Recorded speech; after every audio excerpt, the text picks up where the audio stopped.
Is that too loud?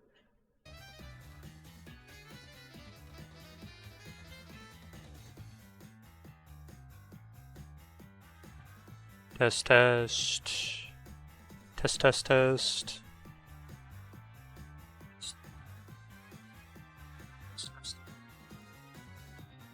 That was really quiet.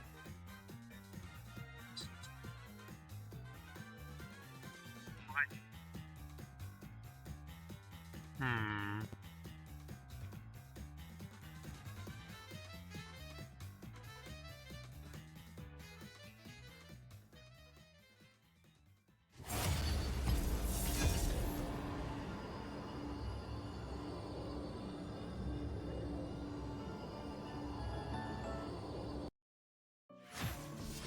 Yeah, I'll keep it up at 2 then. That is fine.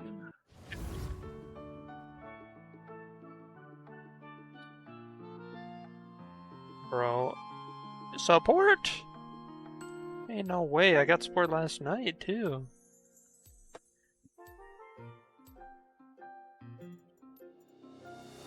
Ain't no way.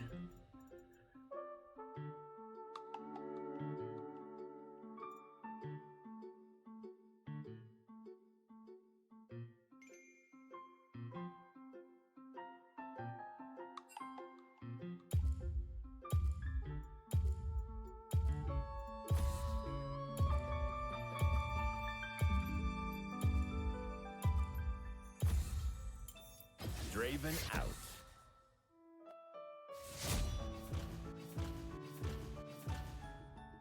I'm not playing against Raven, frick that. What the heck?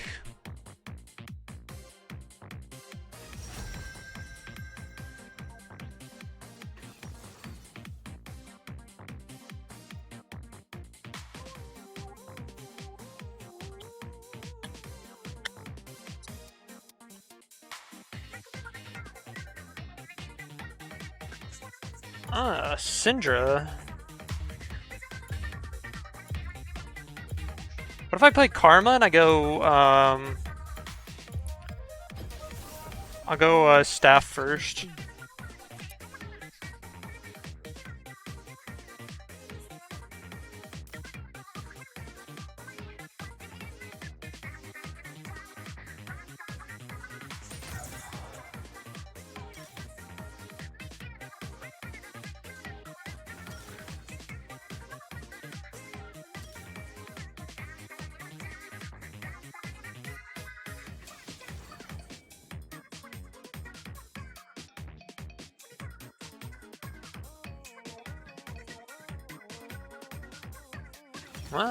Gathering Storm?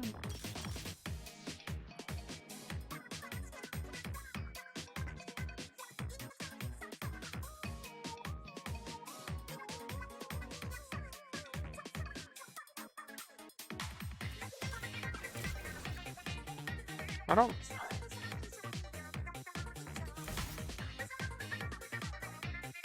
Maybe I'll go you.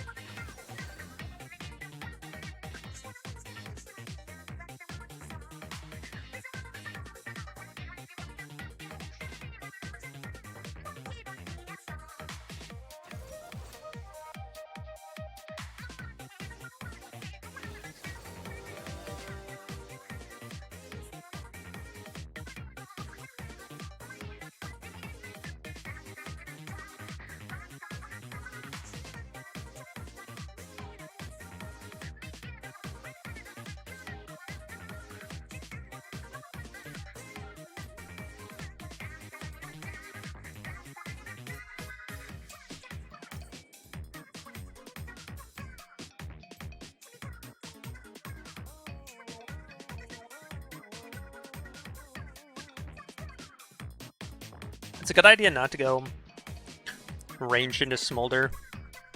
I mean melee into Smolder. Just give him an option to get more hits off.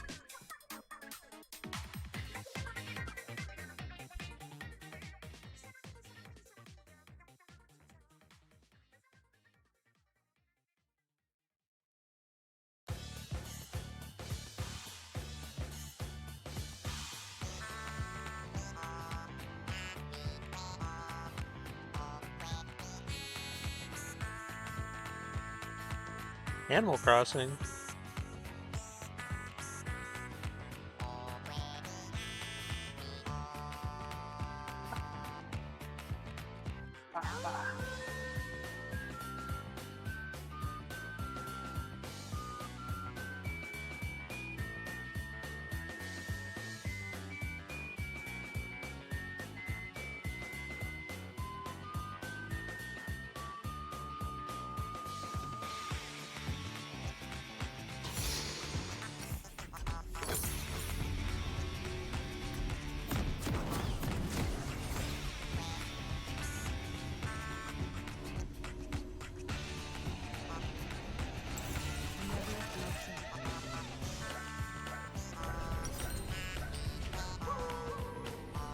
Honestly,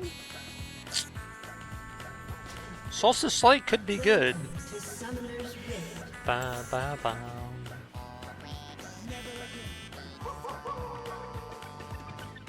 Dogs. 30 seconds until minions spawn. Soloing and mobilizing an enemy champion while near an ally restores 50 health and grants decaying movement speed to you and the nearby ally with the lowest health. Could be good.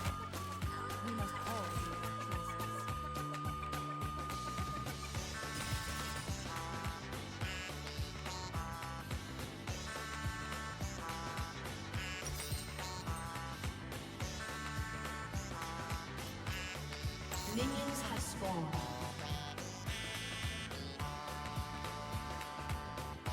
Da, da, da, da.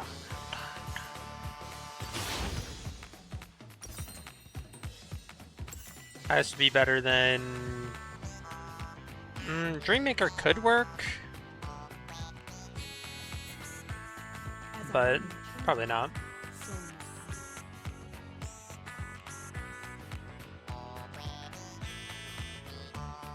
Oh, we made it in.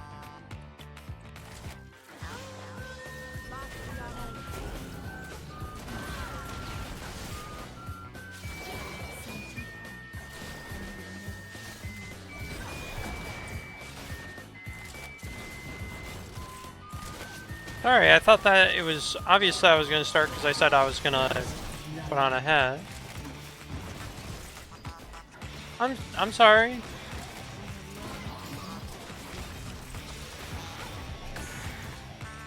I didn't mean it like that.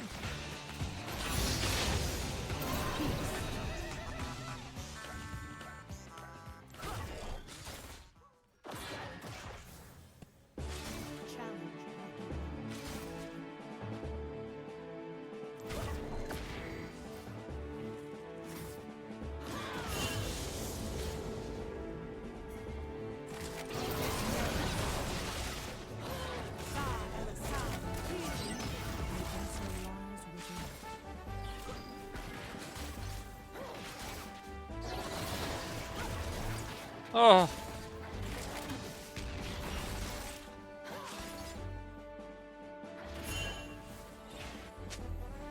My spirit is an unquenchable fire.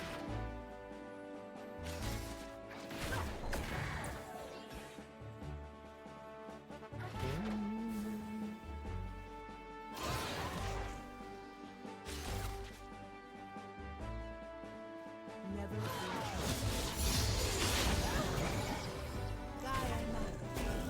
What? How'd that not hit?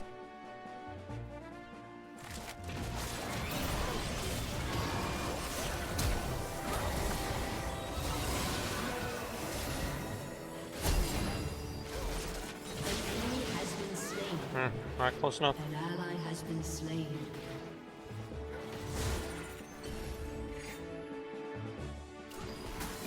An ally has been slain. never falter.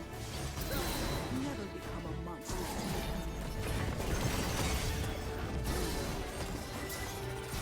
You have slain an enemy.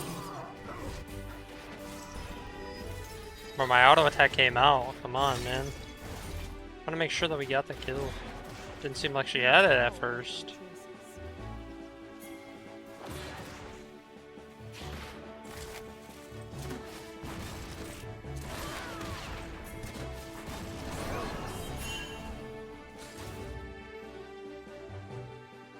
Heart and mind as one.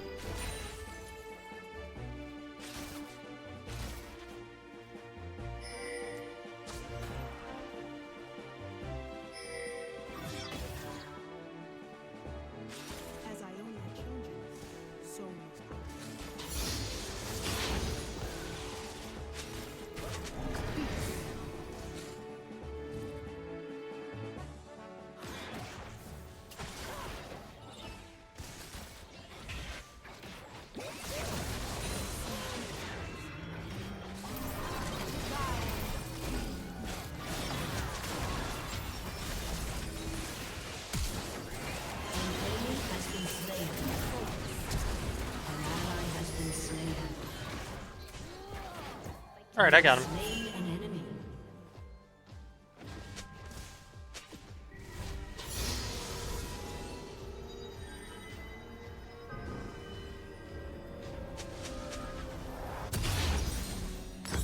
3 points in this, The answer lies and then we'll max shield.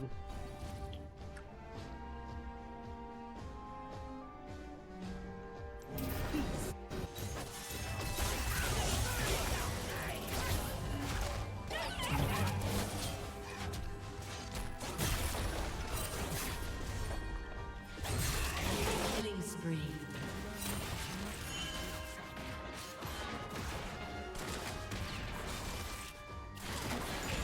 An enemy has been slain. I didn't get that somehow. An enemy has been slain. Oh, some good damage.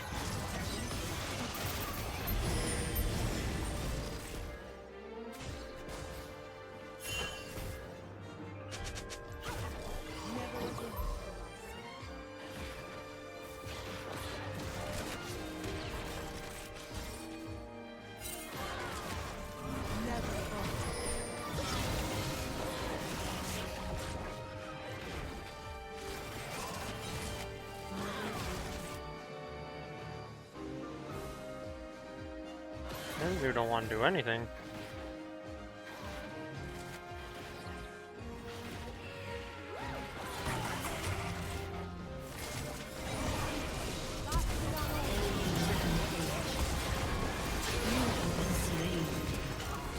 An enemy has been slain. He killed me.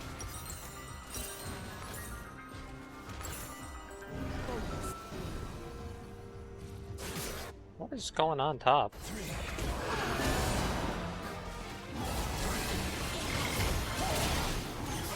Ally has been slain.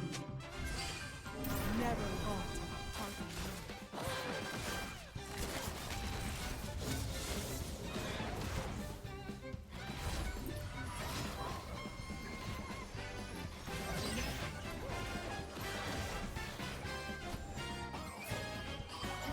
As I only think, so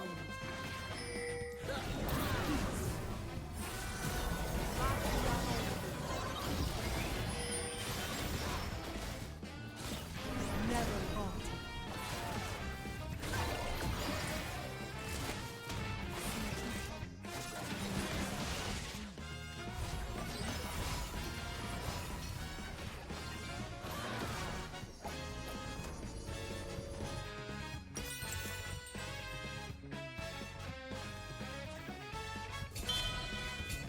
Very good.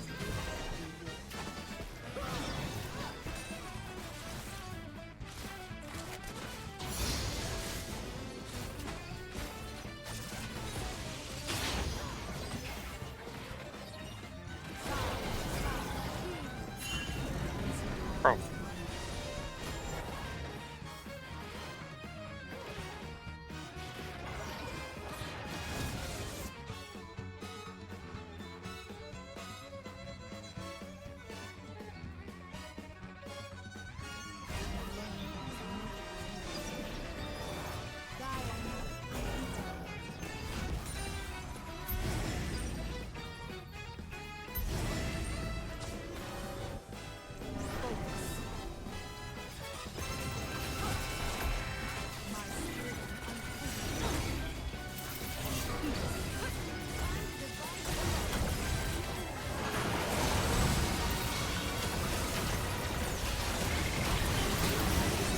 Oh, what?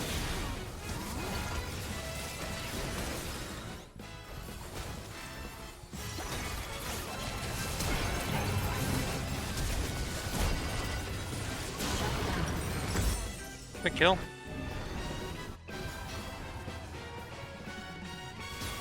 I didn't even hear his R go off.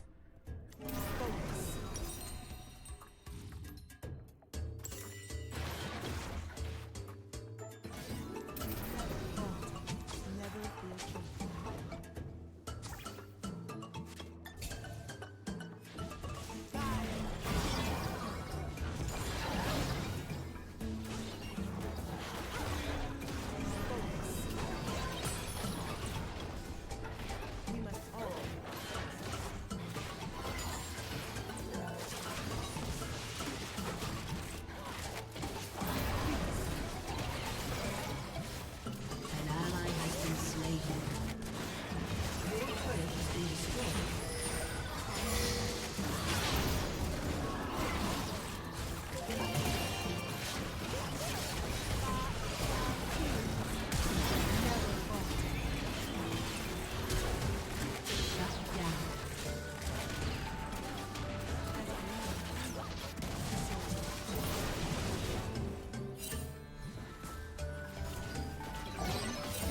Oh, I just got creep locked to hell.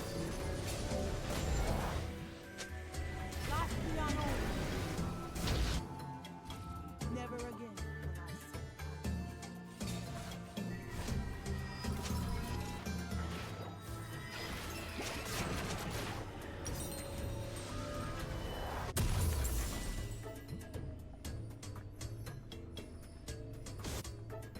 The answer lies within.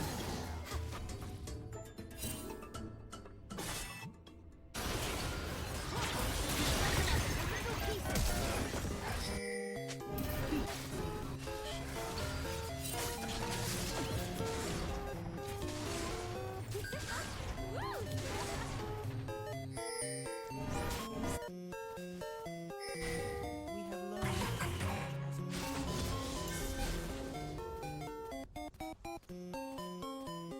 never falter. Locked beyond all.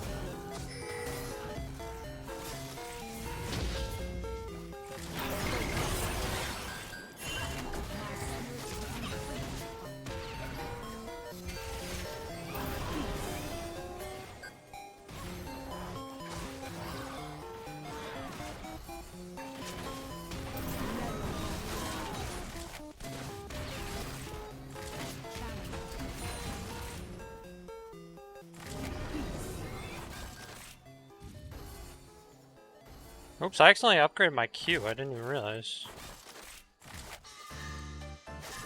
Never falter. Side by side.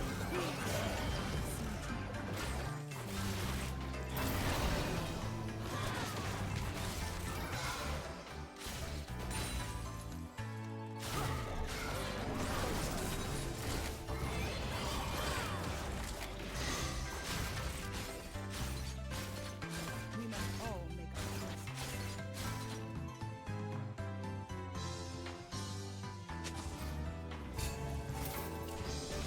An ally has been slain. Never falter. Heart.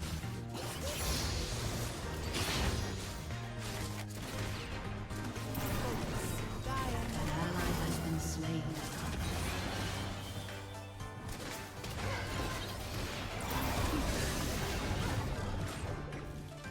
As I lead.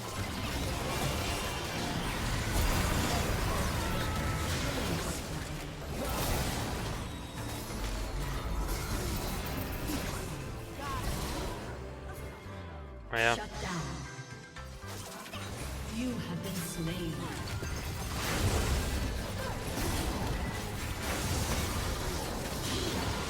Nice.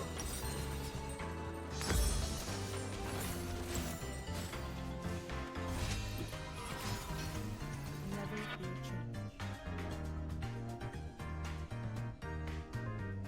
Sa Elisad.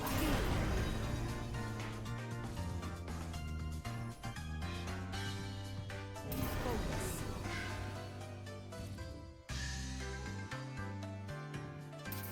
Peace. Will sunrise within. Focus.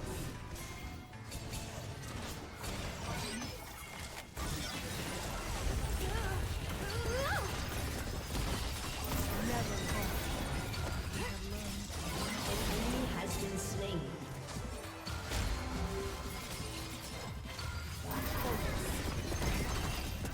Your turret has been destroyed. Never falter. Never again.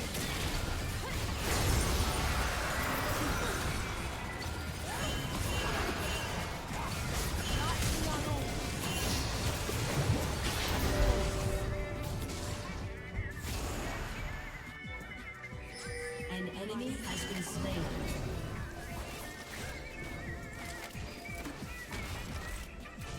Not bad. I didn't mean to auto cancel.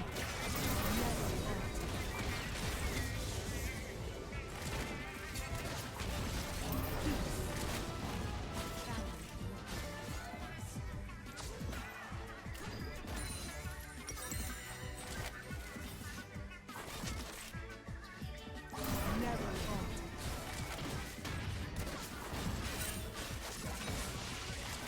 I see two paths.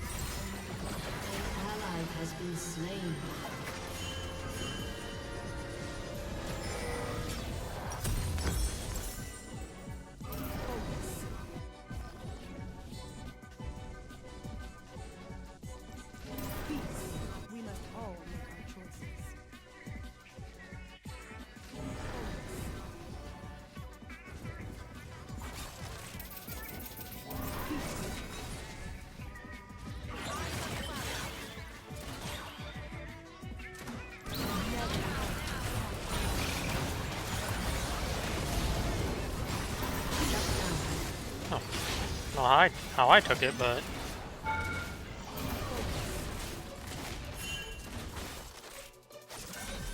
maybe from my As I only change, so must I. Never halt. what's it called? My echoes possibly took it.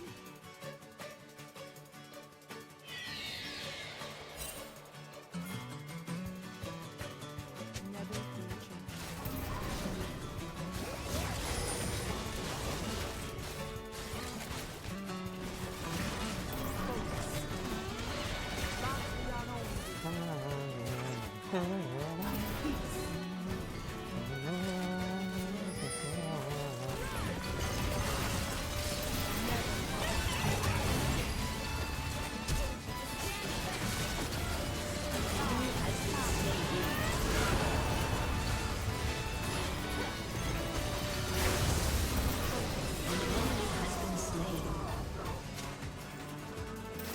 Never halt.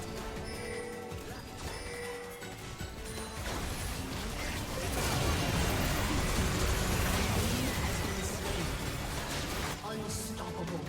Nice. My spirit is unquenchable fire.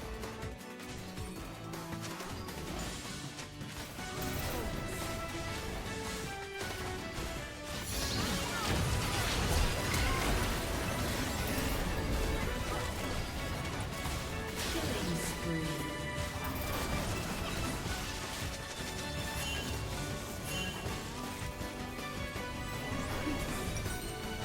Your team has destroyed a turret.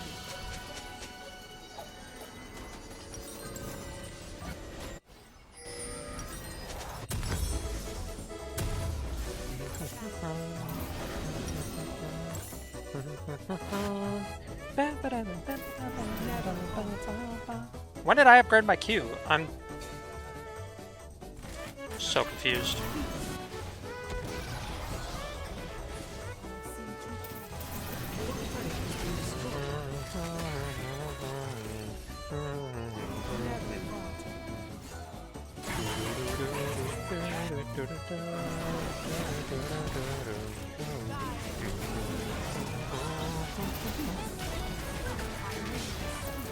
Dominating.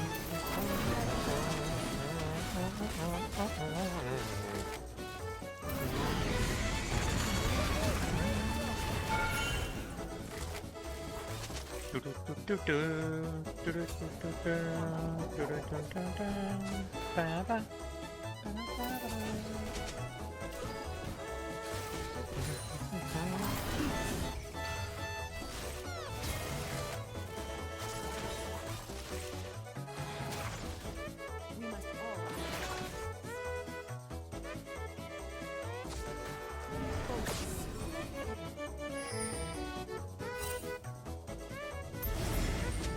Never halt.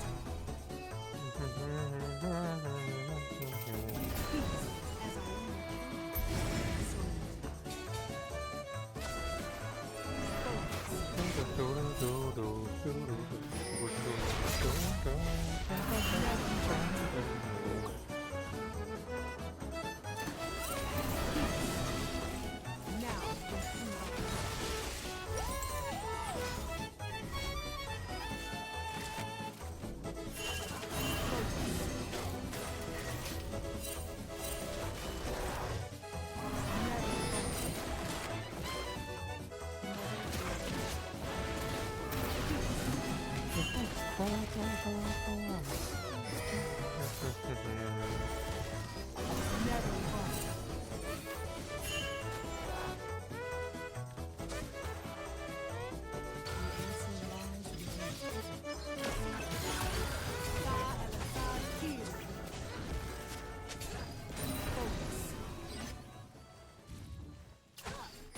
gets upset that I ping them one time after they're spam pinging me, insta-mutes all. That's so wild. Your team has destroyed a turret.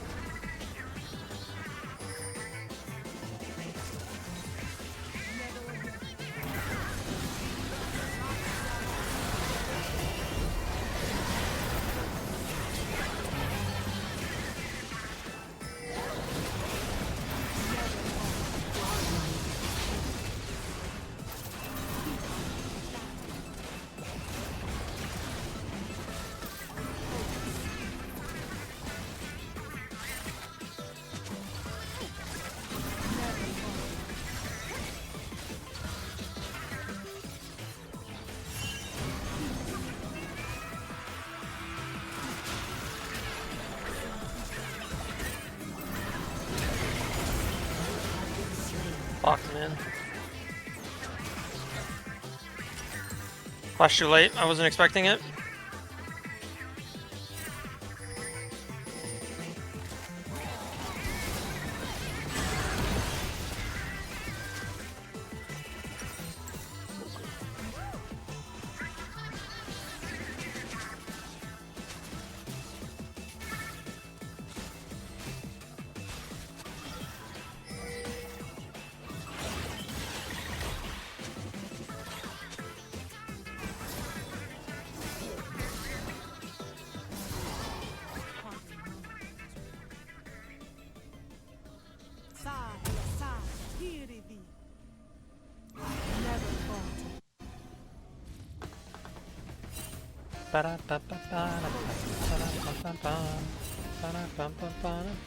Wow, this guy pressed all of his buttons.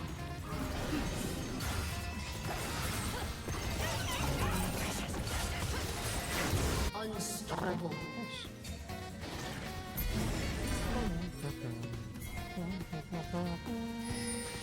As I only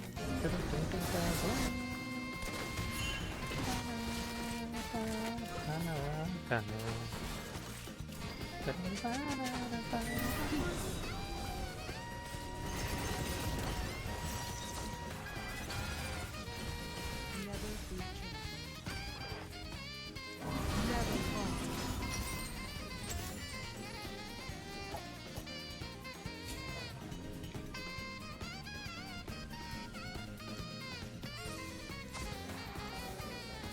My spirit is unquenchable.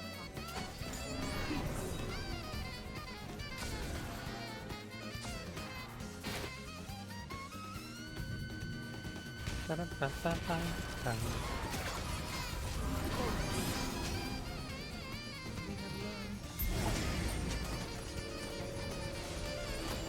Never falter.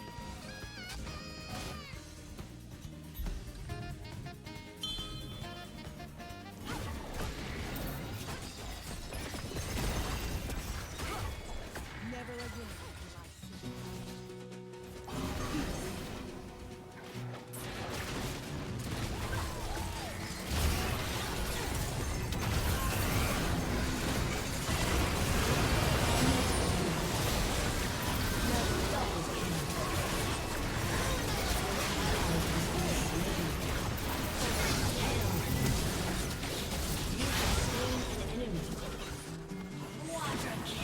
I stole the Penta, let's go.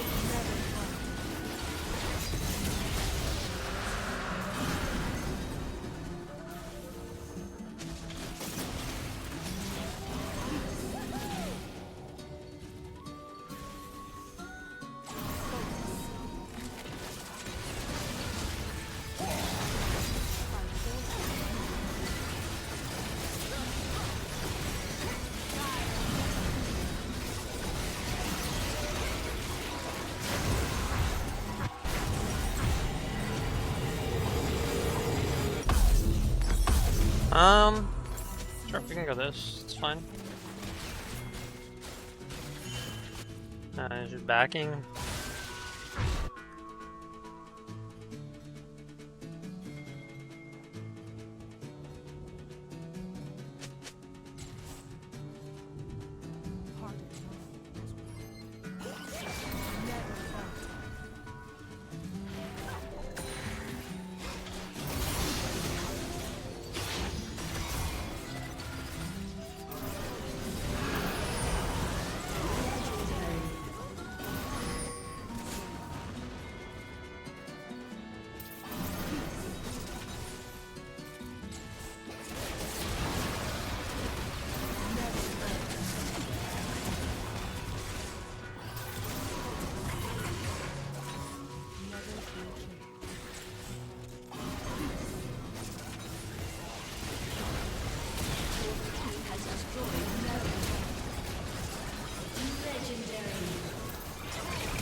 kind of a sub-differential, if I'm gonna be completely honest. Like, I mean, Jinx did play well, but I also was a pretty big enabler.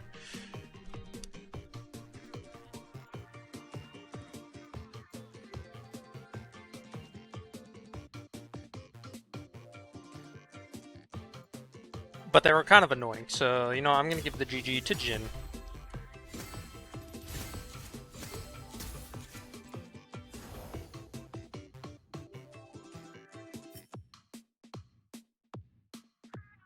Yeah, S plus on Karma and on Jinx, kind of a bot lane gap.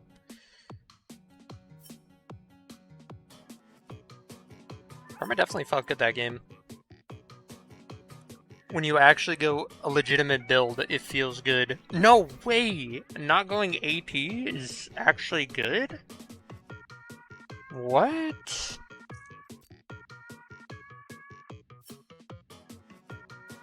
That's crazy.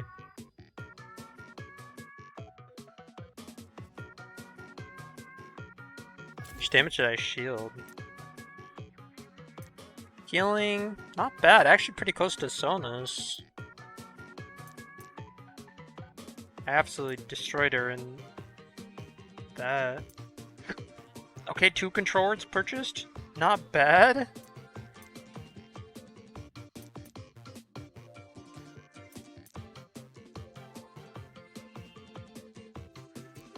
How much gold did I get that game? Almost 10k? I had more than the set. Maybe bro should dodge when he isn't playing Teemo. I'm starting to think that.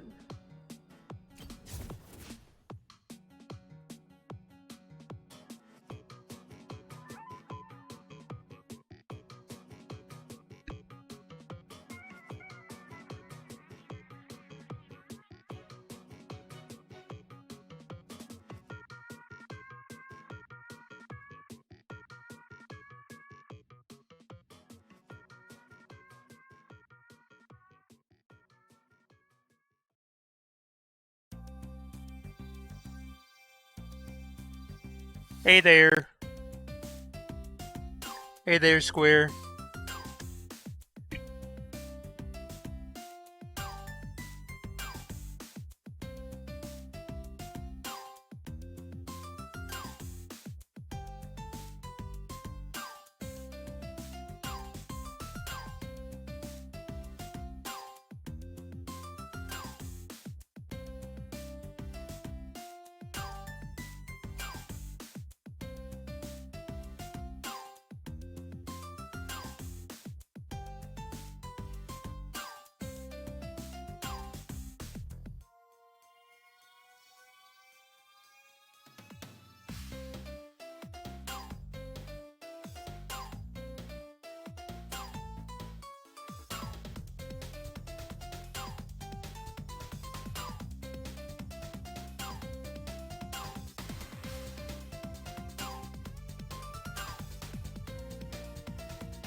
Whoa, wait, that's me! Holy, that guy's pretty cool looking.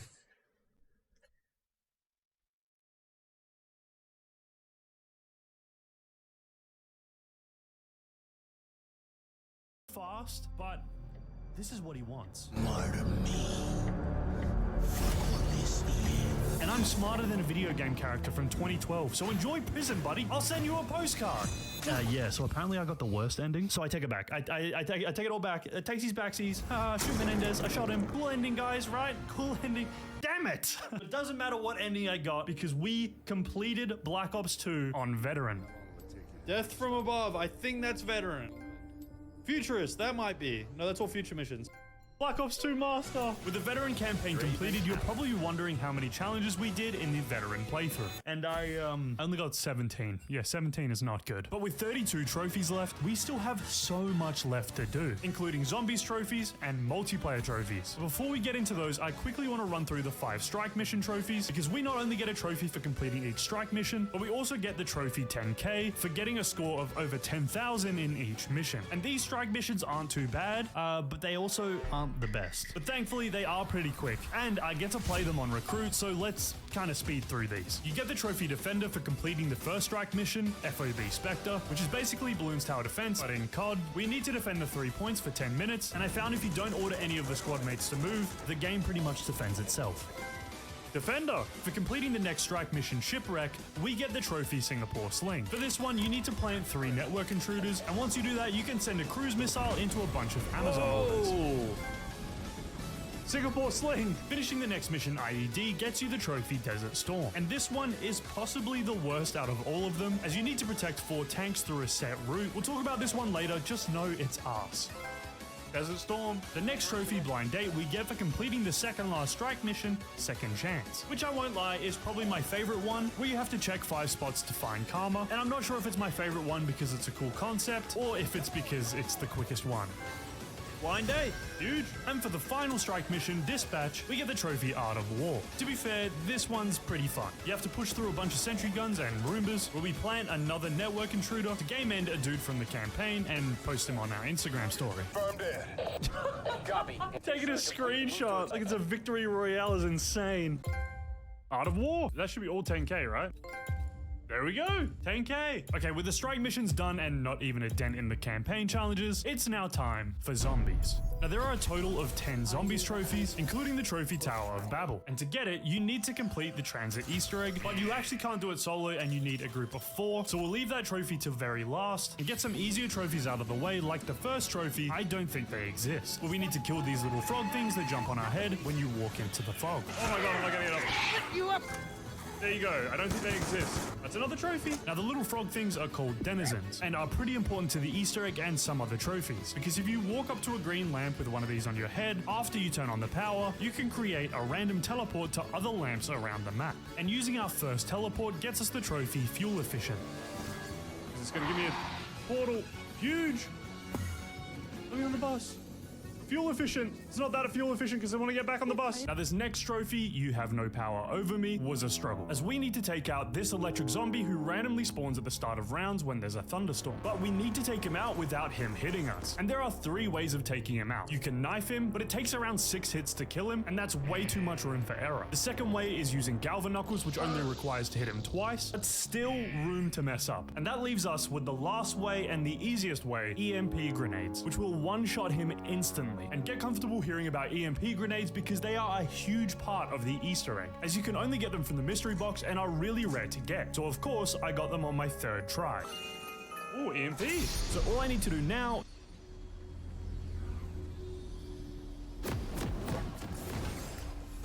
You know that feeling when your skin crawls? Like 1,000 needles poking through every pore, blood pounding through every vein. It's just an itch compared to what lives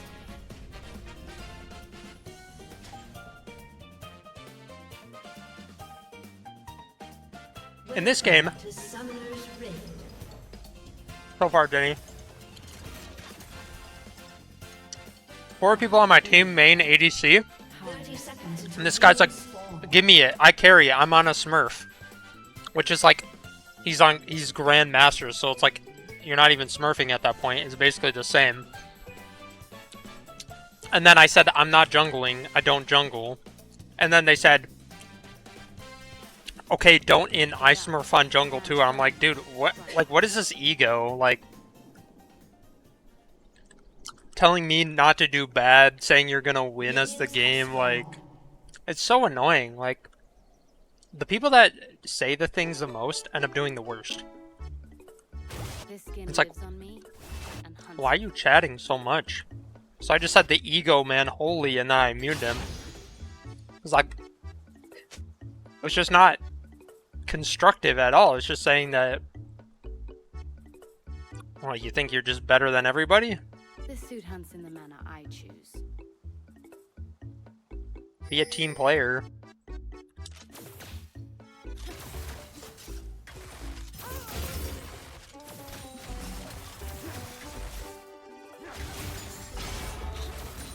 Hold our ground. Fight their ways.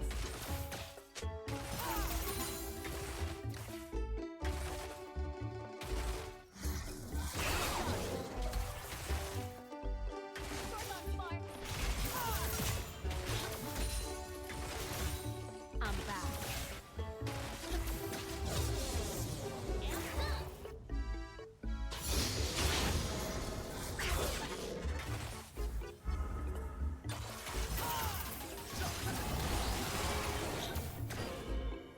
Good try. Avoid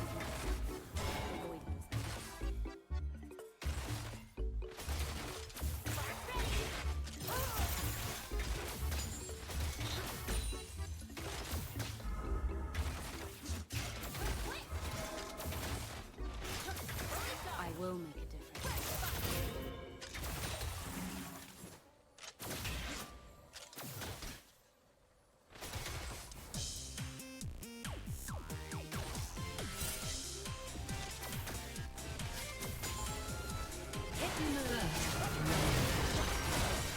Ally has been slain.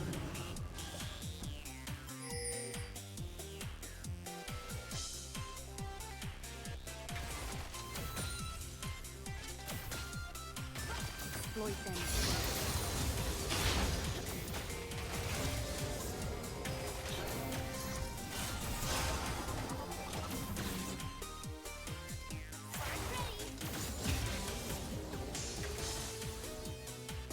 I will spare you.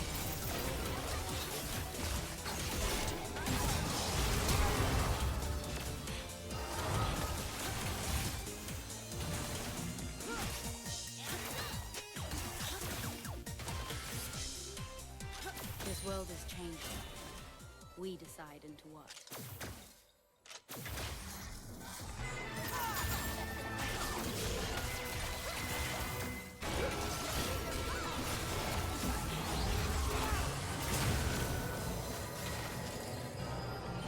Moving target. You have slain an enemy. An ally has been slain. And there's so many minions there.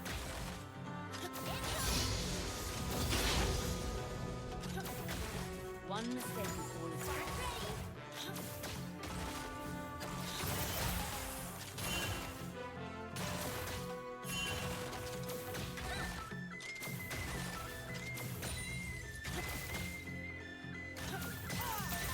Exploit their weakness.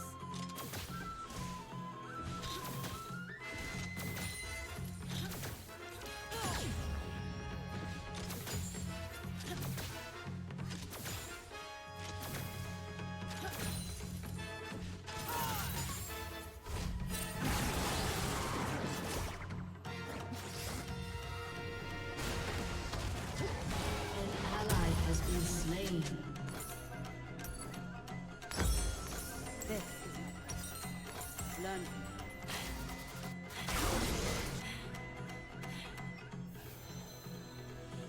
Hey Jenny, you left the kitchen light on.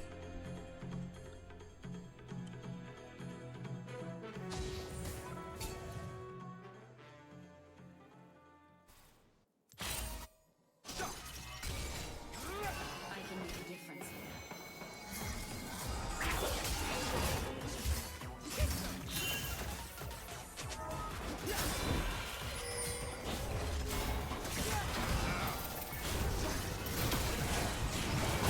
Yeah, I said that you left the kitchen light on.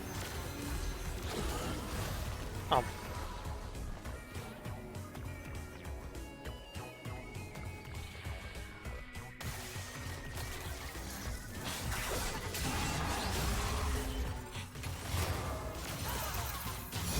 I came back.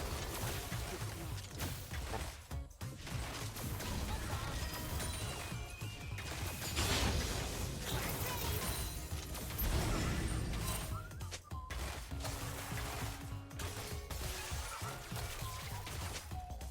Let's fight with fluff. Only now I do not run.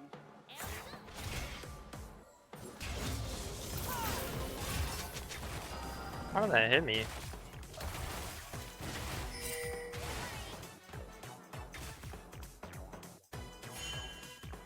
This skin is fashioned for survival and honed by instinct.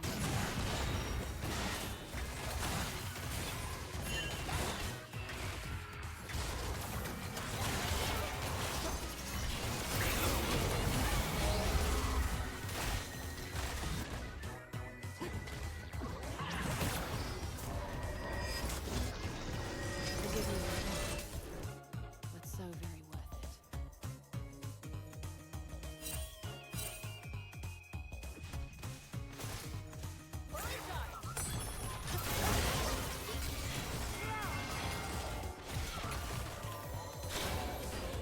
It's a good day for a hunt.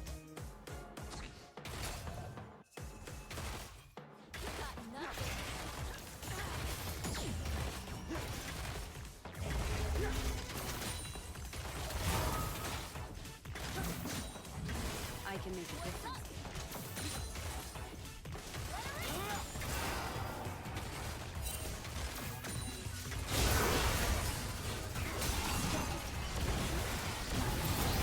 You have been slain. You have slain an enemy. Enemy double kill. An enemy has been slain. Not weigh us down. Oh. Memories, love, and hope are the lightest necessities.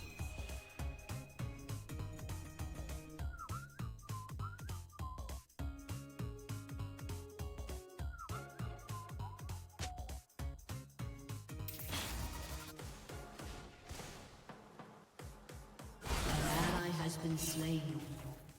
I came for the hunt. Stay for the fruit.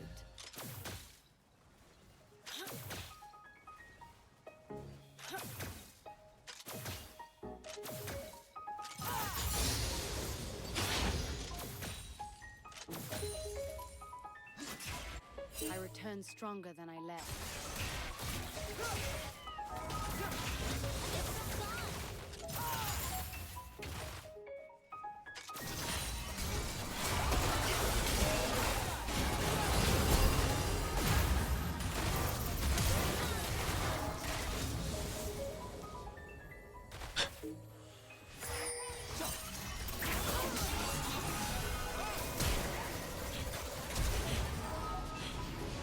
What a joke, bro.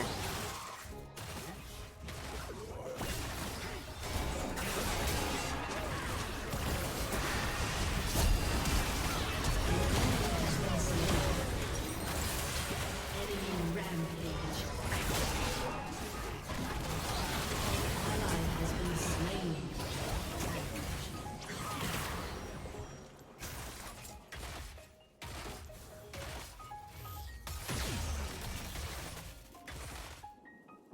Let them come to us.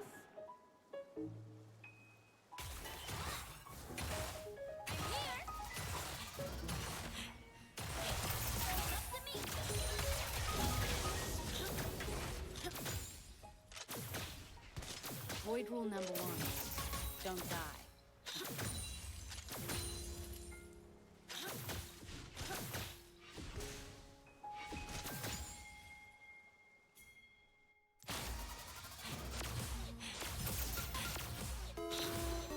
Stay alert. Enemy killing spree.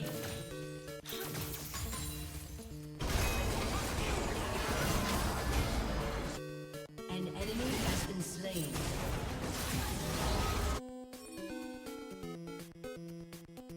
Bro, Pike is still level 5.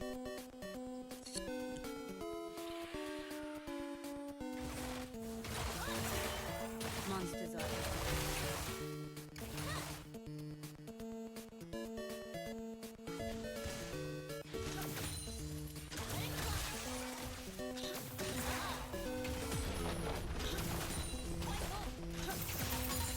I like it here. I just might stay.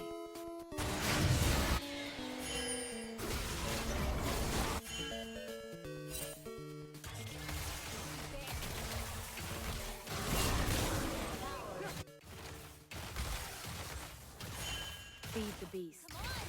Or be its meal.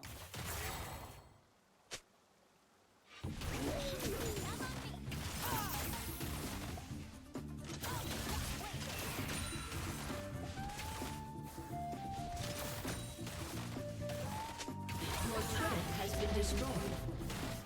I'm going to stay.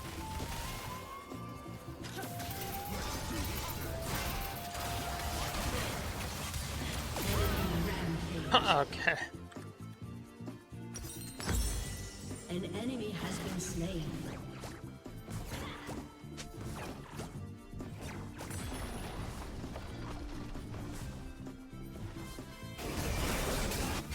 The yoke of fear from the heavens.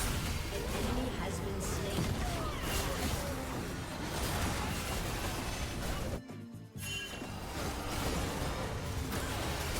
An enemy is unstoppable. An enemy is unstoppable. My turn.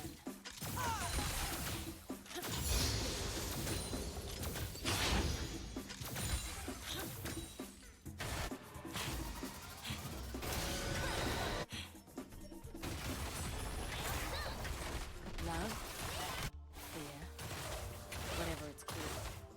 Survival. That's the only one.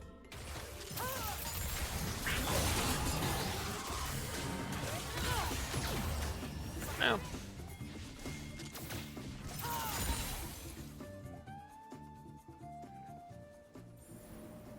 Survival is an instinct we all have.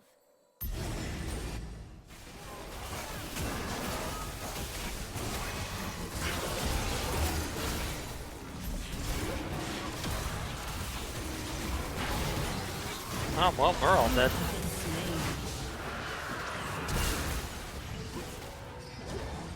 Zindra was pushing the waves, so pretty doomed.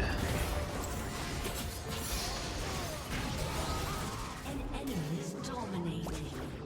An ally has been slain. Losing to a Galio. Nice Syndra. Wow. Go crazy.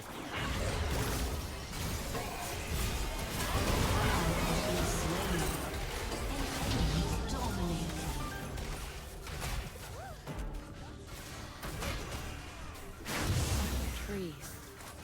How I missed them.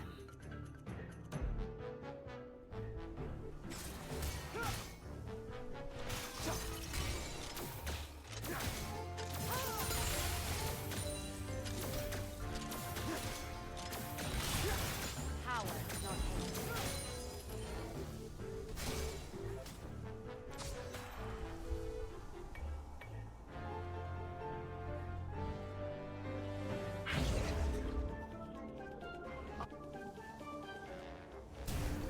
Only a child, and no one can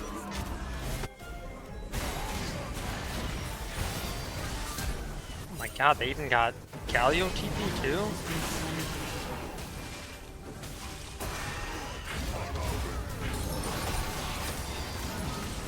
Your team has destroyed a turret. Your turret has been destroyed. Enemy double kill.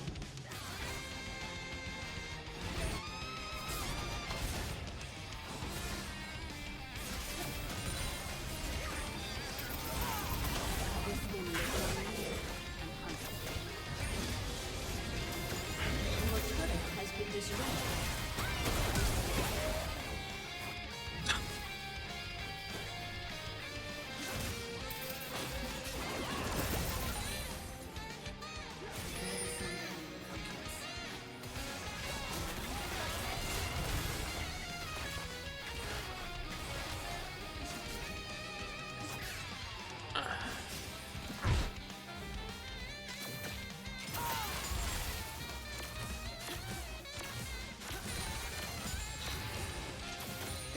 this in the manner I choose.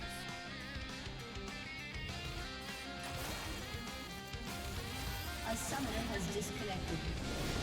A summoner has disconnected. Defeat.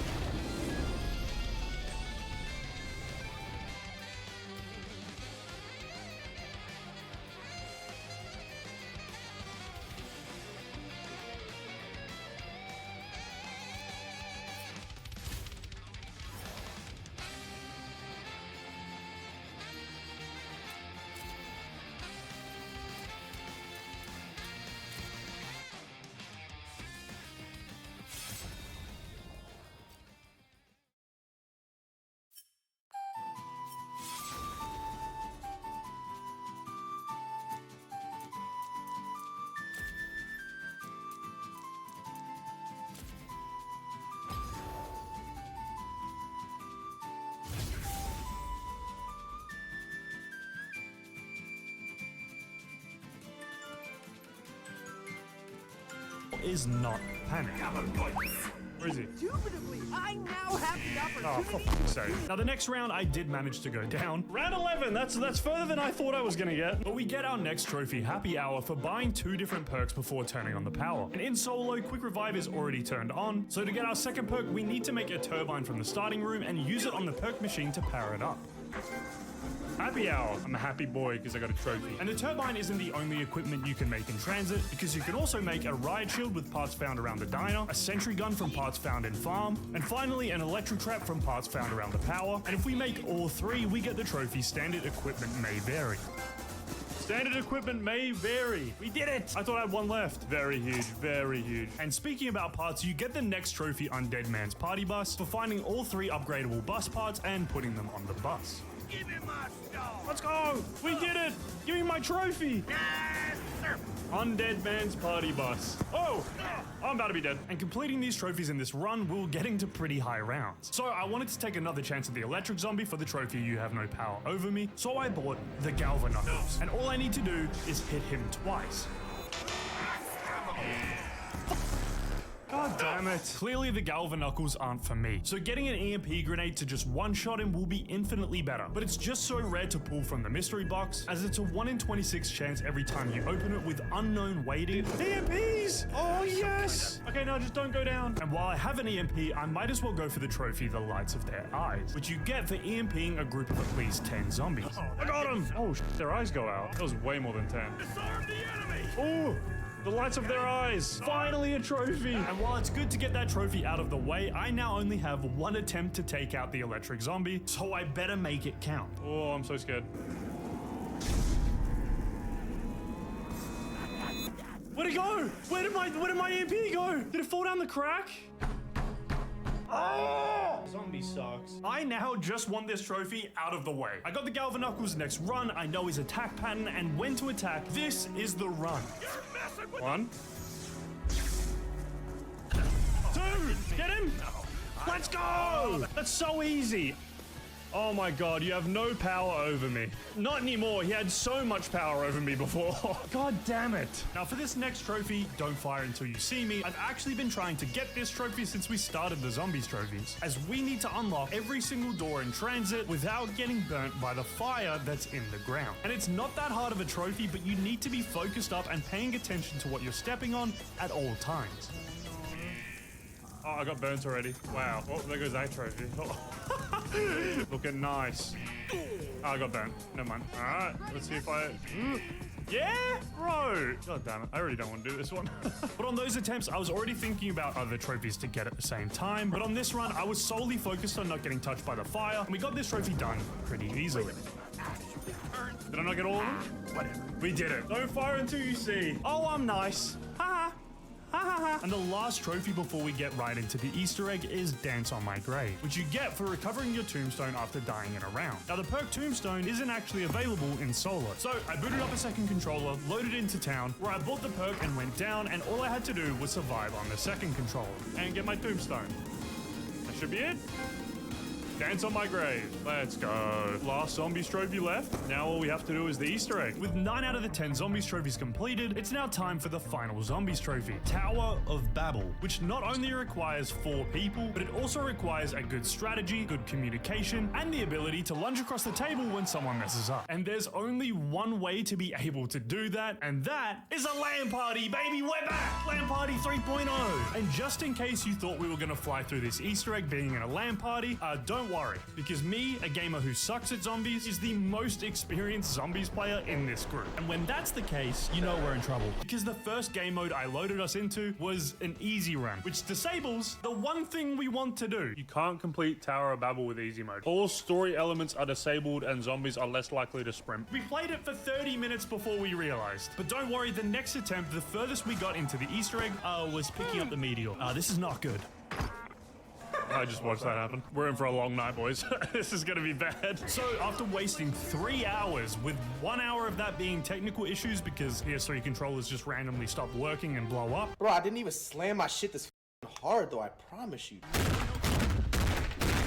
And we weren't going to use a guide because we wanted to be able to do this by our... Hey guys, Mr. Dalek JD here, and in today's video, I'm going to be giving you a guide on... With everyone on the same page knowing what we have to do, we're going to try do this in 2 runs. With the first run being a point stash round, to try farm as much points as possible to store in the bank, giving us the best chance of completing the Easter egg on a low round, as all 4 of us need all the help we can get. And after stacking some bands and stashing away a good weapon, we were ready. But the first step in the Easter egg is to build the table in the cornfield.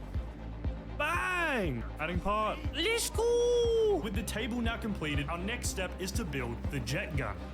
Jet gun's made. Let's go. What's next? Jet gun, baby. As at the table, you need to shoot the jet gun straight into the air. Now we need the 115. And the last 2 steps we have to do is kill a bunch of zombies with explosives next to the table. And for the last step, all 4 of us need to create a teleport at lamps. And at the exact same time, all 4 of us need to throw an EMP at the teleport. And if we do it correctly and at the exact same time, we'll get our trophy. Oh! You got them. EMPs? Nice. EMPs! Let's go. That's what we need! Let's go!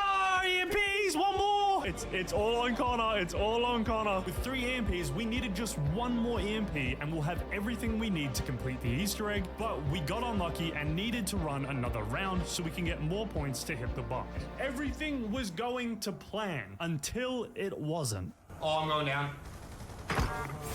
Coming. I'm very far away. Oh wait, the EMPs. Yeah, we need the EMPs. You should have bought Tombstone. EMPs! No, we just got it. There's a chance. As soon as we got our 4th EMP, we lost one. You might be thinking it's not the end of the world. Nick, who went down, has 19,000 points. But after one thing goes wrong, it all starts crashing down. Like this. Nathan down? What did you do? Why did you just hold square? No. Downstairs. Whoa, my game's crashed. It's frozen.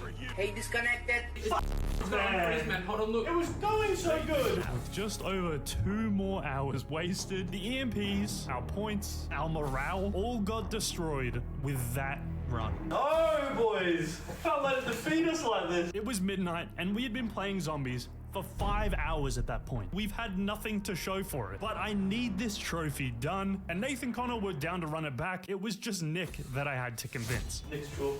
He's not feeling it. I can go again, but... Alright! And just like that, we have 1 more attempt, because you can actually sense in the room that if we didn't do this on this 1 attempt, everyone was going to leave. So we ran a quick point round, stashed it all in the bank, and it was go time. The plan, get as much prep done in the Easter egg as we can as early as possible, while the others hit the box for the EMPs. Thankfully, you only need to build the table once, and it stays built for some reason. Yeah, the table's built. Wait, that's so huge. But I'm not going to question it, because we need to get it done, and the only thing I need to build now is the jet gun. Jet gun! Jet gun! We're moving! Jet gun done! With everyone getting super lucky and getting EMPs while I was running around. You got it? Let's fucking go. You got it. You got it? Let's go! So Yes! It's just me. It's just me. But I also wanted to open Pack-a-Punch to get the Mustang and Sally for the explosive skill. Did it. Oh my god. Come on, boys. We just need 1 EMP and this is it. I was the only one that needed to get an EMP from the box to have a chance at finishing this trophy. Teddy, good start.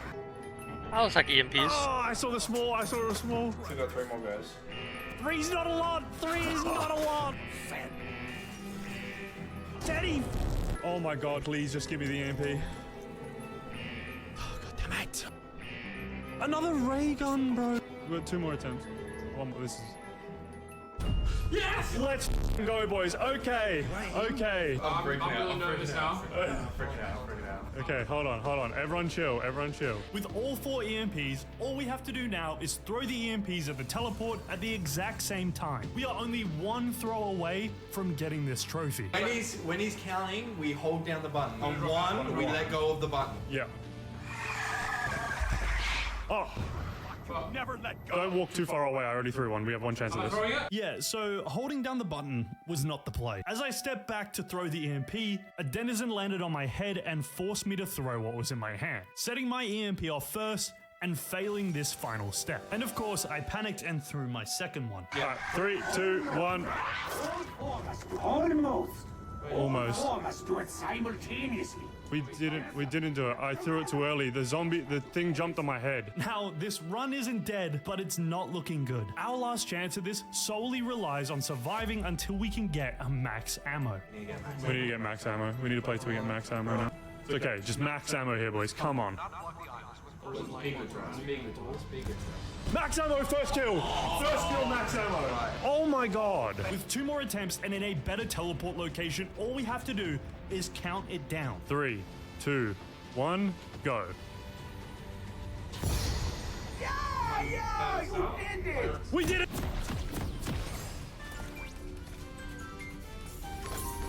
Commander Fortune reporting in. PBO1 locked and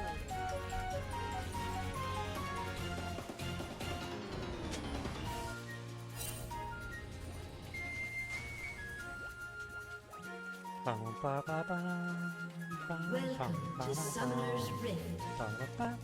Was all of this ours? 30 seconds until minions spawn.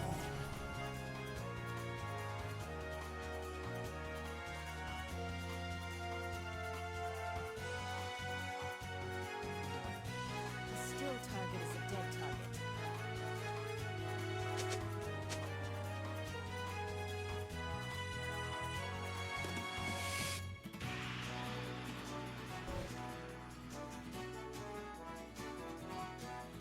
Minions have spawned. My team needs me, I'm there.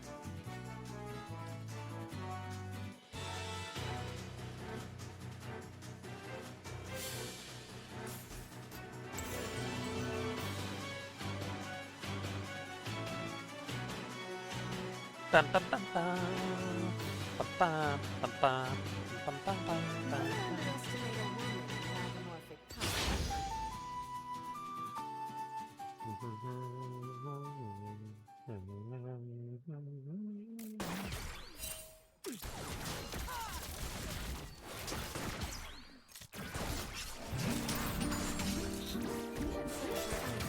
Success.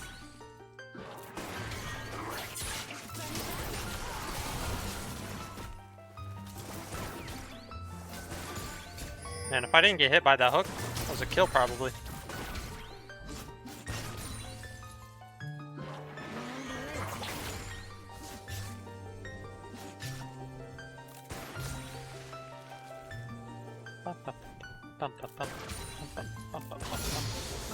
Please.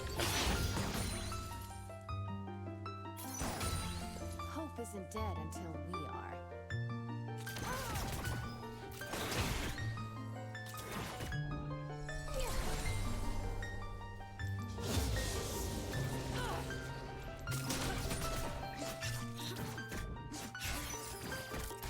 Someday the world will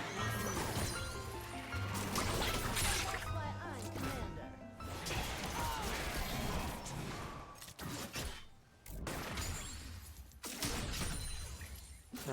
Can actually connect. I wonder what all this used to look like.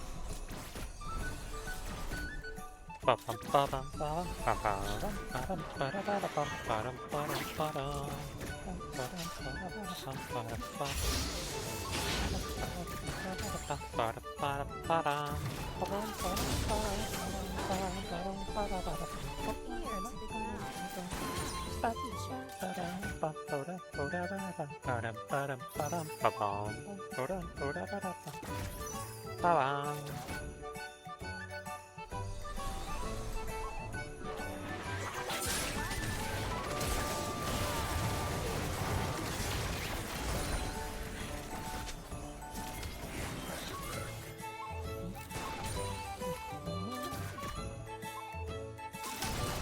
First blood.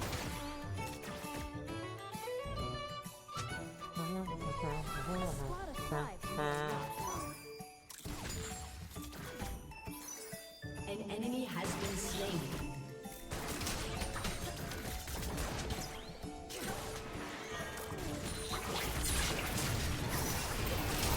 An enemy has been slain. Oh.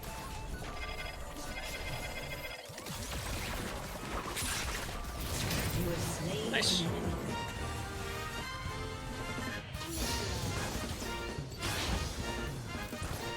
Gotta push this.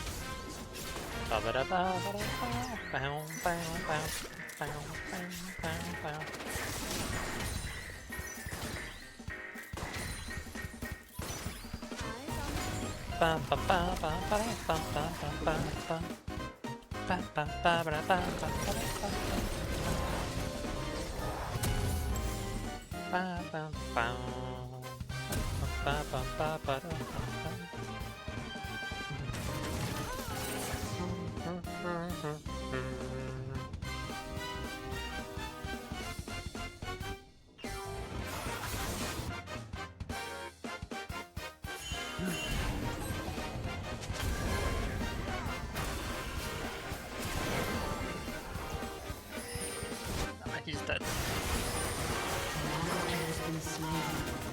Hello. Funniest part is she had the jump on me and still did less damage than me.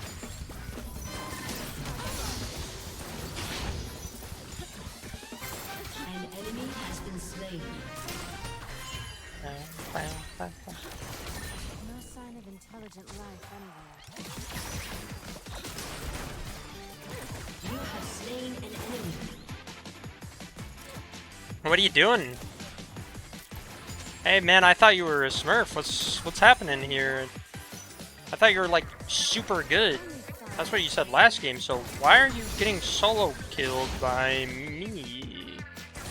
You're smurfing so hard. Could it perhaps be that you just think you're good? I mean, that was a pretty poor mistake. Why are you, like, dying there doesn't make any sense to me, personally.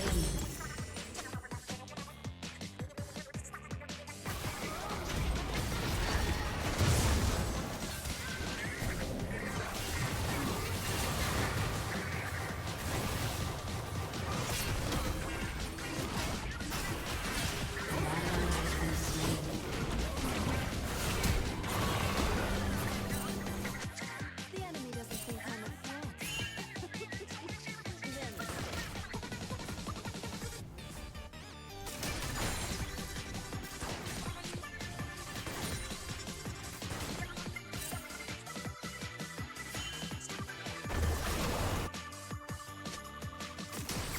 That's why I'm commander. I've got sharp eyes.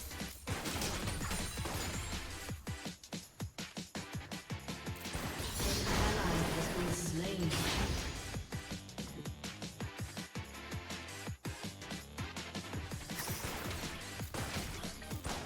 An ally has been slain. Alright, well that's kind of annoying that she got 2 kills there.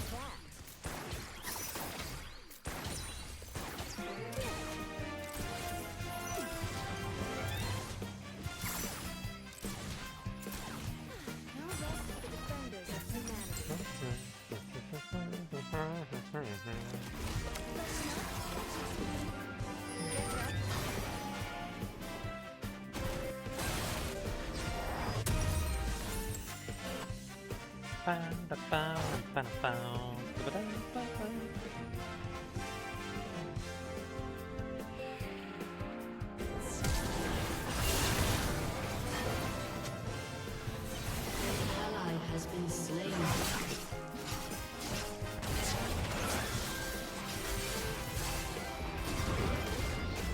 Oh. An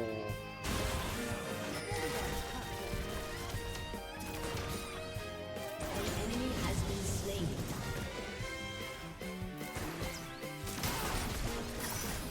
Double kill.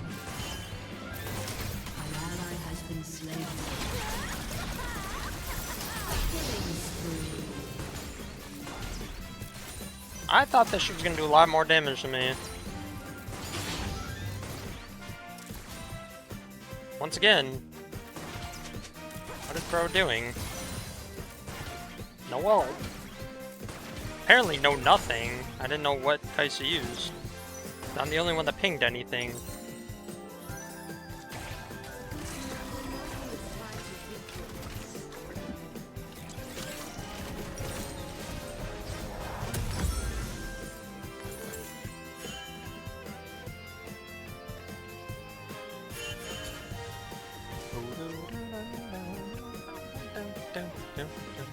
My team is a little dark.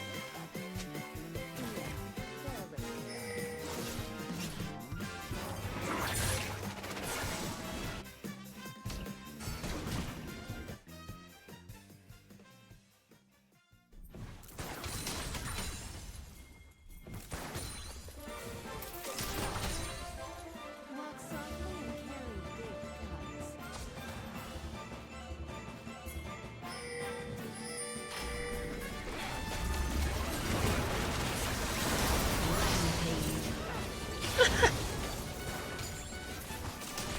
Smurfing, bro! You're smurfing! An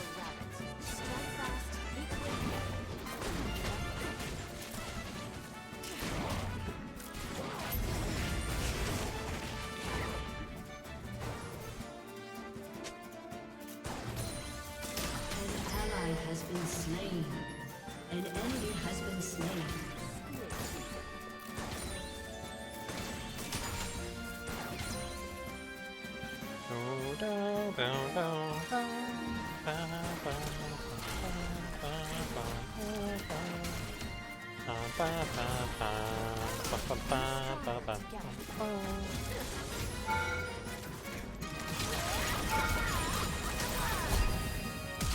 Unstoppable.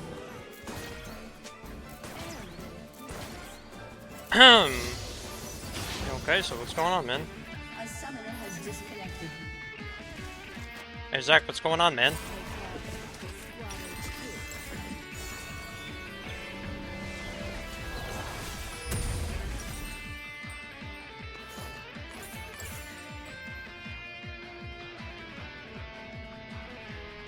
A summoner has reconnected.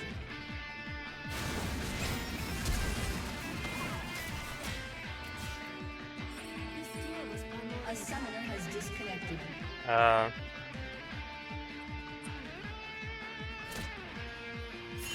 A summoner has reconnected.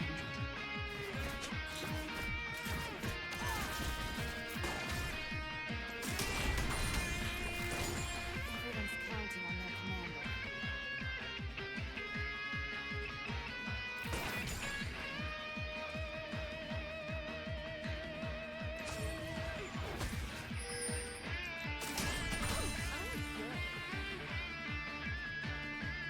Enemy killing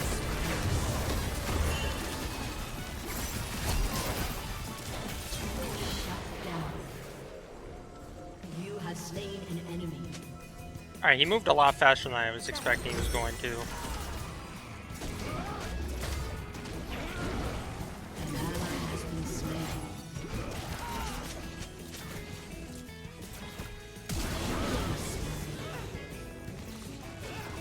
Which for me, that's 300 gold now. Your turret has been destroyed. But Garen is pretty strong here. To keep a promise that humanity will always have a future.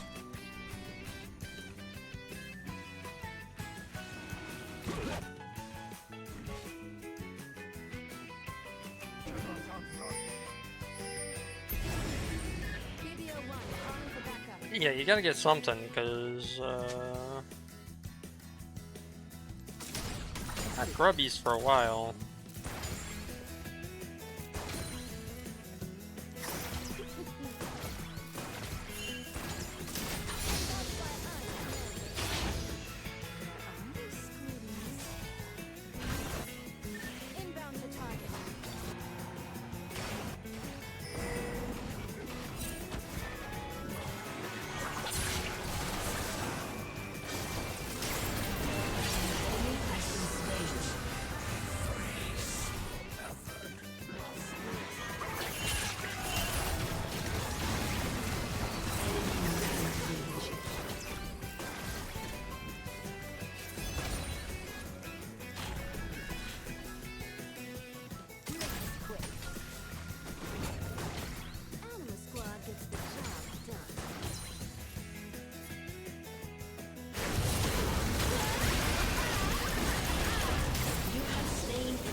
Hope this is when those 6 scrubs really does matter. Your turret has been destroyed. Won't get the best of me again.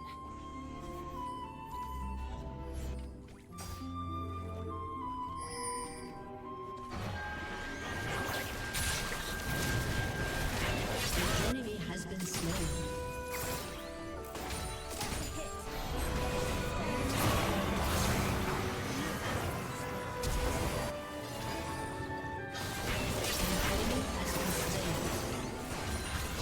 The fact that that worked is insane. Well, why is Garen here again?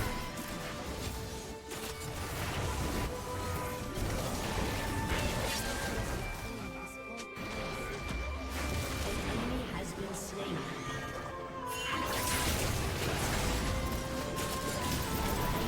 Unstoppable.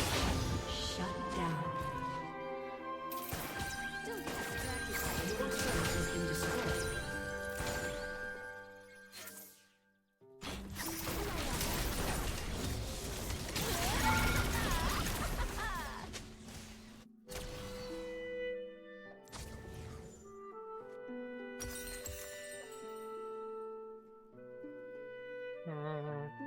Your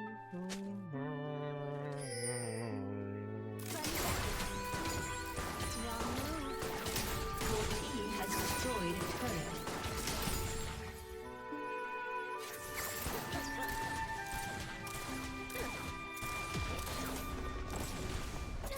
Your team has destroyed a turret.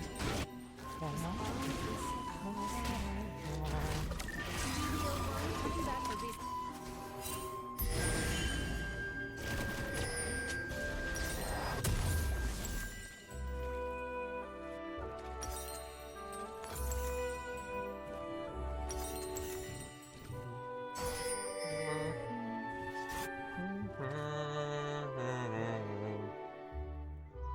The still target is a dead target.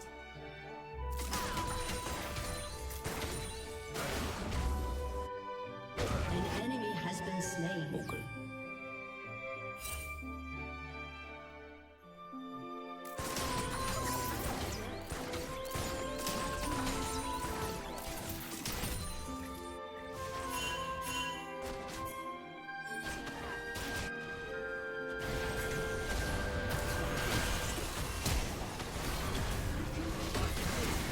An ally has been slain.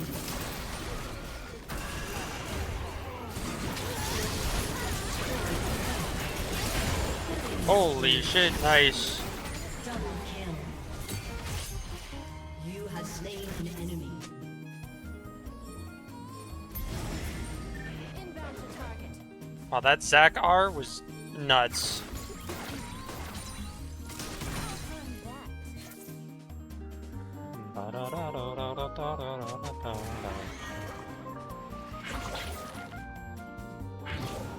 Never underestimate a woman lacking power here.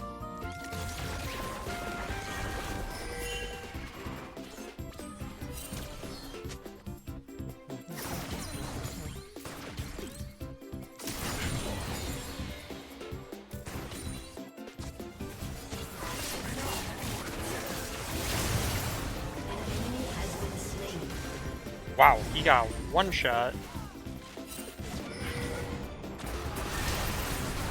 Shut down.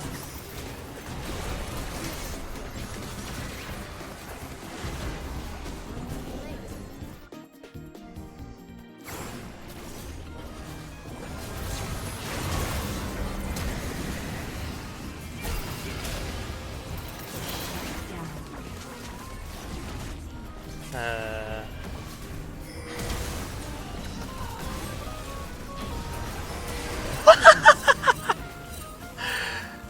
oh, that was nasty, actually.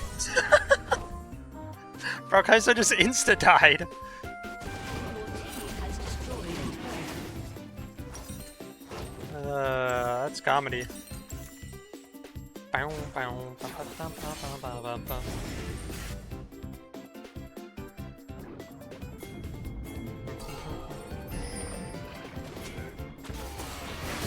Oh my god.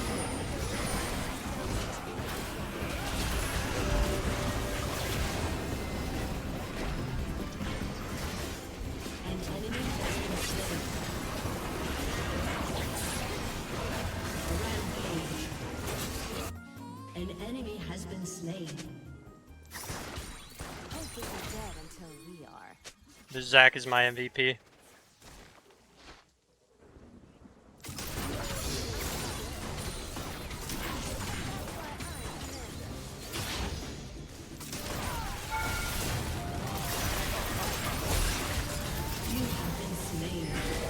Whoops, she barriered.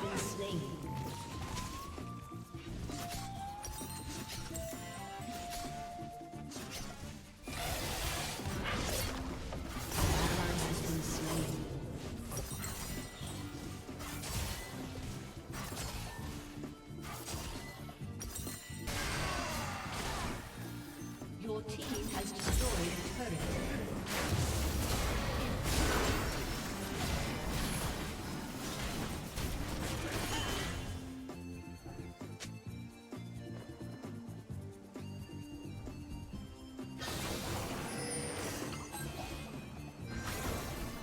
BB-01 reporting in.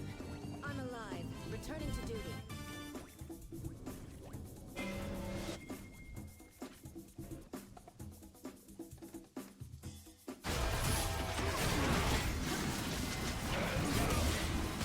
Killing spree. Nice. We're humanity's last shot. Can't afford.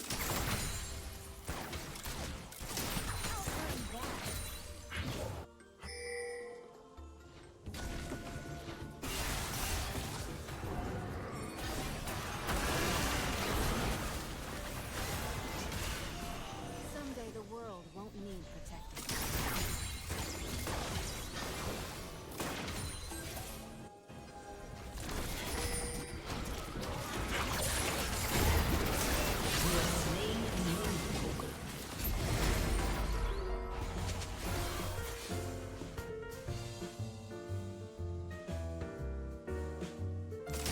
To the count. Guys are really bad at Kai'Sa.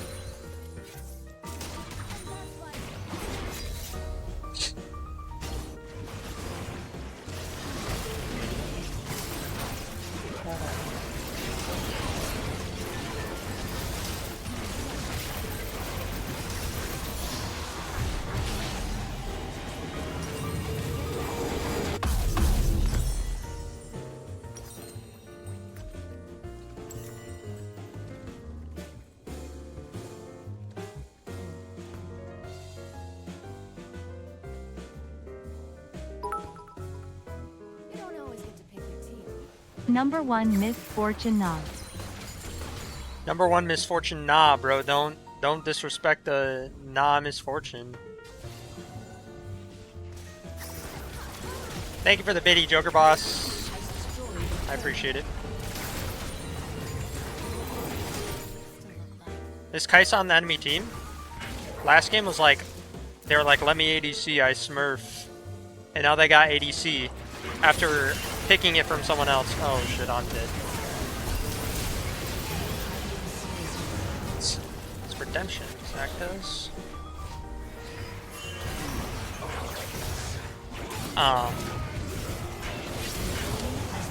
And then they were saying for me to not int and all this stuff, and I was like, wow, dude, the ego. And now I'm playing against them as ADC. After they were jungle again, or like mid or something, they asked for ADC again. You can tell it's not going very well for them. Yeah, true, it is OP. Classic, yep. The people that type the most do the least. How it is every single time.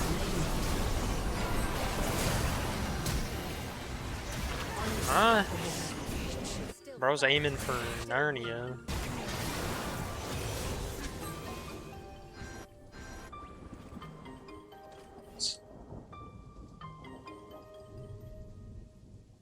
Did I say number 59? I was like, number 39? What? An ear to the past, an eye to the future. I want to kill this Kai'Sa so bad.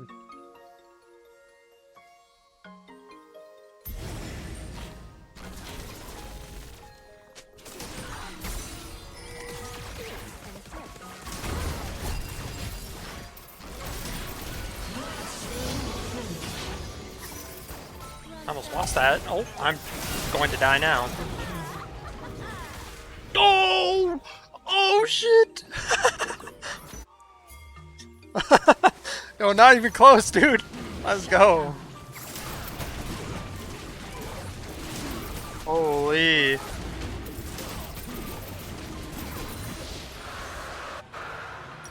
Zed is pissed.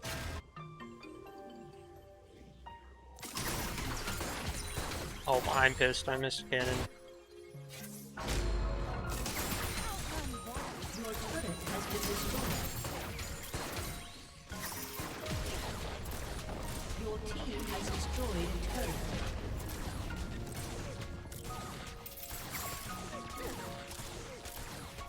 Your team has destroyed an inhibitor.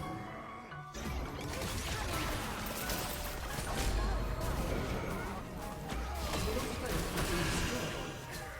Shut down. Your inhibitor has been destroyed.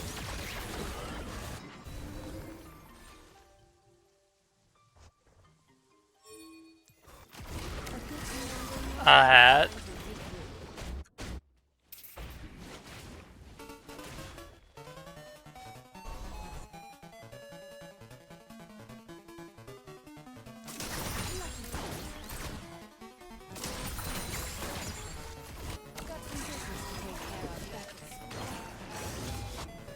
I only take off my hat for the Pledge of Allegiance. Or, the Star Spangled Banner. So unless the Star Spangled Banner suddenly comes up on my top 100 Nintendo music playlist, I'm not taking it off. Could you imagine though? Eyes on the kid. That'd be crazy.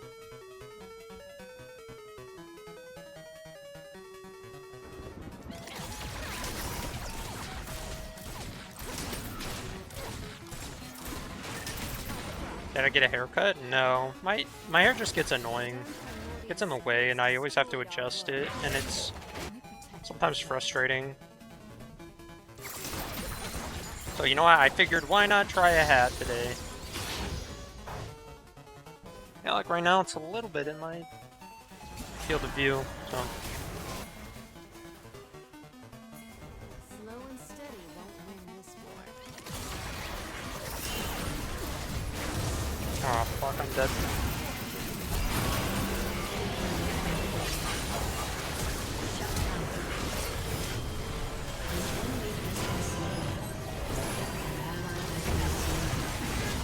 Enemy double kill. How did Zach die?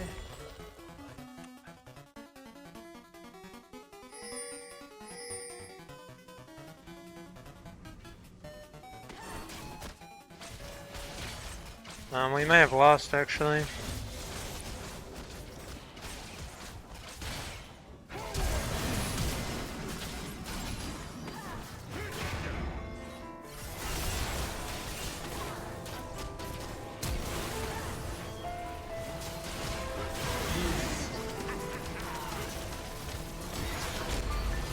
Yeah, we lost.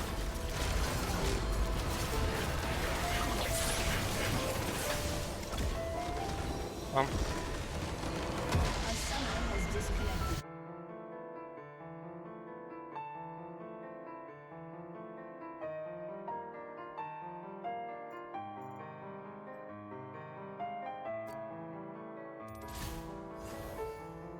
I don't know how Zach died though.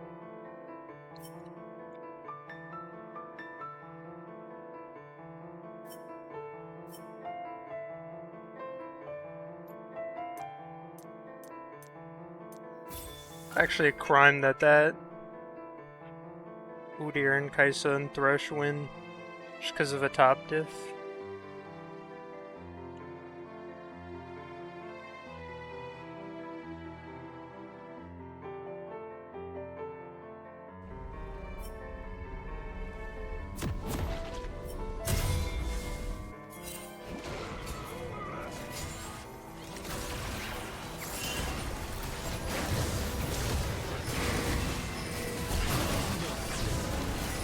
Sorry, I was too focused on myself.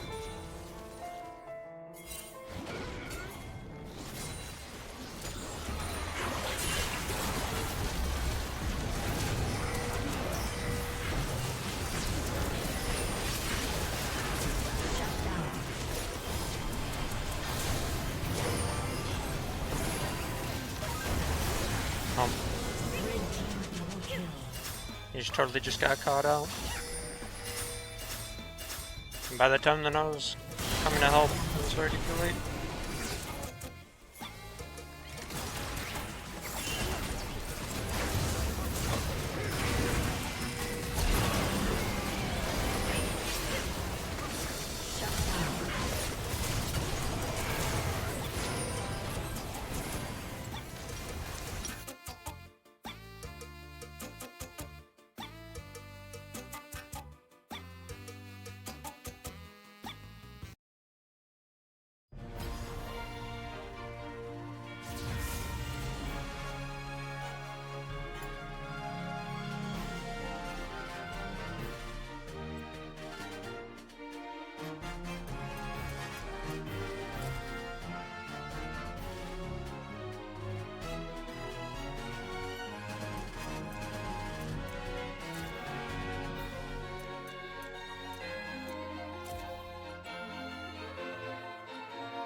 Well, nothing can be done about that, I guess. Yeah, he said, yeah, he did it. Tower of Babel! We did it! Let's go! Oh my god, that shouldn't have been that hard. It is 2:18 in the morning. With the Easter egg completed, we have now earned all zombies trophies, meaning it's now time to move over to the multiplayer, where this platinum comes to a screeching halt. If you've looked into the Black Ops 2 Platinum trophy or remembered at the start of the video when I said there was a trophy that is unobtainable, I was talking about the multiplayer trophy, Big Leagues. And to get this trophy, you need to win 5 league play games after getting your rank. And unfortunately, the league play servers were shut down back in 2015, blocking this trophy and causing this platinum to be impossible to obtain unless you already had this trophy before the servers shut down.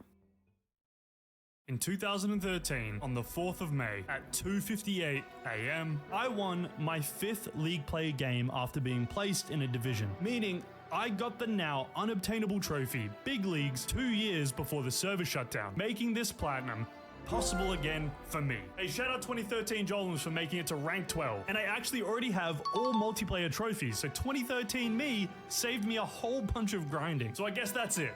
Multiplayer done, we can now move on.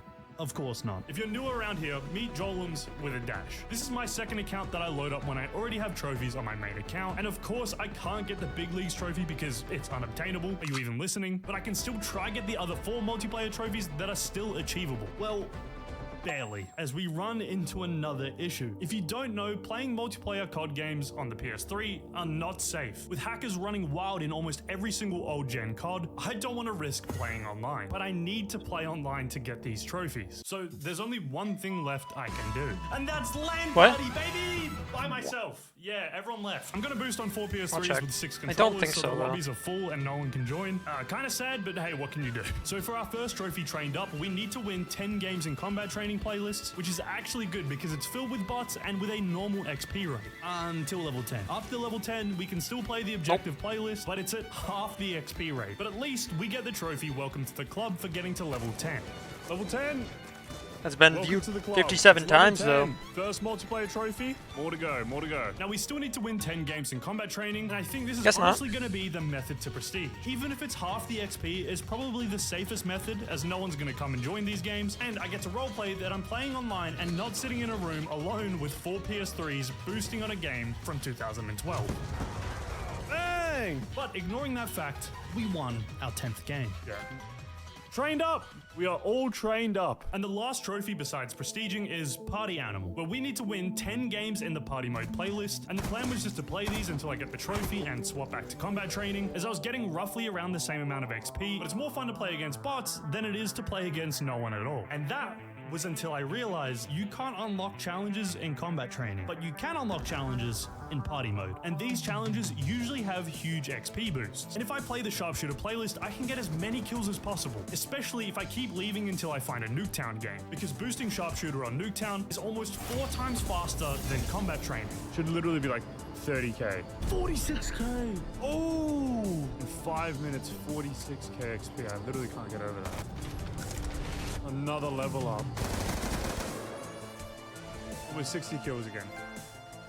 Party Animal, 27k XP. That's nice, that's nice. With Party Animal out of the way, the last multiplayer trophy we can get is the trophy Welcome to the Penthouse, where we need to prestige in multiplayer, which to do so, we need to earn 1,249,100 XP. And roughly, we only have 290,000 KXP, which means we're just under 1 million XP away from prestiging. So with that being said, there's nothing left to do but gang. Captain, level 31. Major. Oh, level 40. 15 more levels to go. 5 more levels to go. 51 or 52 or 55. Is this the last game of Sharpshooter? It is. It is the last one. That's it. Enter Prestige. Draven out. Did I prestige? I did! Welcome to the penthouse. That's very anticlimactic. I thought I'd get like a noise or something. It's kind of nothing. But I got a trophy. Damn, a 642 KD is kind of crazy. With every zombie trophy and every multiplayer trophy done, we only have 10 trophies left, with the hardest trophy being the trophy Giant Accomplishment, where we still need to complete 132 campaign challenges. But before we get stuck into those, there are some missable trophies that we missed during the veteran playthrough, as the campaign has multiple different endings, and to do so, we needed to rewind the campaign, undoing all the choices we made during the veteran playthrough, like the choice of shooting Menendez, because instead, if we shoot Harper, Fareed will be in the room where Salazar betrays us, getting us the trophy Showdown. Oh, damn. Showdown! There we go! Rip Fareed. Fareed really just dies. Now, I won't lie, these missable trophies are not only confusing, but they're also a pain to set up. Like the trophy Karma and Ship Shape, where we need to rewind the campaign to the mission Karma, but this time we need to complete all Strike Force missions, and we need to kill DeFalco at the end of the mission Karma. Got him. And completing the Dispatch Strike mission, and shooting Harper in the head in Achilles Veil, and also shooting Admiral in the leg in Odysseus. God damn! Oh! Ship Shape! Saved! Good karma. Hell yeah. For the missable trophy family reunion, instead of absolutely doming Mason, we need to shoot him in the leg twice, which allows us to get the good ending where Mason's still alive at the end. You look like hammered shit. Oh, you said the line, best ending. Family reunion. We killed Mason again. Thankfully, this next missable trophy, Hey Good Looking, is actually pretty simple. Remember during the fun car mission where I accidentally burnt Harper's face? This time we have to dodge it. Saved. Absolutely saved. Hey Good Looking. For the next missable trophy, Man of the People, we need to go back to the mission Time and Fate, and while Menendez is going sicko mode, we need to cap all the soldiers that are harming civilians in the first section of this raid. No, it isn't. Man of the People. Now for our last missable trophy Back in Time, all we need to do is complete a pass mission with a futuristic weapon. And of course, I chose my new favorite gun in the entire franchise. Yeah, this is a very strange feeling using this gun in this time period. Back in Time. There we go. With all the missable trophies completed, we only have 3 trophies left to get this platinum. And the trophy Giant Accomplishment is going to be a grind, as we need to complete all 10 challenges in every mission, including all 5 strike missions. And for completing all 10 challenges in a single mission, we get the trophy Mission Complete. Career record updated. I did it. Oh my god, first try. Mission complete. All challenges done. First of actual many. This mission is far from complete, because not only do we need to get 100% survivability rating in all campaign challenges, but as well as collecting all intel in each story mission, which will get us the trophy High IQ. Now these challenges were brutal. Got him. I need a knife. Where are you going, bro? What? I'm knifing. That's what I'm doing. Yeah, career record. We did it. Nice. Let's go! Oh, it looks good. Let's go! Career record updated. High IQ, all intel, baby. A trophy. One left. With all campaign challenges completed, all we have left to do is complete all challenges in all 5 strike missions. And these were just as bad as the campaign challenges. There are no 100% survivability ratings.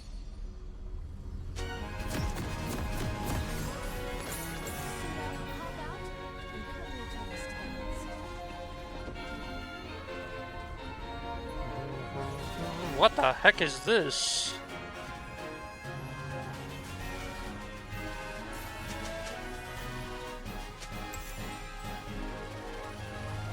Welcome to Summoner's Rift.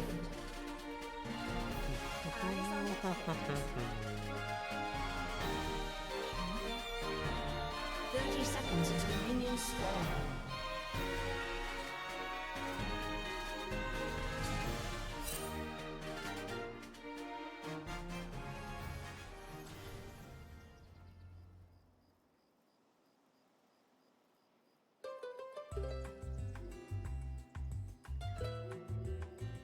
No sign of intelligent life anywhere.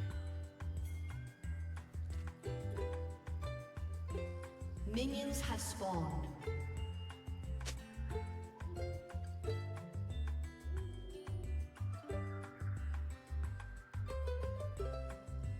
Squids have been here.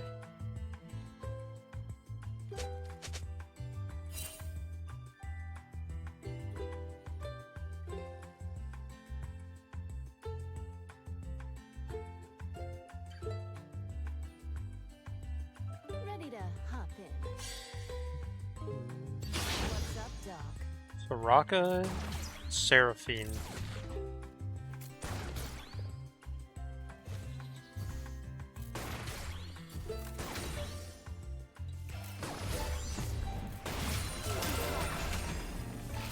Still target is a dead target.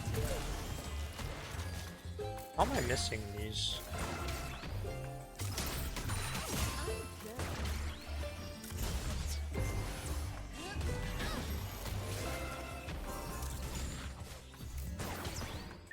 Locked on.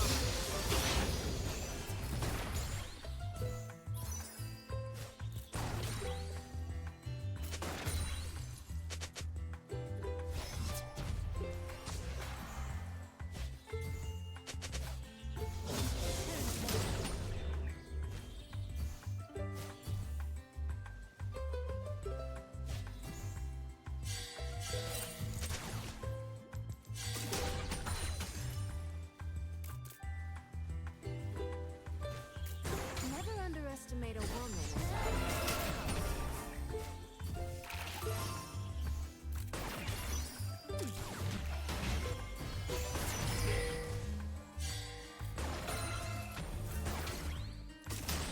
That's why I'm commander. Wrong move.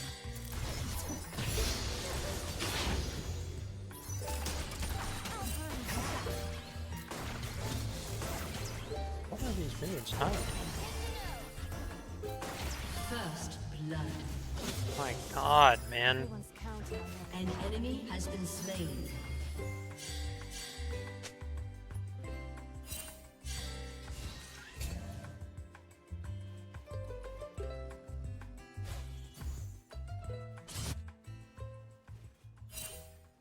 Slow and steady won't win this war. And that's why I'm commander.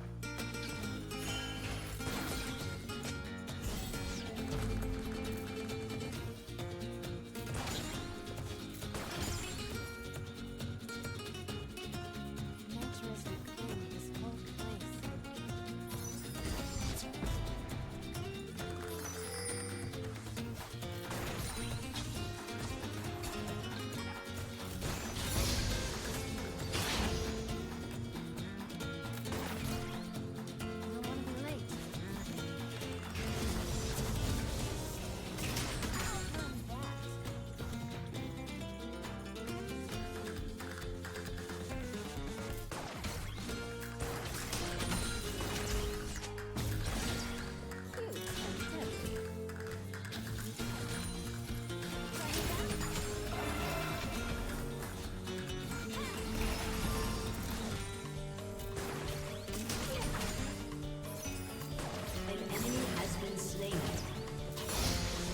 great.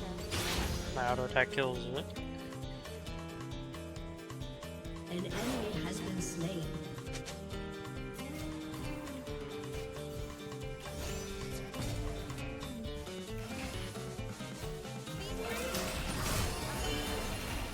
An enemy has been slain.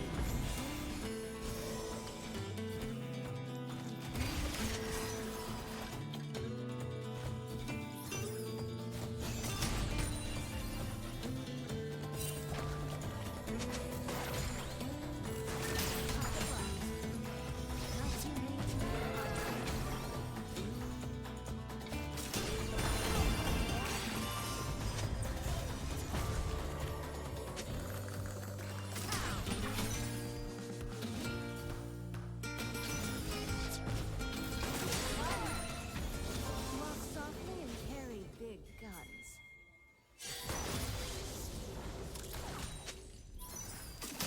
That's why I'm commander. Listen up, just the ears. Where's my Oops.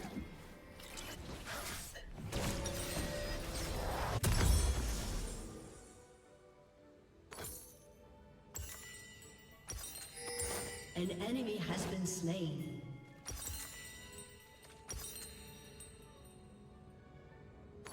Hope isn't dead until we are.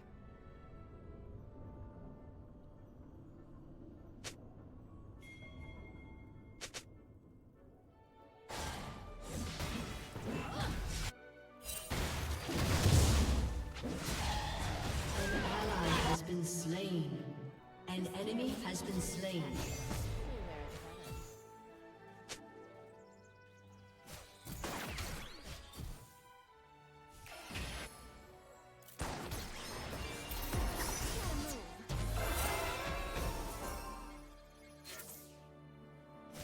Animal Squad gets the job done.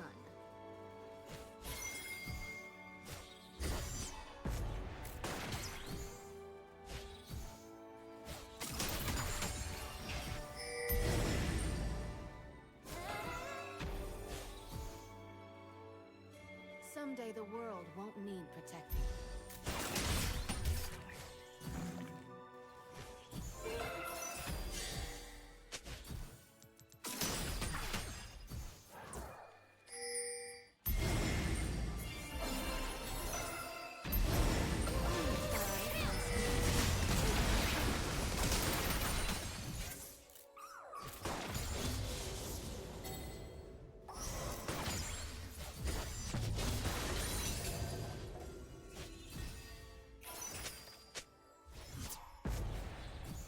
I've got sharp eyes. It's the carrots.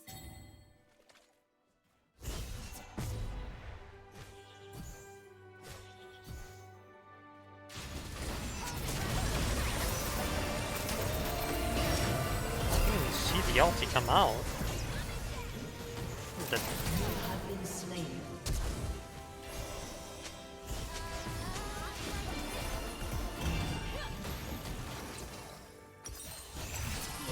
An ally has been slain.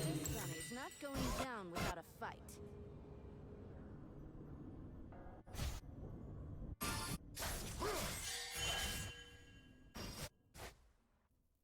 I don't even think that Mara would matter. You don't always get to pick your team, but you do get to pick your cause.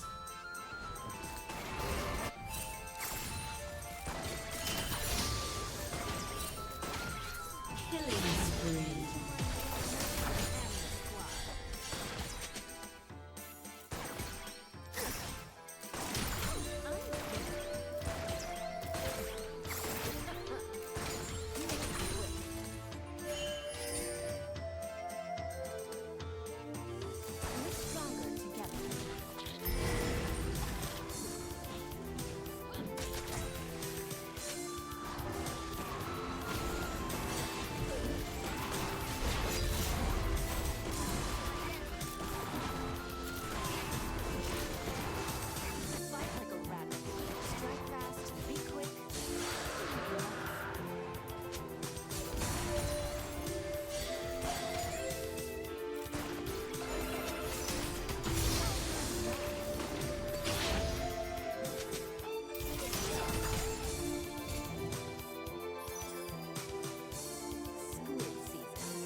Has been destroyed.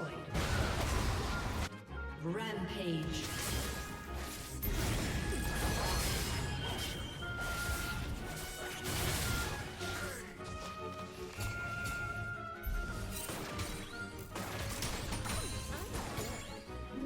Never underestimate a woman who has more things coming.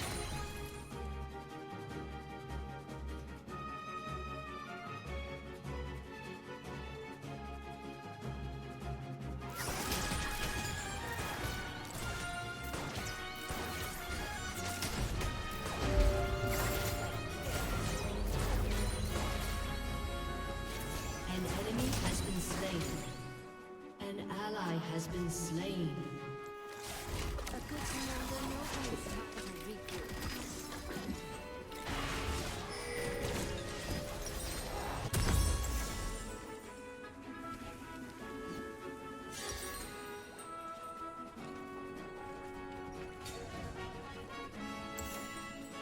And this man is here to keep a promise that humanity will always have a future.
turret.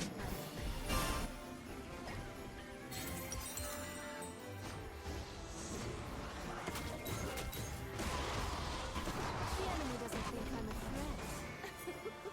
Your turret has been destroyed.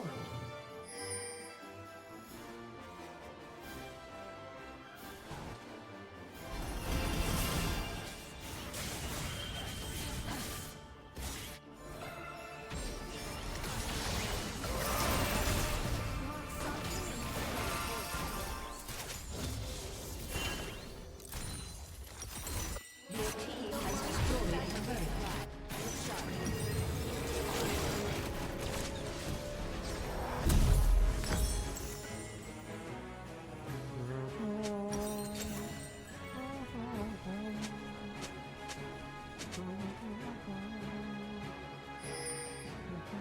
Style is important. Mate, best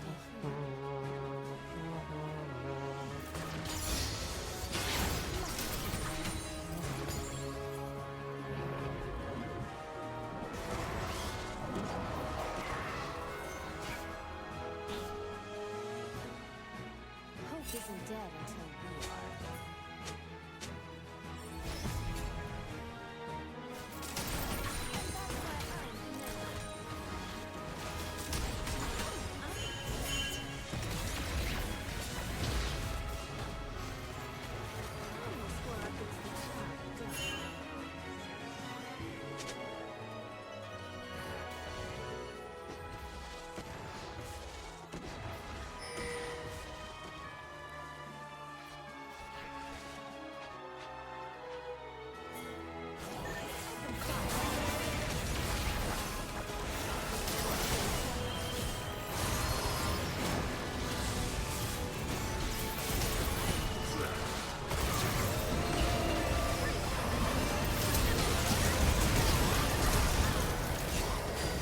That was 3 flashes, bro. What?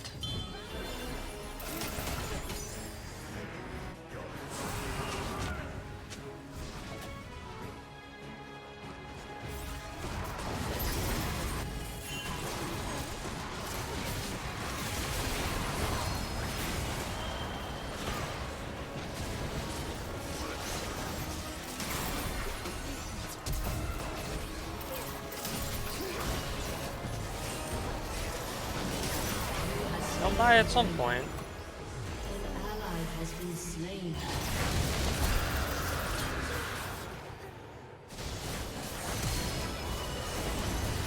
An enemy has been slain. Double kill. You have been slain. Triple kill. Ah, An God. ally has been slain.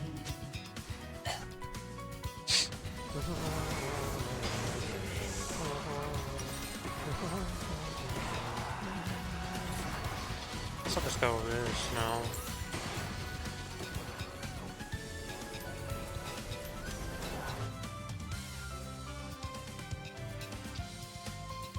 If we can still fight, we can still win.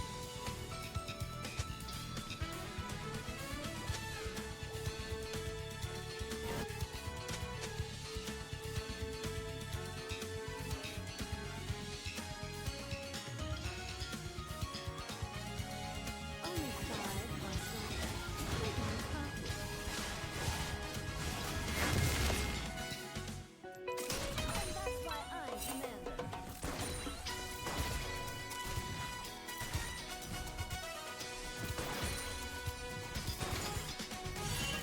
I've got sharp eyes.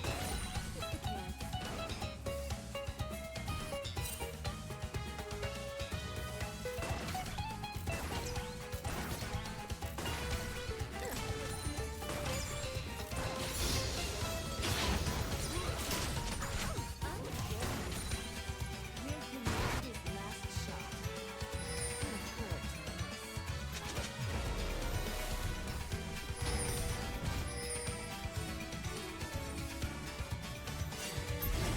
An ally has been slain.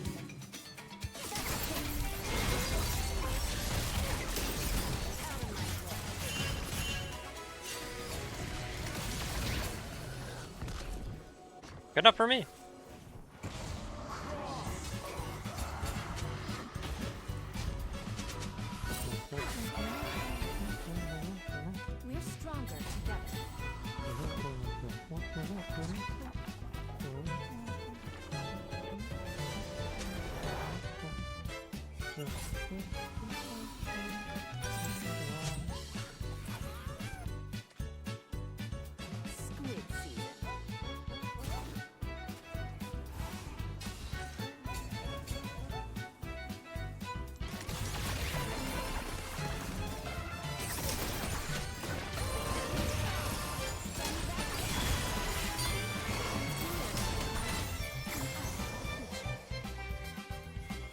Oh, I'm surprised I didn't get Seraphine ulted there.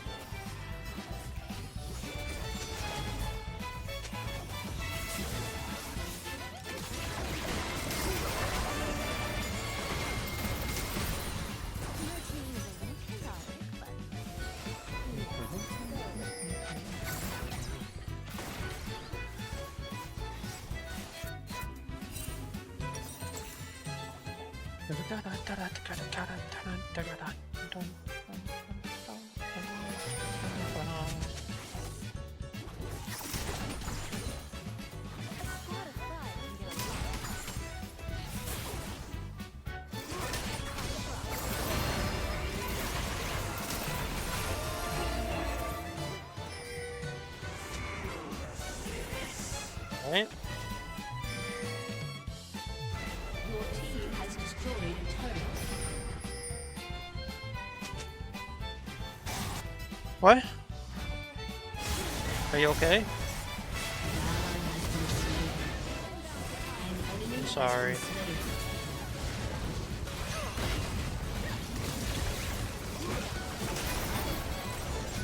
Serpent's Fang OP.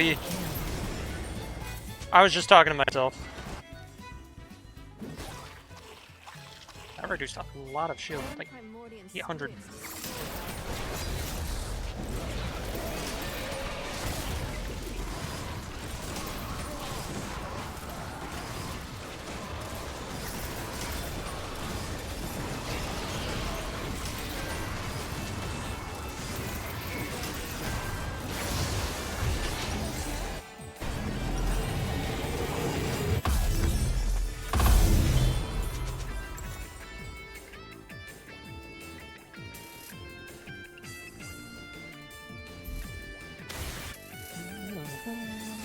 Your team has destroyed a turret.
Does this also work on his gray health? Doesn't look like it, but it just says that his shield's reduced, I guess.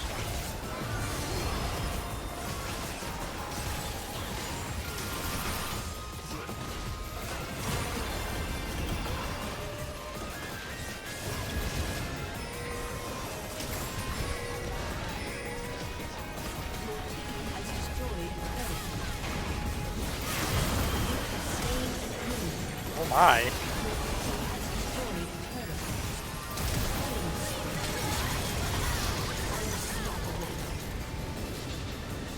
Alright. Victory! Decent items.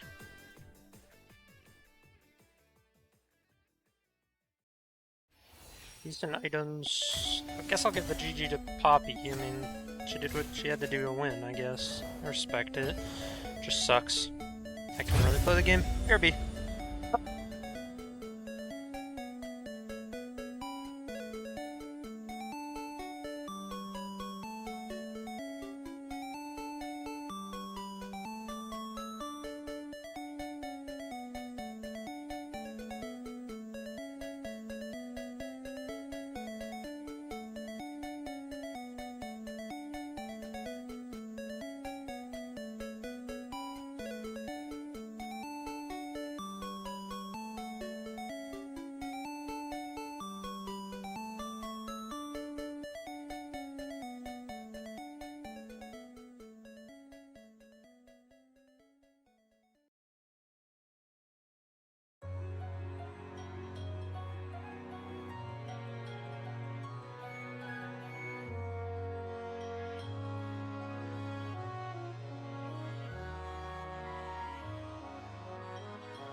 Thank you.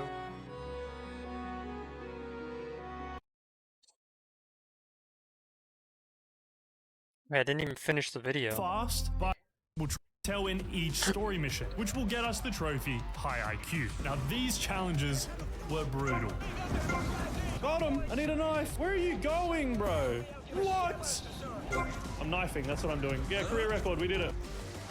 Nice. Let's go! Oh, it looks good. Let's go! Career record updated. High IQ, all intel, baby.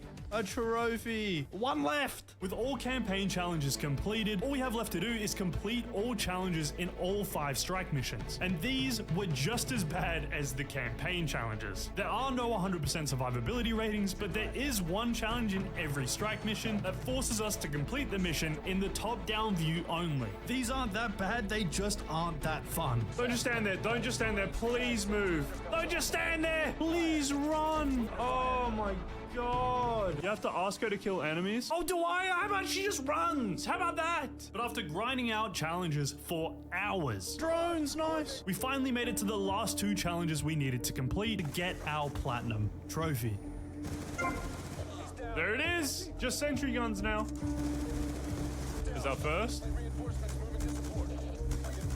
I think that's another one. And that's the last challenge. Giant accomplishment. The platinum! Let's go! Black Ops 2 Platinum. Oh my god. The unobtainable platinum has been platinumed. We did it. Just want to stare at this for a little bit. Thank you so much for watching this video. If you enjoyed it, make sure you subscribe to the channel. Let me know of any games you want to see me platinum next. Make sure you follow my Twitch to watch these platinums live. And I'll see you in the next video where I definitely will get the good ending.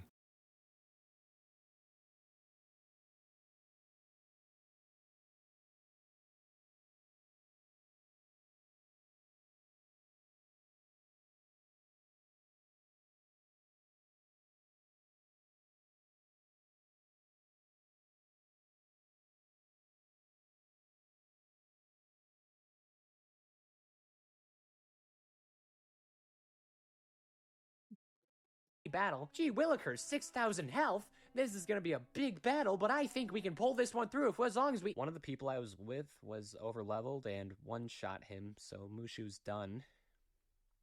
Yep.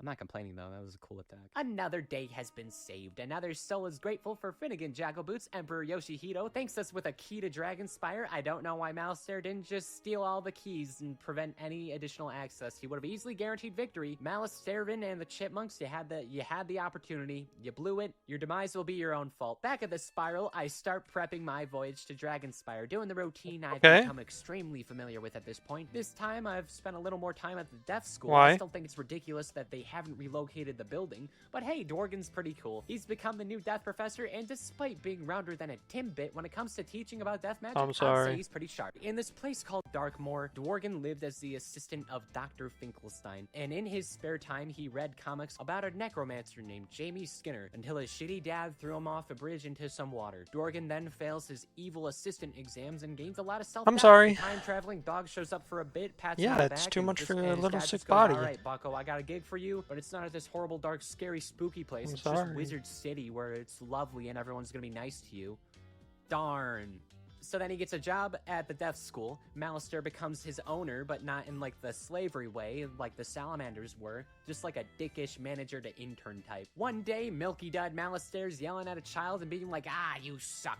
I bet my death assistant could be a better necromancer." And as a joke, he taught Dworgen death magic until they found out that Dworgen was actually just like a natural at being a wizard. So for the next 4 years, he was also learning how to do the magic. Until Sylvia died, yada yada yada, no more death school. He was still in it. He was simply rotting in the scary back streets until I showed up and accidentally got him promoted. But Ambrose either forgot that he hired Dworgen, or there was such a miscommunication because neither party questioned where the other was. You know, I completely forgot to mention this, but it's entirely possible that Malistaire tore out the Death School as he was, like, returning to get Bartleby's eye. I don't know why he would waste time doing that, but he also could have done that. But with Dworgen, I understand why lectures are terrible. Most of his side quests are probably the worst this game gets. For example, one of them was a side quest where I had to fight this guy, Freddy 9 lives, and you have to fight him 9 times to get a bad spell I almost never used.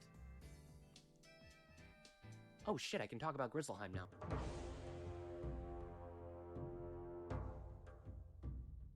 As a reminder, Grizzle is an entirely optional world supposed to happen anywhere before Mushu at the earliest and after Dragonspire at the latest, so I'm meeting in the middle. This story, as a result, is done in several bursts with several short stories that does connect in the end. Later on, there's going to be a sequel world called Winter Tusk, but for the sake of my quest, know that it's much later on. It's going to be saved when I actually did it. Grizzleheim is what happened if bears were the dominant species of Norse mythology. I know I said this earlier, but Grizzleheim especially feels like a Great Wolf Lodge. When I was still figuring out the game, I stumbled upon this world all the way back when I was level 6 in Wizard City as part of a side quest. I saw a bear, said to myself, hell yeah, that's a bear. And I did this little side quest, eventually stumbling here. Wow, I exclaimed to myself like I always do, like everyone knows I do it. This place is pretty different. I wonder what sort of adventures lie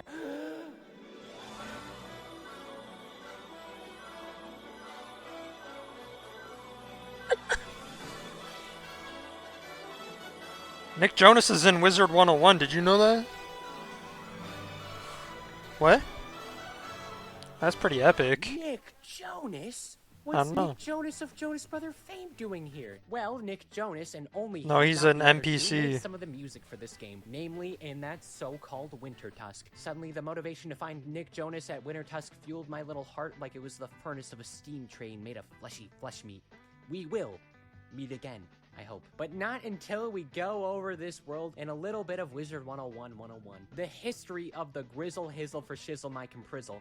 One day, there was a thing called the Grendels. Now, the Grendels were gross and ugly and everyone wanted them dead. So Mother Grendels declared that no one was allowed to harm her Grendlings. And everyone made this agreement as an oath, except for the spiders. As such, the spiders can still harm the Grendels, and otherwise you can only harm a Grendel when they're young. The older they get, the more invincible they get from this oath. The only way you can stop them otherwise is with spider magic. And also, there's Grizzleheim's chief king people. They're like the Black Panther, but bears. It's like they fight each other to become the leading bear. They beat up the Grendels. There's a bunch of goblin thingies versus Viking bears. The latter actually lose. Long story short, Grizzleheim's gone to shit, just like every other world. Along with that, Grizzleheim also includes ravens and wolf tribes, with boars also being there, like an invasive group that came from a different world. There's boars in Mushu and probably some other places. The boars are bad. They also must be dealt with. That's where I come in, stumbling through the world door, infecting the world with my presence. Within minutes, I befriend the merchants and successfully negotiate trade with this world and Wizard City. Then, Ambrose warns of there being danger, so we need to talk to the king. In order to do that, I must become a brave warrior. I think you know where this is going. Lots of smaller questing that accumulates to me eventually making something of myself. Wizarding has become my 9-to-5. It's time to save the forest, all while getting mostly bad gear and little to no experience. Did I mention this location is very bad for grinding? It is entirely just to have more wizard content. You get like 2 levels throughout all of this. Most worlds you get like 10. I entered the woods and went on a journey to get a sword embedded with spider venom. This gives the chance to actually unexist the Grendels roaming around the land. Also, lots of boar violence. I'm very good at reducing populations because my wizard kidnapper teacher man encouraged me to. Still not enough though. Gotta make my way to another part of the land to protect Andor's Holt and a village that's being attacked by a traitor known as the Red Claw, including this one guy named Ivar. He's especially a traitor.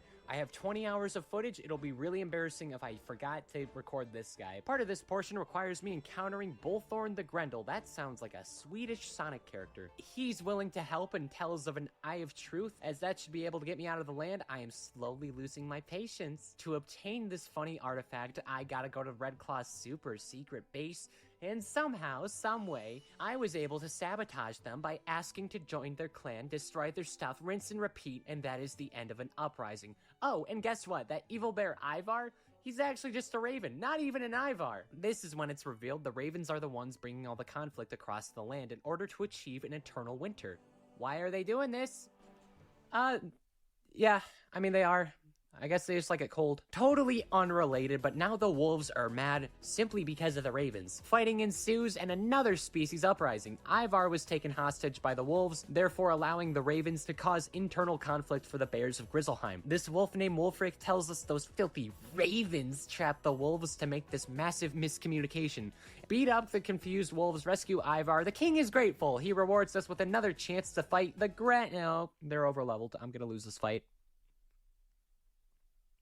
Okay, now we're done. The king apologizes for scaring me like that and blames the ravens. It is now time to stop the ravens with kindness. Because if that eternal winter thing they want happens, that's gonna lead to just cold forever. Eternal famine, or at least that's what their Tower of Lore says. Contrary to the title, not that much lore. According to the Raven Coven, who's like this strong warlock raven, they want to take all the magic of the world and force the cold. That seems like a thing ravens or crows would do. They fail though, because this is a children's game. The good guys will probably always prosper. No more Grendels, no more boars, no more ravens. World peace. To celebrate, I learned I can buy a house. And so, I spent 10 real-world US dollars on a virtual treehouse. One that all my friends can hang out in. No one came to my birthday this year. Why do you say been that? alive for too long. Our goal in Dragonspire is simple. I am going to kill Malistaire Drake. Formerly based on Italy and more specifically Pompeii, everything in Dragonspire is sad and destroyed. Within only a few years, nearly every living thing has either escaped or died from this place. The only reason we knew that this is a recent thing is the fact we saw the younger Cyrus and Malistaire living on there, and it was purely coincidence that both of them were out of town as it was obliterated. In addition, Malistaire's holding Sylvia's spirit as a wraith, meaning that she can't move on to a better place and is instead forced to roam this abandoned city until her revival. And this also has to be dealt with. Two very important things to note before discussing the history of this world. One, this is very much a military state of the spiral. As such, eternal conflicts bleed from every orifice possible. This is why getting in or out is such a challenge. The population was never able to fully relax, leading to a rather violent history, and much of this world is me weaving through everything in this world to get all the stuff I need to get to where Malistaire is standing. Secondly, the first of the 3 titans responsible for the destruction of the first world is here. The Dragon Titan sleeps near the top. If it is manually woken up by anyone, the force field around the world will also prohibit anyone from escaping to cause harm to the greater spiral. Initially, Dragonspire existed as a war country in constant fear of these things called drakes. They're basically dragons, not actually dragons though. Even though drakes and dragons are synonyms, there's also dragons, everyone's afraid of them. One day, the human king Men and Drake Queen Garvania become friends and beat up the dragons. The dragons get so scared they run off and go to Dave & Buster's or something. Big time skip, but one day, this king named Junjin frickin' died without a hair, then forcing a century-long war. Don't worry, all this is off screen. All this info came from in-game history books. There's not gonna be any footage, so we're just taking my word for it. Throughout this century-long war, there was very, very possibly war. One of the war things that could have happened was this guy named Rydal releasing a magic plague, and there was plenty of death until another guy, Duke Sebastian, made him stop that. The result of this was construction of Dragonspire Academy, where the citizens would begin to unify under one general idea of magic for peace, and where the Drake family all went to study pre-Ravenwood, as we saw via the time-traveling boxes event. Also gonna throw this out here, it's kind of assumed the Drakes are like descendants of the dragons. We actually don't know how that works, but that's why their last name is Drake. The academy becomes a big part of the country. One of the kids named Aldered, don't mix him up with Alhazred or Ambrose, they're all different. He overthrows the government, then everyone overthrows him because he sucks as a leader. The Dragonspire Academy Dean was a bad guy. The Dean by the name of Vladimir Darkflame, oh that's for sure a bad guy name. Vlad had a bad case of the Mondays and decided to do this thing we in the industry call kill everybody. Trapping all Dragonspire Academy professors who could stop him as he reawakens the Dragon Titan and its army as it slaughters almost all the people there. And truthfully, it's just fortunate no additional harm was done outside of Dragonspire. And the last thing the Dragon Titan will do before going back to sleep is replace all the water streams with lava, truly ruining any chance of bringing this place back in any greater capacity. Upon hearing about the news of their obliterated home, the professors were in shock. "Oh no," said Malistaire. "Almost everyone we've ever known and loved has died while we were at Ravenwood Academy in Wizard City. Don't worry, guys. As long as we stick together, nothing bad will happen. Things are looking up." It's funny how easy it is to forget things sometimes. To use the key, we first need the permission of Cyrus Drake and Ravenwood. Cool 1v1 fight, and broken legs. Cyrus will be joining us with unfinished business to finally receive closure. And as such, I got his blessing to snap his stupidly pale brother like a twig. Throughout all this world, Malistaire is going to be doing all kinds of chilling at the top to reawaken the Dragon Titan that killed everyone. As its strength will also be enough to force Sylvia back to life right after the Titan would go on a rampage and burn them to a crisp immediately after. That would give her enough time to divorce him, which is totally justified. First thoughts? Yep, everything here's fallen apart, and there's nothing besides scavengers and spirits. I will say, though, that there is a very apparent difficulty spike. Overall fights have begun to feel significantly more challenging as the health and damage amounts have spiked drastically. So from this point onward, I was thinking to myself, well, if they can team on me, why can't I team on them more often? This quest is a noble one, but it doesn't have to be a lonely one. So through the power of friendship and having a large number next to my name, once again, I converted even more wizards to Chupathism and just began to steamroll all of the annoying fights that would take so much longer. This also made me enjoy the game significantly more. I'm sure you would be shocked that I'm enjoying the multiplayer aspect in an MMO, which is short for Massively Multiplayer Online Game. I think someone the responded aspect to would it. Be quite nice. I'd They like to said, treasure curve yes, stomping redo the as a caulking group after member. removing the old And I caulking think and it's a old good call. cleanup. If I have to fight an army, why can't I have my own army? And if nobody helped me, I would probably give up. Like that's not even a bit. Like I would be done. There's not enough here. I don't think I could do this by myself. Upon entry through the world door, Cyrus warns us that his brother will be able to sense our presence unless, say it with me now, go around each and every part of the world to improve the quality of life since nobody can do it themselves. This time, they actually can't. They're all ghosts. I did this. Thanks for that, by the way. So that means progressively gaining the trust of a bunch of powerful and important people that once roamed Dragonspire just to enter the tippy top of the city, which also happens to be the most challenging location to actually get into. Talking to the former head librarian of Dragonspire, he brings up the knowledge crystals. That's These are giant things that can help us out on a mission. I tried finding it, but I couldn't find it history. again. That's what the lore master of this place does as well. Why are you here? You've done nothing but cause problems. I thought it was up above it. Please go away. Once the stones needed to progress are gathered, I head over to the Stone Keeper and gain his trust it so looks we can the go exact further same. into Dragonspire via teleportation. And this leads to him revealing that he left the portal piece necessary for progression in a vault located in the Grand Chasm. One problem though, we need a key from the Vault Keeper, and I would argue not being alive puts him out of commission. But what does that mean? More time travel, rather than using the time travel to stop Vladimir, or even just like throw the baby Malistairs off a cliff or something. Nope. We go back in time to open a safe so we can time travel again and open it from there. Why did we not abuse the fact we permanently have access to time travel? I don't know. Why did we not at least warn the Vault Keeper about his doomed fate? Well, that would be a paradox. That one at least makes sense. With another item acquired, let's go find Sylvia's corpse. Pop back into the place Malistaire's storing her. I would say it's quite rude how much he's messing with the remains of a loved one. And using the knowledge crystal, she gets captured, and I'm gonna be using her as a hostage, so Malistaire has to surrender. I don't even care if he retaliates. I welcome the inevitability of death with open arms and a goodie basket. With one more thing checked off the list, approaching the nearer bits of Dragonspire looms as a growing challenge. Dragonspire designed their academy to be essential to all students, literally making it impossible to get to the center of the world without a student ID. This means I gotta find all of the former professors along with Vladimir Darkflame, as he's ultimately the final person who will determine enrollment. Luckily, getting in isn't too hard. Like getting the Drake riding professor and the history professor to approve isn't that bad, mostly because they're bored of being stuck in this lava-ridden purgatory, so any variety of life is ideal. Vladimir's student application process for the academy is pretty lackluster in my opinion, just waddling around doing a lava Moses like in that one scene in The Incredibles, just to get his old things since he couldn't retrieve them because he was in prison. And dead.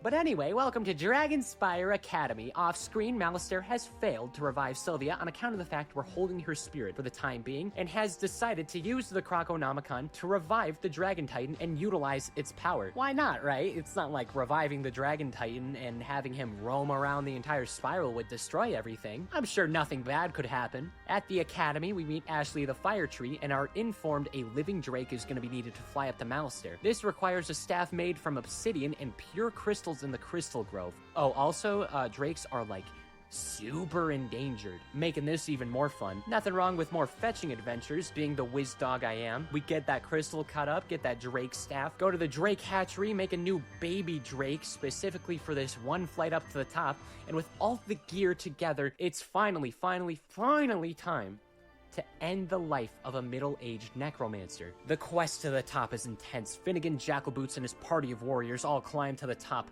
witnessing Malistaire doing his evils. My little wizard mind had a flashback to my youth when I was at Great Wolf Lodge. My family had all clocked out for the day after a wonderful experience of going through a water park and doing that magic quest thingy, the thing that once sparked my flame in my heart for wizardry. I was watching the ever-iconic Disney Channel show Wizards of Waverly Place, and as the commercial struck, I watched those beautifully crafted Wizard 101 animations, those battles of a storm and an ice wizard fighting Malistaire with everything they had. That was the moment I said to myself I was not going to be an astronaut or a brain surgeon or a mechanical engineer. I'm sorry. I was going to be a wizard. The time has come. My time has come. We are going to stop Malistaire from reviving the Dragon Titan using the Croconomicon and save the Spiral of all his evils.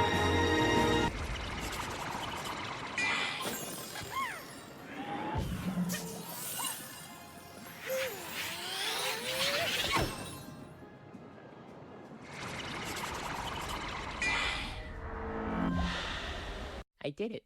Malistaire Drake, the former death professor of Ravenwood Academy, is dead. For the first time since my arrival to the Spiral, he shows humanity. He regrets, he apologizes, and he reclaims all he wanted was to bring back his lost lover, Sylvia. She comes out of our knowledge crystal and promises Malistaire it will be better now, and finally, the two move on to a greater plane. Cyrus thanks us for giving closure and understands it had to be done. Returning to Wizard City, we inform Ambrose of what happened. He is proud of me, like the wizard grandpa I never had. When asked about what I have accomplished, I thought about the journey, the friendships I made, the challenges, the prosperity, and I gave an honest answer. But not until I thought about it even more. Up to this point, following my enrollment in Ravenwood Academy, I had saved the day for at least a week's worth of days. Even though I have only been enrolled as a student for roughly a week, I have already attained multiple semesters worth of knowledge and magic skills. I went too in-depth about the Death School and some of my professors, most of which don't matter in the long run. I have protected the Manders of Crocotopia and brought the land to a more prosperous era. I have done the most I could to improve Marleybone, but that place was already a lost cause, and the less impact they have on the Spiral, the better. I saved Mushu by reviving Emperor Yoshihito from his deathbed, so I guess it really wasn't a deathbed anymore. Grizzleheim went from having a civil war to not doing that, and now they don't like the Ravens. I actually don't really recall Grizzleheim that well. And Dragonspire went from an abandoned wasteland in ruins to an abandoned wasteland in ruins with slightly less ghosts roaming in it. But most of all, I have successfully avenged the Death School. They should probably fill up this patch. It's a bad first impression to new students. Even though death majors are like the business majors of wizardry, they don't deserve this. Finally, I give a proper... Hear me.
Alright, I'm so back.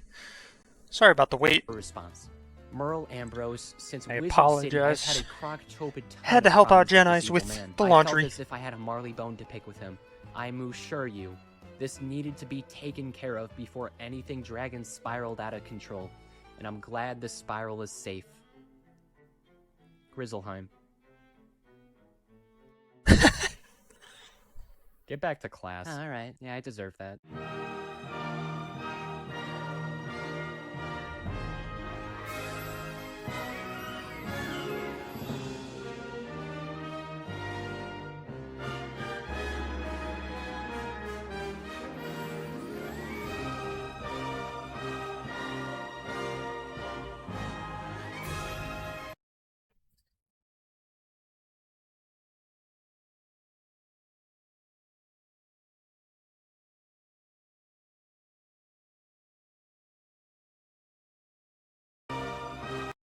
Merge Mansion is this. Somehow in the past few years, it's managed to sneak its way into success, and a big reason for that is a ridiculously convoluted story for something that, I mean, again, it looks like this. So let's take a look at what exactly makes this franchise so special.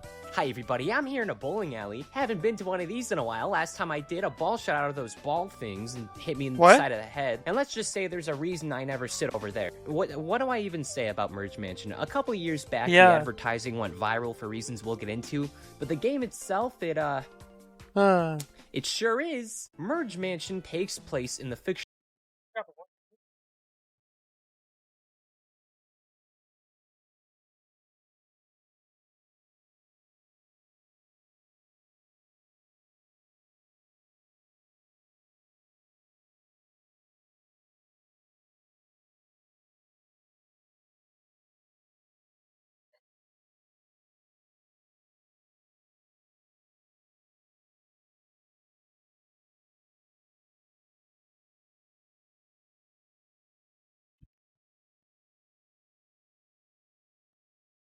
town of Hopewell Bay. This is a century-old small town that most likely exists on the eastern coast of America based on the climate, culture, and the fact New York City is nearby. The biggest problem I have with Merge Mansion is that it's very artificial when it comes to mystery. For anyone unfamiliar, this is a simplish mobile game with a mystery that in reality is a collection of tiny mysteries that rarely amount to anything. And that's because of the unfathomable nuisance that is Grandma Ursula, who on the exterior is a nice lady who has a pie company, but is absolutely hiding something.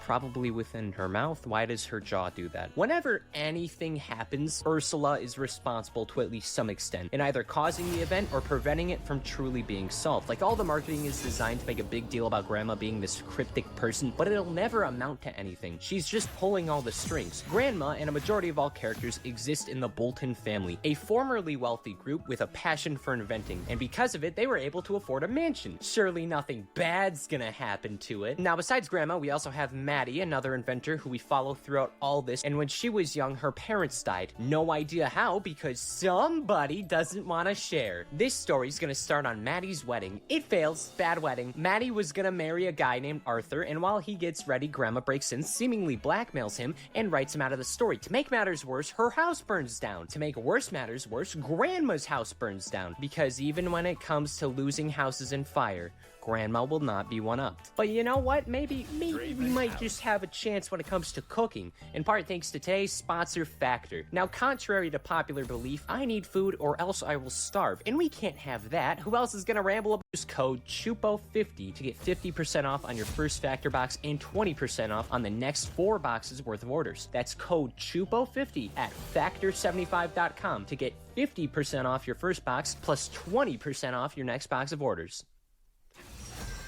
Okay, back to the thing. So following the house fire and the wedding falling apart, this is when Grandma reveals the estate, the fabled Merge Mansion, exists, and it's a wreck. Maddie's gonna have to do a majority of the fixing up on account of the family having nothing of value besides seemingly this building. And this is also the point where the Grandma Gets Arrested ad plays. And I need to be entirely honest, the ads are only kind of helpful. Most of these ads provide only a little bit of value to the greater story, mainly just emphasizing that, hey, Grandma's a little rascallion. They might not even be fully canon, possibly just an alternate timeline because of how cray cray, kids. Grandma Axe is an entirely different character. In the game, she's vague and unhelpful, but in the ads, she'll casually reveal or do something crazy without flinching. These two don't feel like the same, and the left one looks like a live-action Dr. Seuss character, and I'm sure that little guy in the back of our imaginary classroom has his hand up going, does that mean that there's a Merge Mansion multiverse? No, little Johnny. You're out of your goddamn mind if you think I'm gonna chuck a multiverse into Merge Mansion of all things. Merge Mansion has not earned the right to have a multiverse.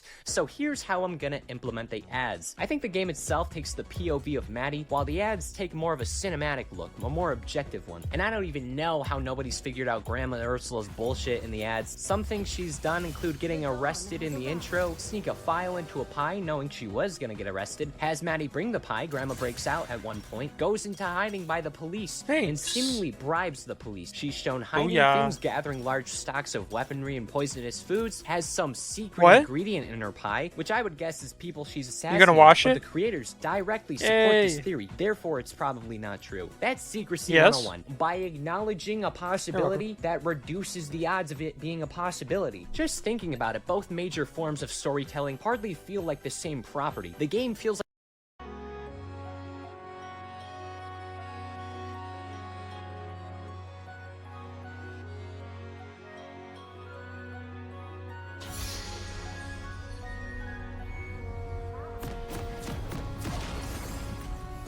Stand firm in thy faith.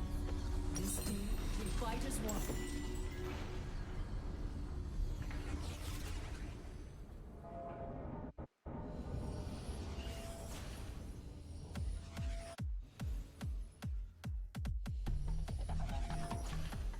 Welcome to Summoner's Rift. To face these veiled terrors, we must know. 30 seconds until minions spawn.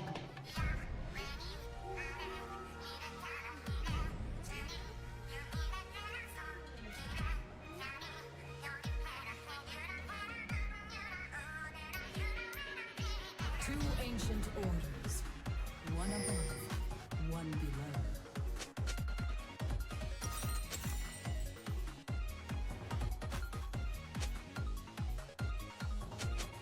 Minions have spawned. Steel caps are 1,200? Tis unnatural. This will mean twilight.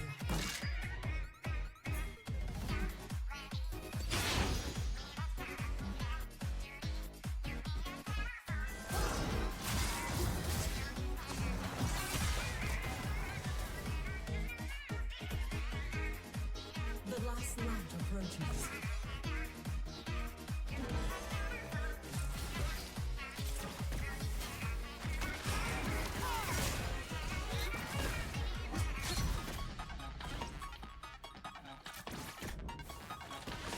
Interesting choice to go Fleet on Kai'Sa when I picked Leona, but okay. First blood. An enemy has been slain.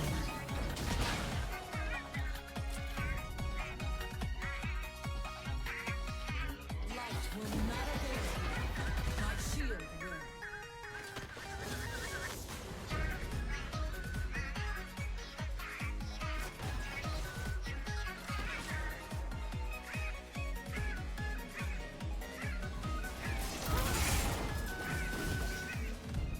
Lighten thy eyes.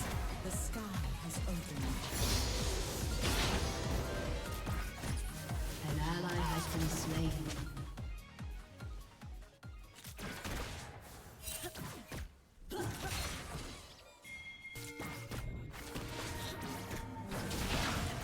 Gaze into the glow. Do not delay.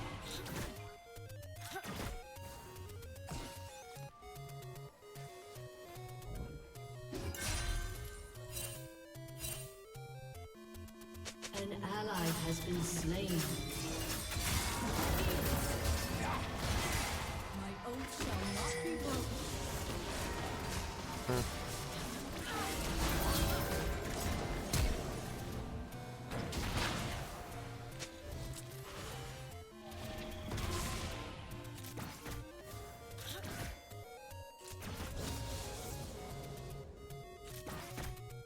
What dark dreams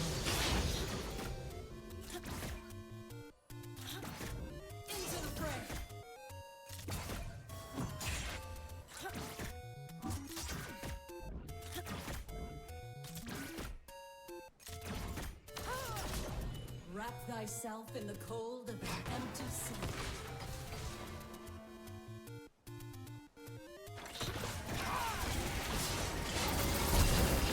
An ally has been slain. Oh,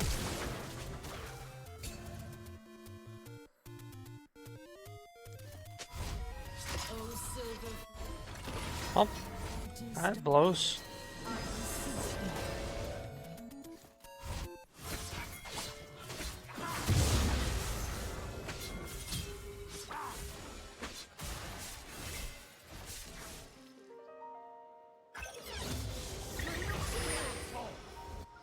I am but one life. An enemy has been slain.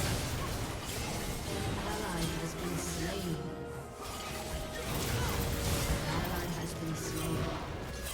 You have slain an enemy. The light within thee is gone. I don't even want to hear it, bro. You had flash. I got auto-pathed. Come on, it's not my fault.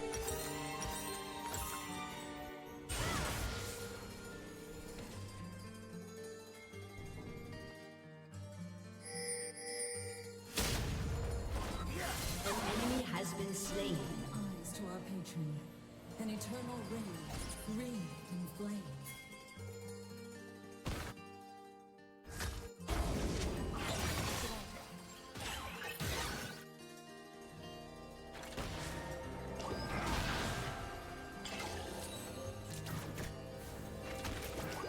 It is but a small thing to fight for good.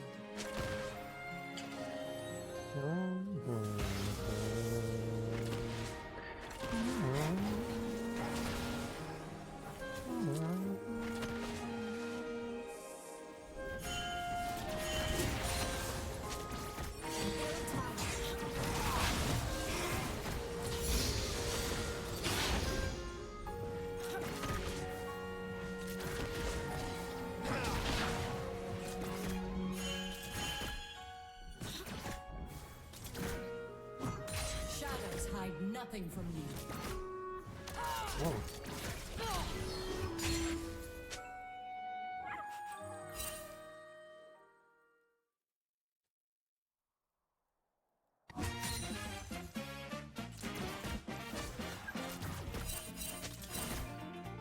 Thy wickedness is undone.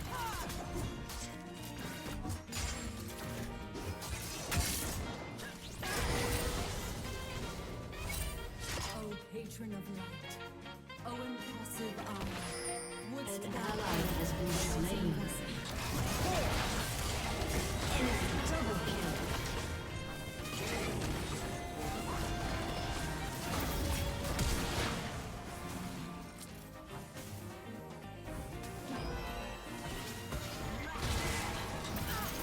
Cling to the twilight, lest true darkness swallow you.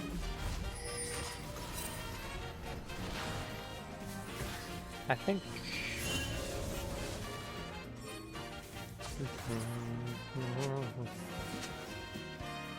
This is risky. Ally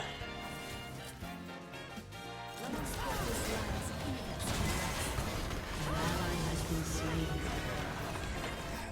Enemy double kill.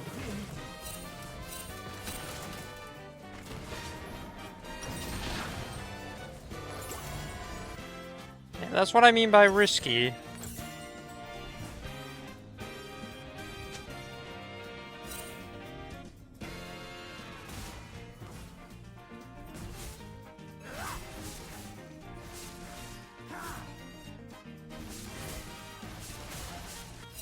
My order stands against the coven and its ancient gods. Pray against the tales.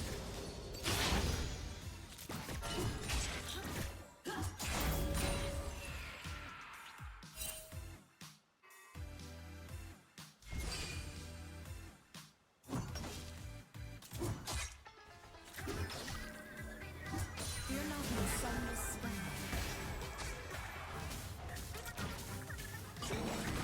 An enemy has been slain.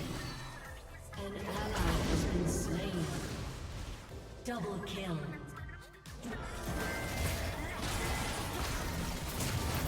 Let our enemies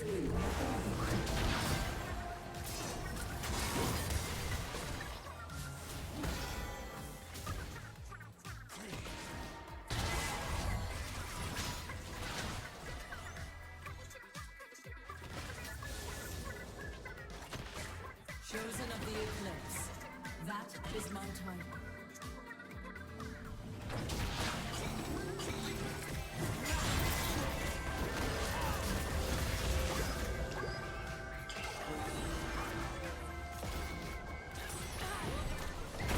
You have been slain.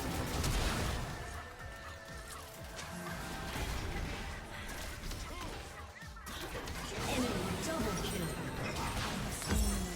An intent not to hurt.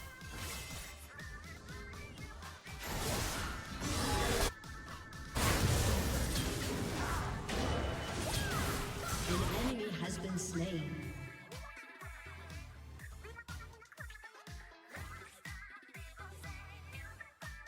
This guy's just bad, man. But a portent of the world to come.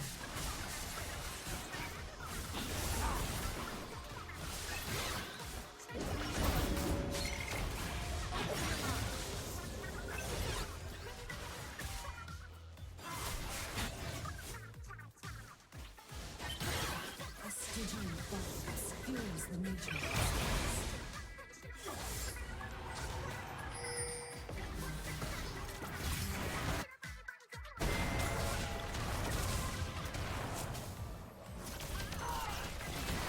Enemy rampage. Killing spree. This is the path to totality.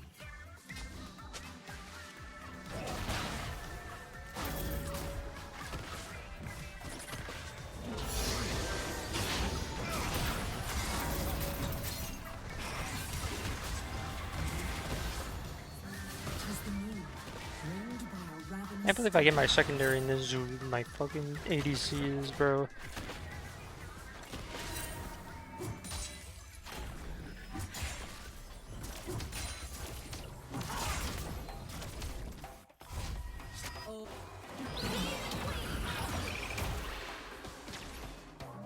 me to thy embrace.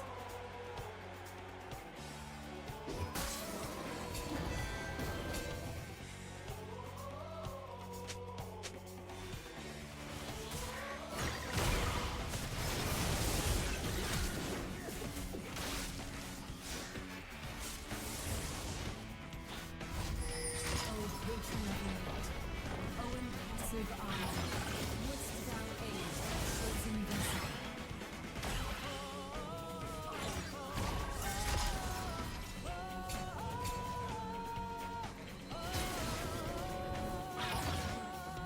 The only way I can make this work is if I go all the way around. Our foes wither beneath a halo of blackened flame.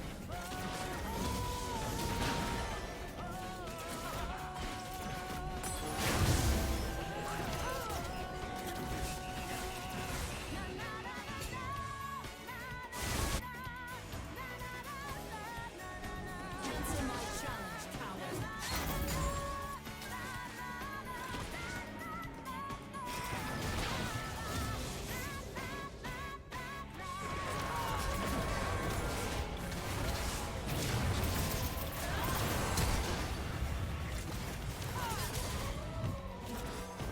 Well,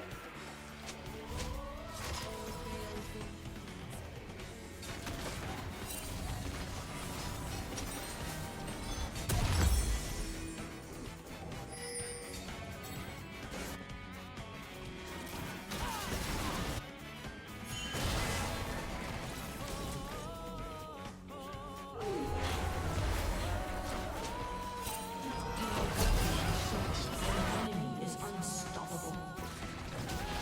An ally has been slain.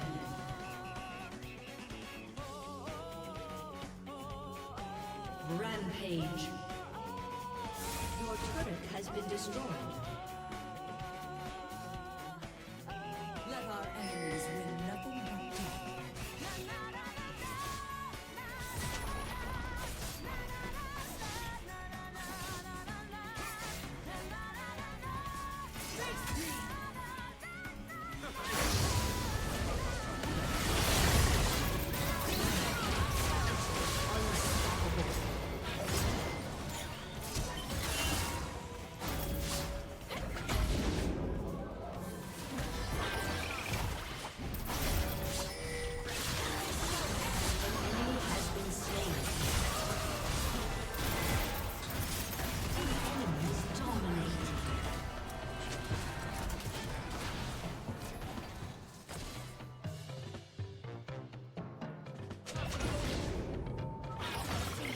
My ADC's a top laner. Okay, that's nice.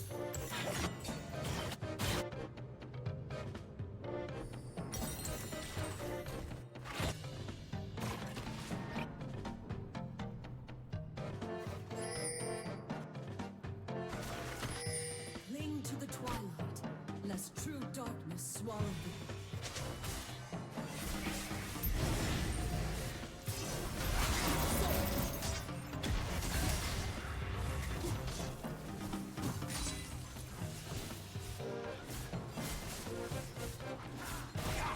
Flight will not avail thee. My shield will.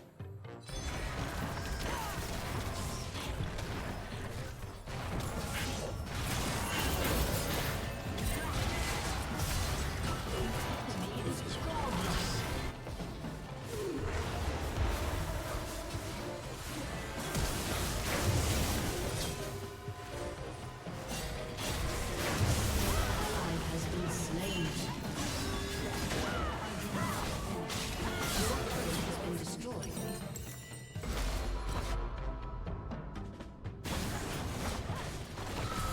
An ally has been slain. Your turret has been destroyed. It is but a small thing to fight for good.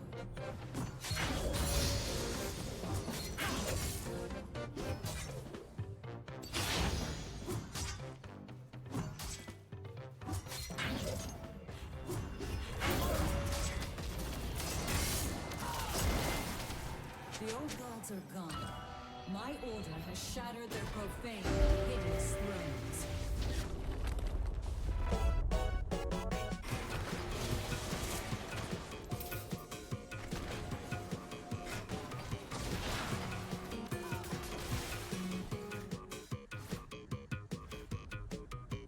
Chosen of the eclipse. That is my title.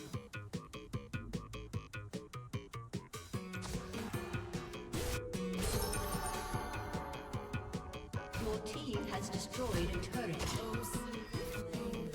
Oh, empty star. He seeks.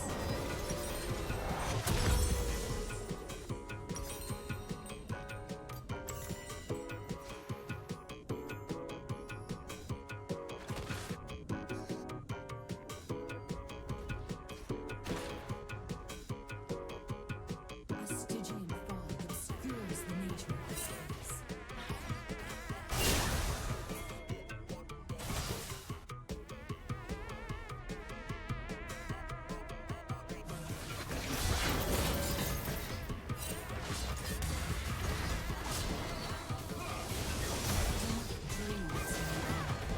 You have been slain.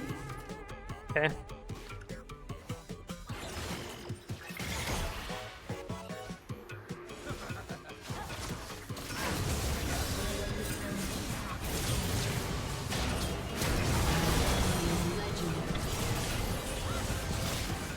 Ally has been slain. Wow.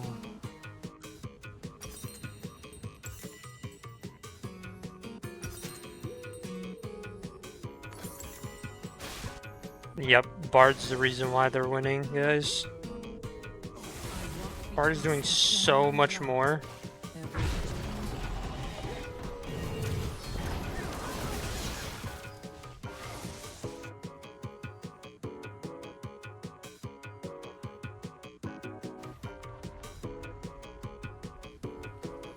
Your turret has been destroyed.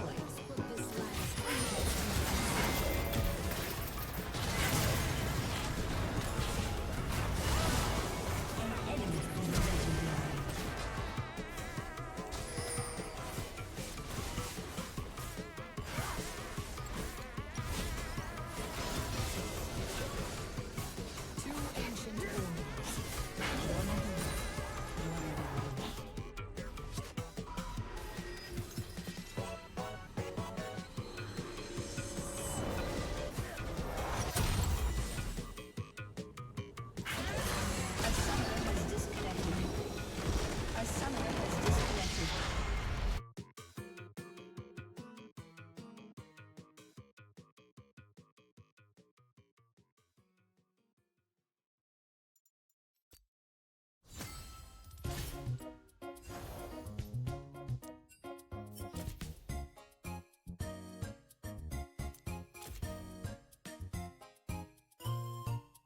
Yeah, how many games of ADC has this guy played?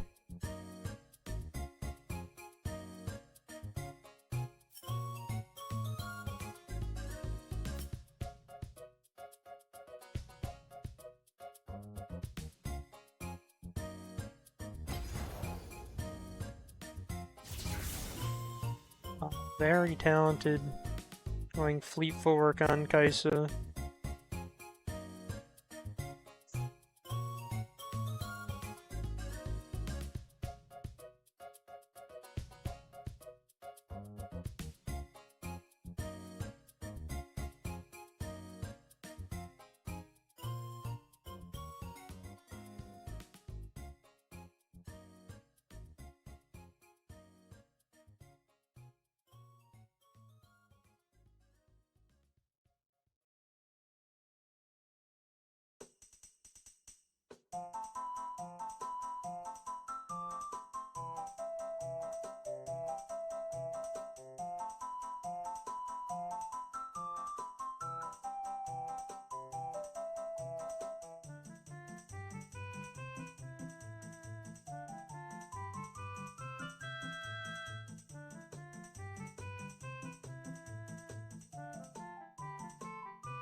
It's like some sort of average romantic Hallmark movie or a cute soap opera. The ads could be a Blumhouse property in regards to storytelling. You got Pedro Pascal on this. I mean, why are there A-list actors in these? I don't know. Honestly, I don't give too much of a hoot. These things are probably different, but they're both called Merge Mansion. So I'm just gonna say it's the same. So when Maddie and Grandma start cleaning up the mansion, according to the inspector Roddy, if at least an effort is not made, the town has the right to tear it all down on account of the mansion being a public hazard. So Maddie and Grandma, but mostly Maddie, because Grandma does not actually help. She's quite toxic in general. They make necessary payments, and then they all go around the house room by room, renovating every area through genericish puzzle gameplay with text boxes sprinkled level to level. It's through these moments where we meet a whole load of characters, along with learn more about the Bolton Tree family. And this family tree, wow, it sure does exist. Like half the game mystery and reveals in general correlate with this family and the family tree that do justify some of the antics, but also not really. At some point, the family has some sort of pirate background. This would explain Grandma's criminal record. Almost none of these people have pictures, by the way. Now, the oldest named family member is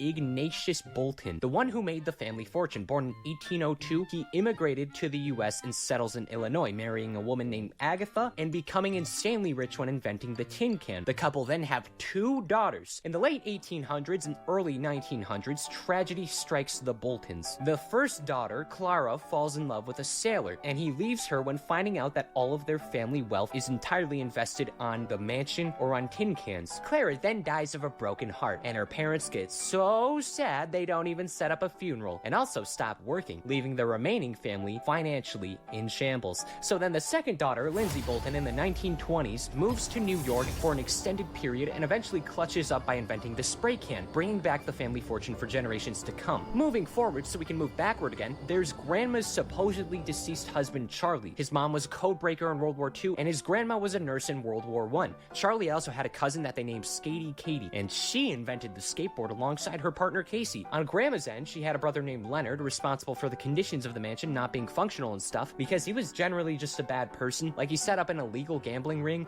he had an affair with the former butler, Winston, just a collection of messes that led to this sad husk of a pristine, lovely mansion. Grandma also has a sister named Deb, who's been married at least 4 times, still looking for the perfect man, which probably won't be happening in the retirement home. She looks like she has roughly 16 minutes left. Somehow she does it though, because she nets this guy named Hank. We'll get back to him, but he also has a brother named Michael. One of her other marriages would also result in an unnamed daughter who in current day is with Pearl Wu, and the 2 of them have a kid named Mason. Pearl also has a cousin named Dwayne who never matters. Most of these people never matter. It's just a family tree. Now, Grandma's unknown parents were hesitant to let her marry Charlie, in part to the financial standing, thinking he's not in it for love. Like, he was a carpenter on the poor side of town. They totally had some level of bias. So instead, Ursula almost marries this infamous mob boss, Crutchley, promising additional wealth and to keep them set for life. But that falls through. We never know why, because, again, somebody doesn't like sharing, and Charlie helps her escape the almost marriage. Then,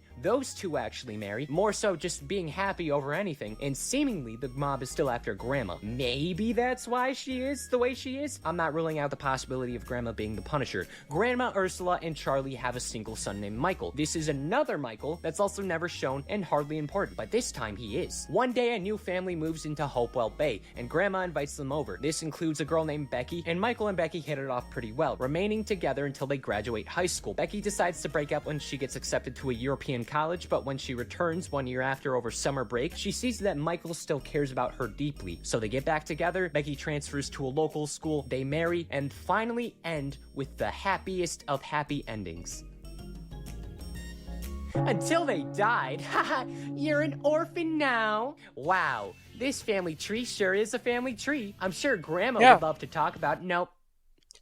Instead, she's gonna continue pretending to help fix up the mansion, which in-universe has taken years. But hey, at least we know there's a very real possibility that Grandma's been conditioned to go up against the Mafia. But we've all been there. Grandpa Charlie might also be alive. The hand thing in that one ad confirms that either Arthur or Charlie are still alive. It's probably Arthur, but still. It seems like Maddie's slowly moving on from probably the worst day of her life. I would say it is. Arthur was probably bad for her. Good thing Grandma's playing matchmaker, really just taking control of Maddie's life. She seems to be pushing for Roddy. He already knows how to treat a woman on account of already being divorced by a detective Kate Sullivan who investigates much of Grandma's bolting shit. At one point, Grandma gets arrested again for allegedly stealing Charlie's gold watch. Don't think that's very fair, but regardless, they bail her out. This kerfuffle amounts to virtually nothing. At this point, the Boltons have been maintaining exclusively the exterior, and a few more characters make their way into Maddie's life. The family finds and adopts a dog named Rufus. It is a dog, and I'm sure it's very marketable. There's this Masters of Disguise looking guy, Julius. I think he's trying to ask Ursula out. He also drives through the mansion gate,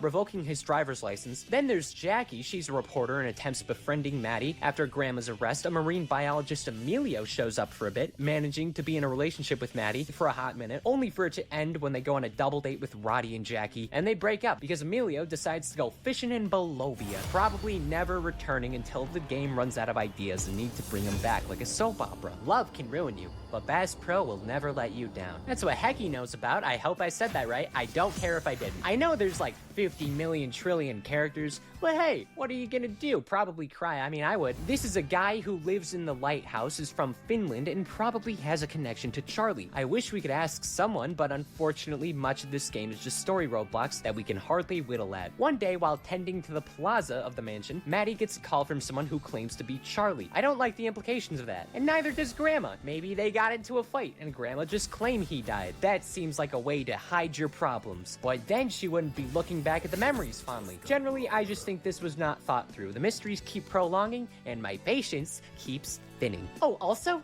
Deb is relevant now. She moves into town, just like all the other side family members. We don't care. We don't care as much. Deb is on a love quest. She seems like the type to say she would be on a love quest. And again, somehow this ends up with Hank. I'm gonna assume they're meant for each other, though considering both of them were okay with having a wedding where both of them are wearing pink suits. Oh yeah. Also, Grandma's blackmailing Hank now.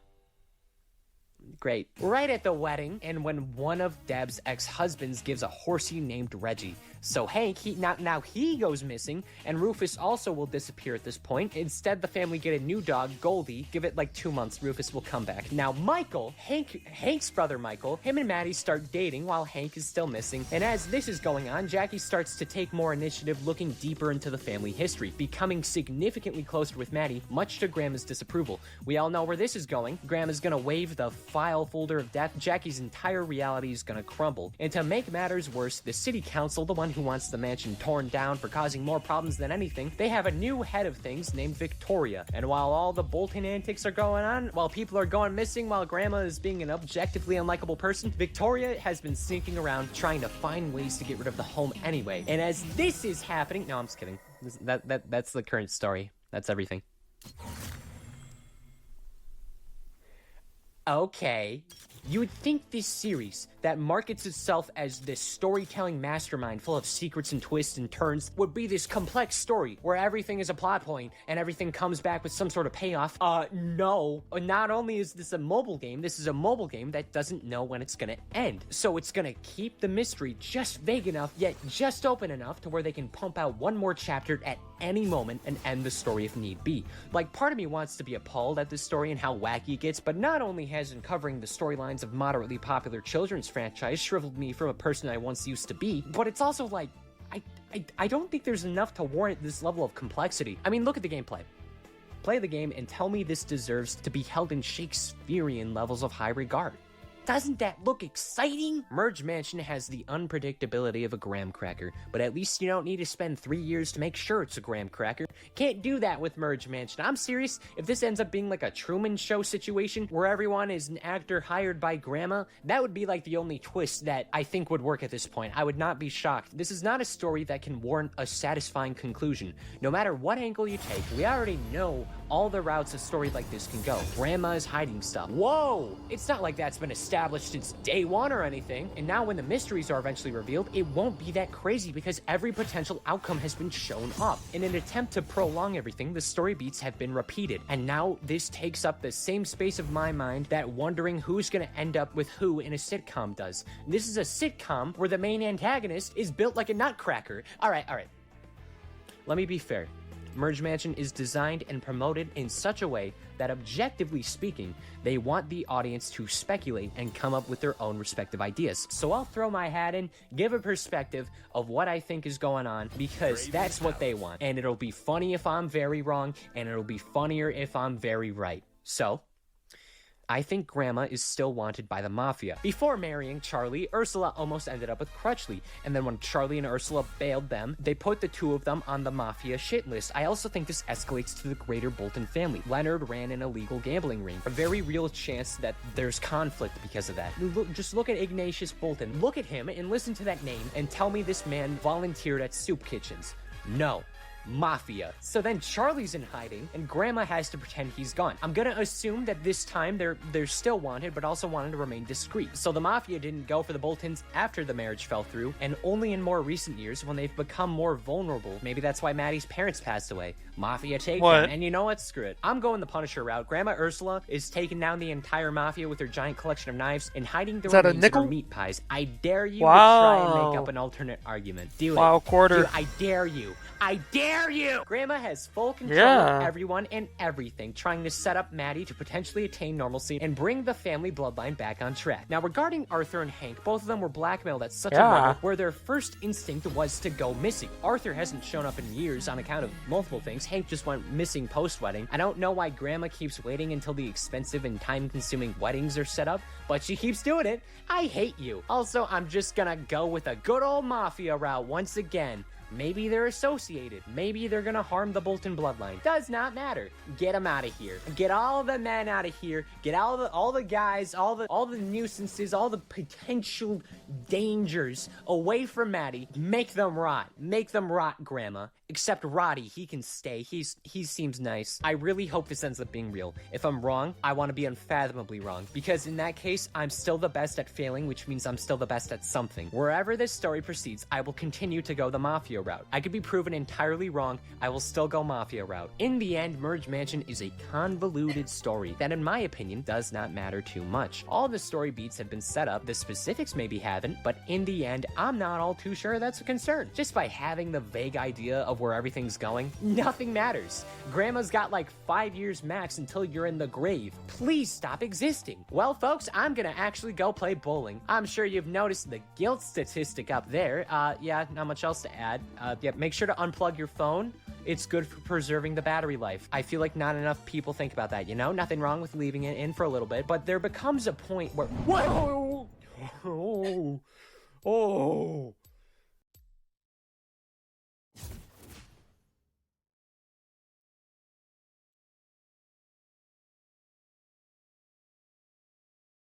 Look here.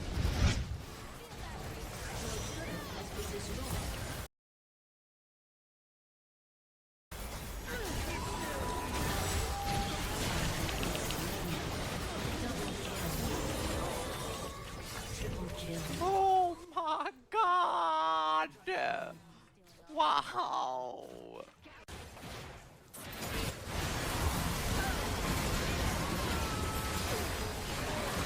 Holy. Oh, Jesus Christ! Are we not here?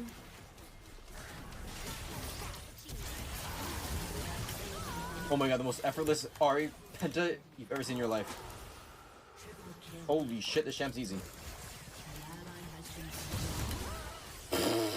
Nah, this champ's for fucking babies. Nah, that was the most effortless quad I've ever gotten in my life.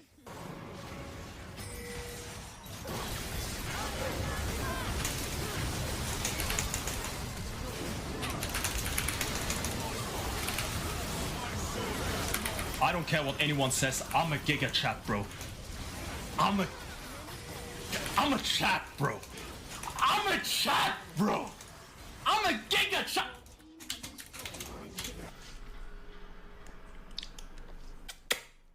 Let's go.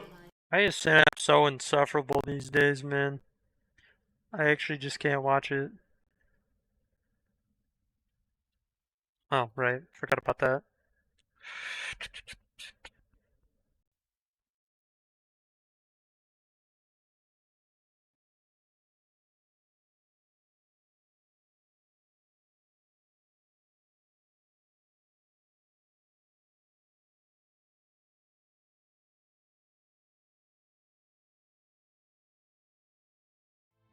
In the summer of 2013, a then unknown team of future North American superstars took the LCS by storm. He's got to hit the Nexus with their eyes on the Nexus, their eyes on the summer split, completely undefeated. In an instant, Cloud9 became a household name in the esports community and were going to become one of the most successful esports organizations in the world. Despite their early dominance in the league, 2015 held a very different feeling for Cloud9 fans. The pinnacle of league competition, the World Championships, is just around the corner, and C9 are facing a brutal reality. They are absolutely f***ed. To understand how they got into this position, why this situation is so damning, and how they could possibly recover their awful season, we'll need to go on a journey. One that will take us back through time when the LCS was simpler and the world was brighter. One that will ask how one player could influence the outcome of a match like no one else could. And the wildest thing, this isn't for a trophy or a spot in the playoffs, or even a qualifier for the LCS. But this is the greatest run in LCS history. Because right now, only one thing is certain. The Cloud9 of old is gone for good. While there are many great moments in LCS history, this is the league's only miracle.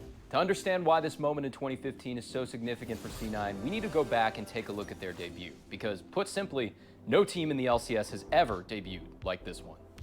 Back in 2013, the game was newer, League Esports was still finding its footing, and the LCS was only in its second ever split. This was not the professional, highly polished, franchised LCS that we see today. This was back when 5 guys, burgers, fries, and a dream could make a run from solo queue all the way to the pro scene. And Cloud9 catapulted from the cash registers of McDonald's right to the peak of North American League of Legends. After qualifying for the LCS in the summer of 2013, Cloud9 came out of nowhere and were light years ahead of every other team at the time with 5 brand new players. Remember, this was at a time where teams didn't have coaches. The players were responsible for all the out-of-game prep, including drafts. So their support, Lemon Nation, had the idea to write down their drafts in a notebook and carry it on stage.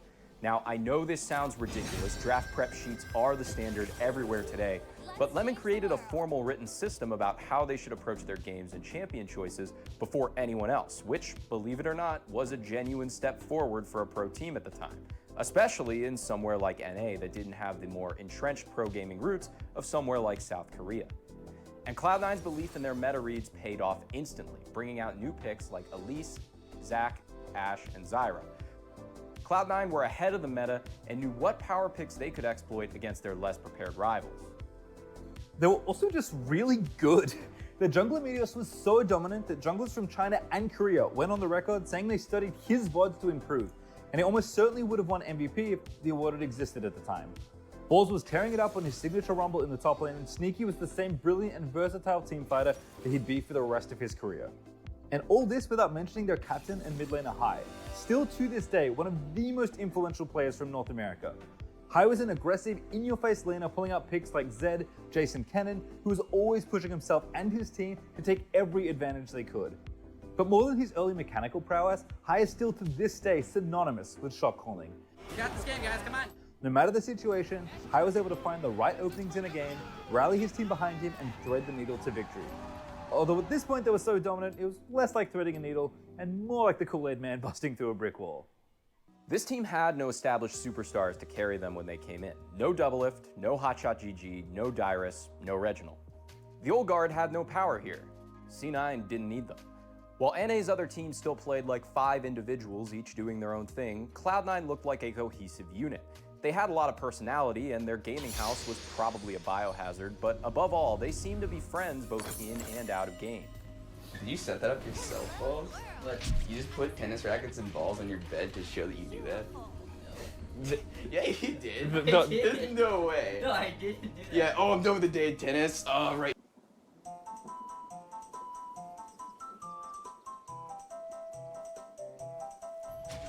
Welcome to Summoner's Rift. Easier to hear someone else than hear yourself. 30 seconds until minions spawn.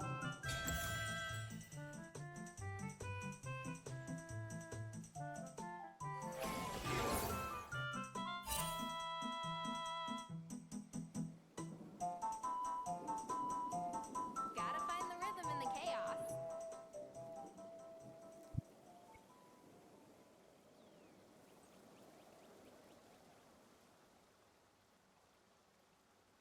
Minions have spawned.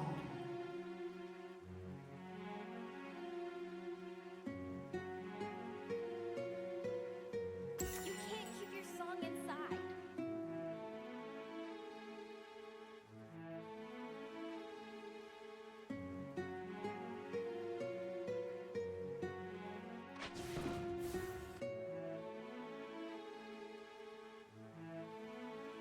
Looking for a song in everything I do.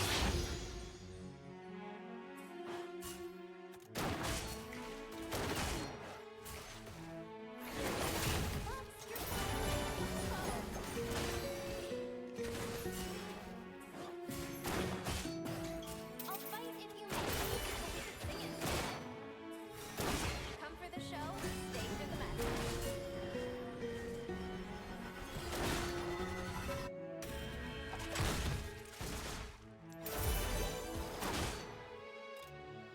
Apparently hitting spells is like the hardest thing ever. Stage fright?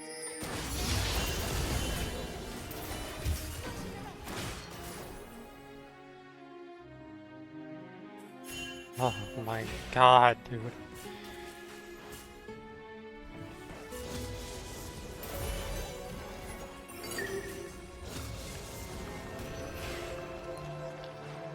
This dude moves before I even throw my spell.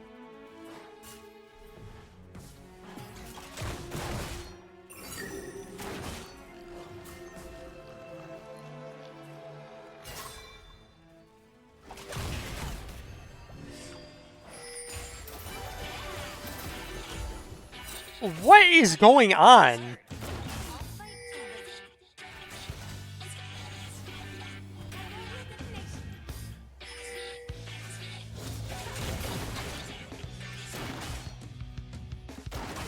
First love.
Dawn and Pilgrim sing together in a dazzling duet.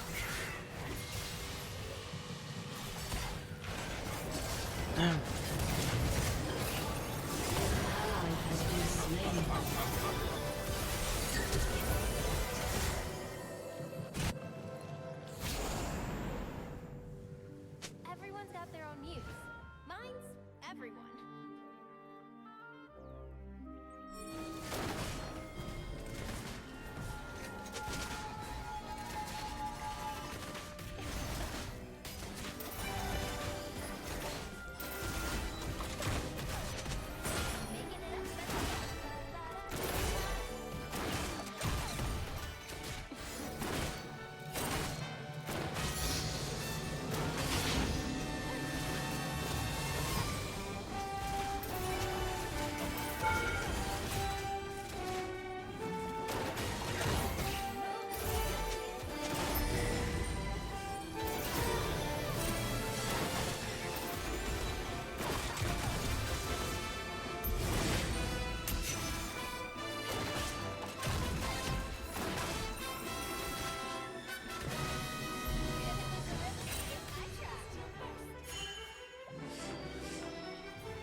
An enemy has been slain.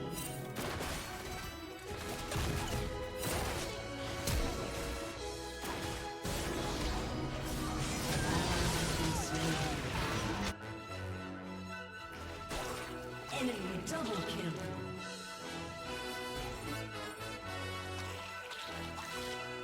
Bro, he's already out, like...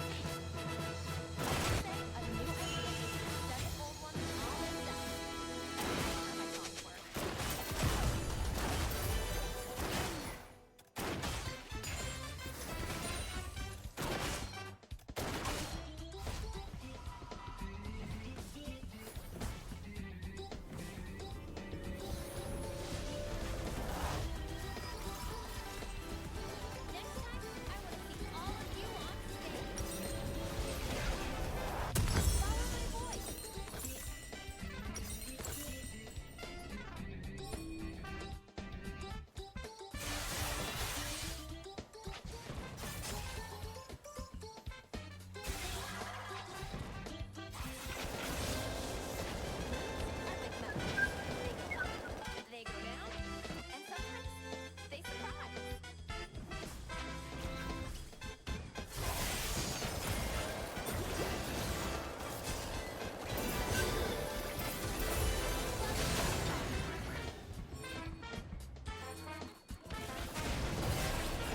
An ally has been slain.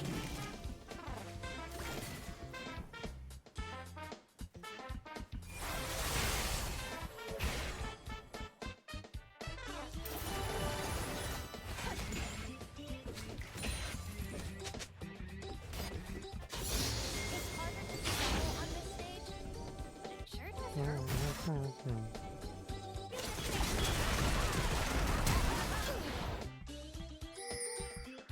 ally has been slain.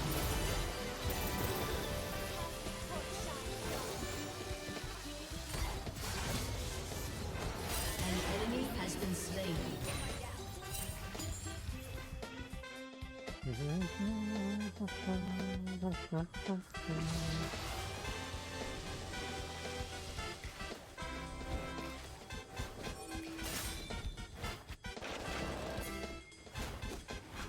Jesus, man, this guy.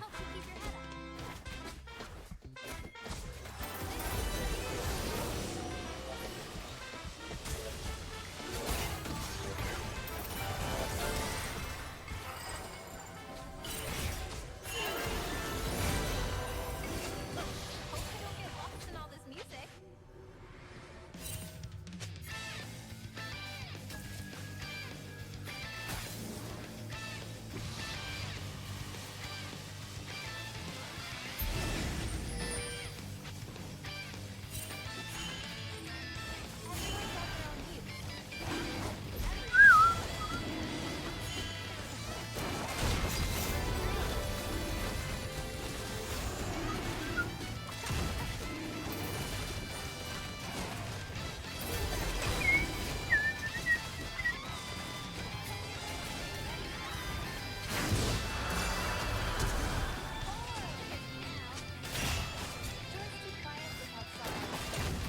think I missed anyway, but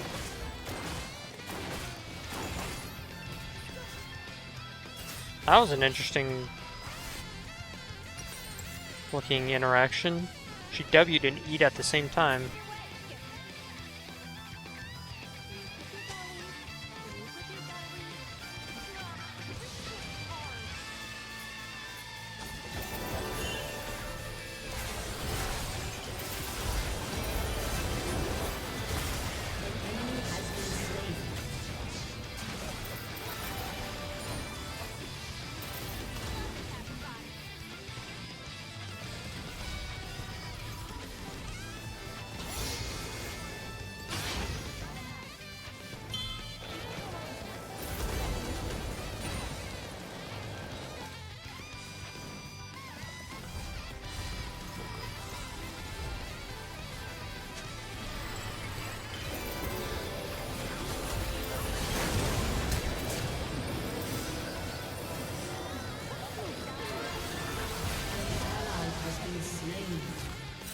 Or like we saw them come around here.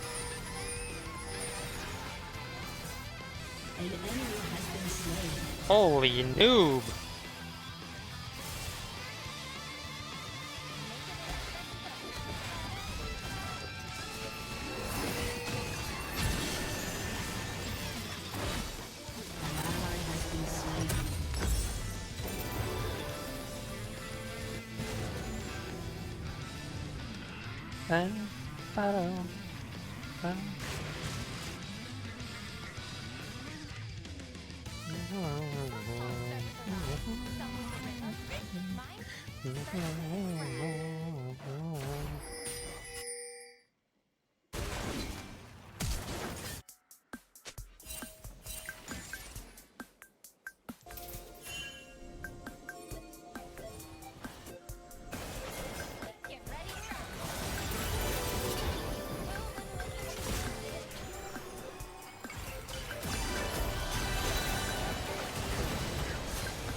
How is this my fault? I saved you from him multiple times.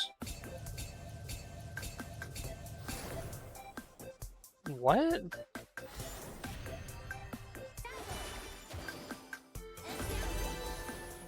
Why is he upset at me? Without me, he would have died multiple times.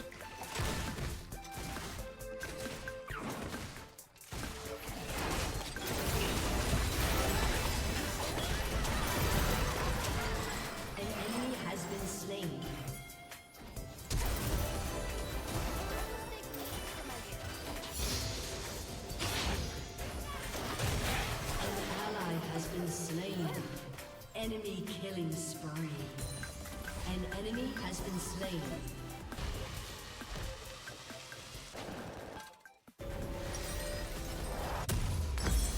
Hope I don't get lost in all this music.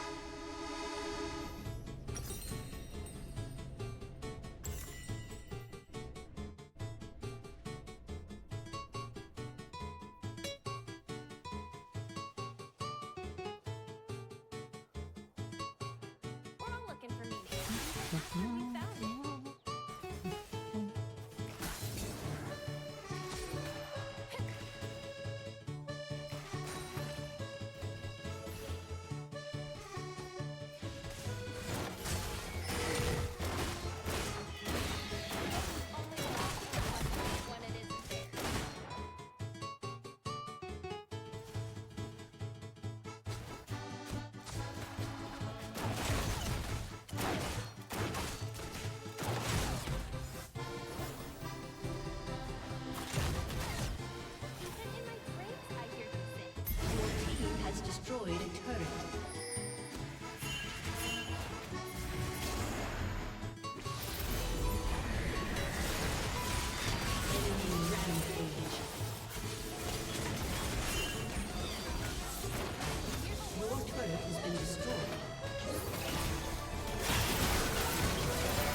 An enemy has been slain.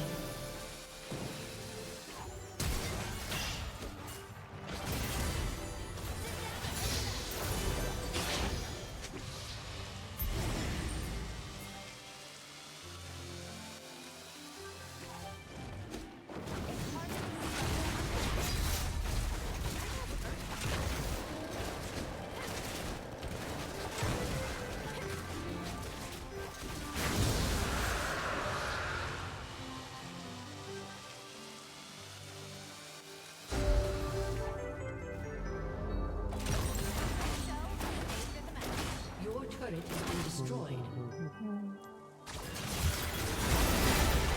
You have been slain.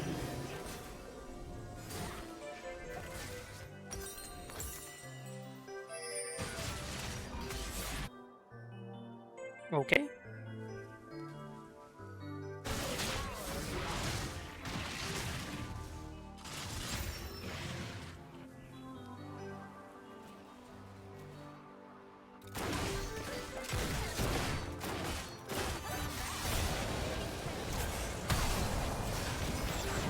An enemy has been slain.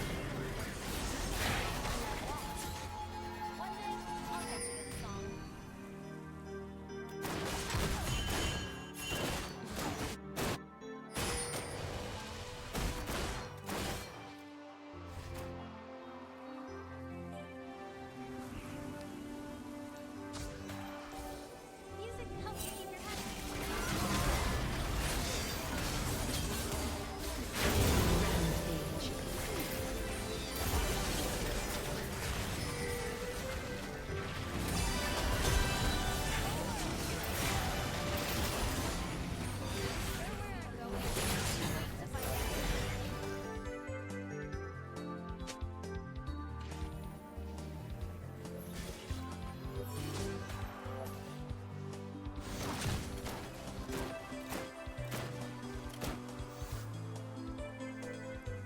Easier to hear someone else than hear yourself.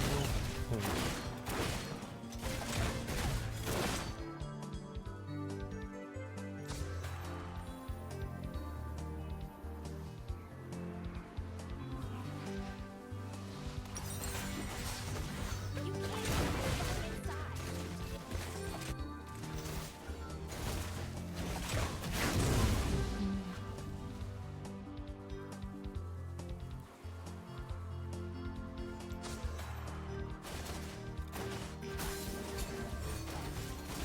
Looking for a song. Shut down. An ally has been slain.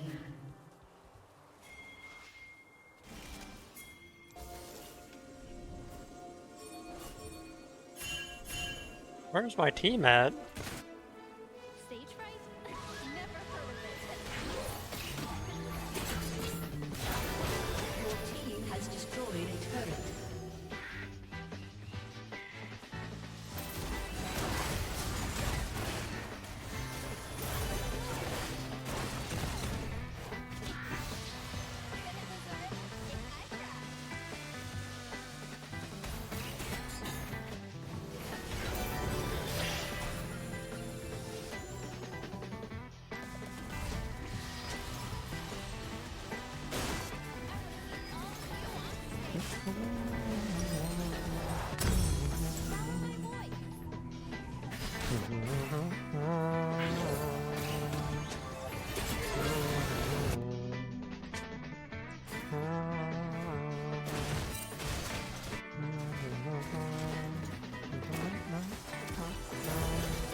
Oh, there's someone in there.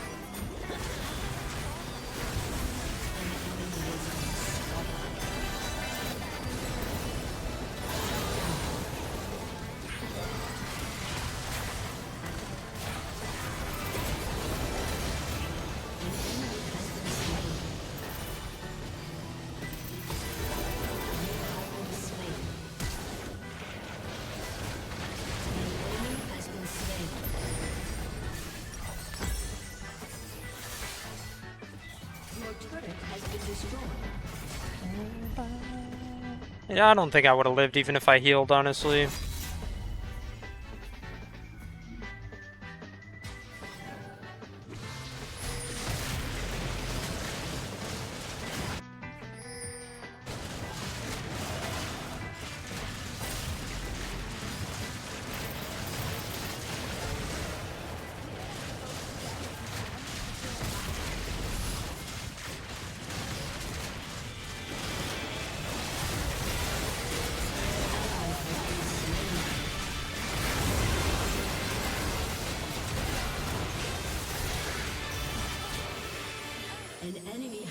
slain.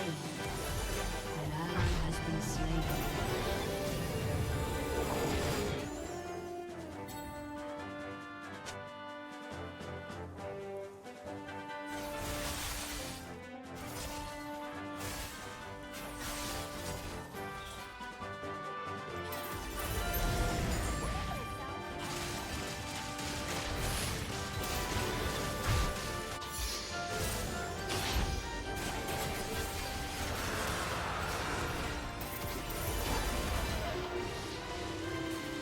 You have slain an enemy.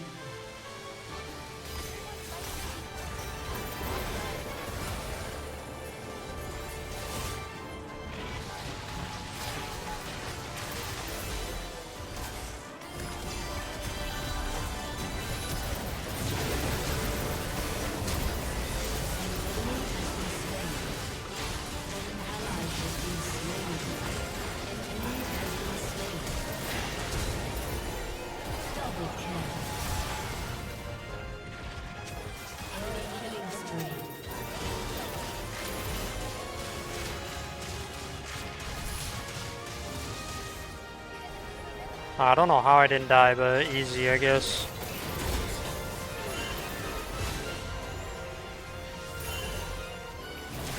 Shut down.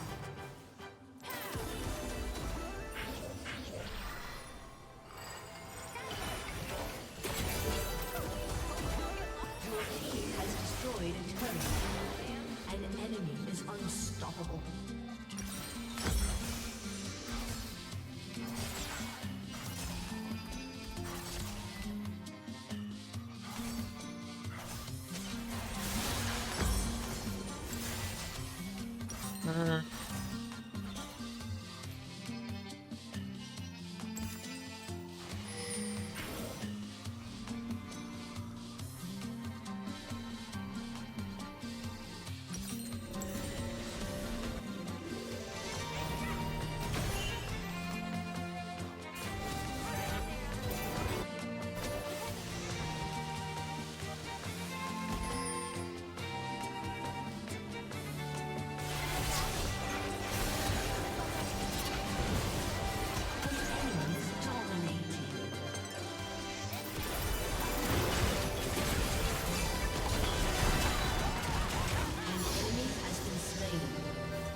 feeling like I'm yearning for something I've lost.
Is it still live?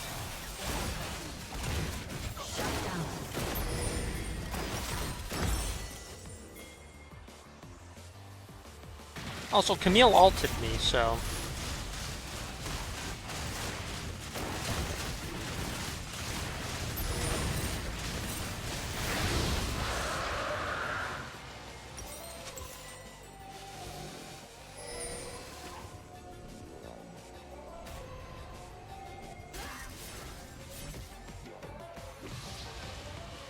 I guess that's a thing.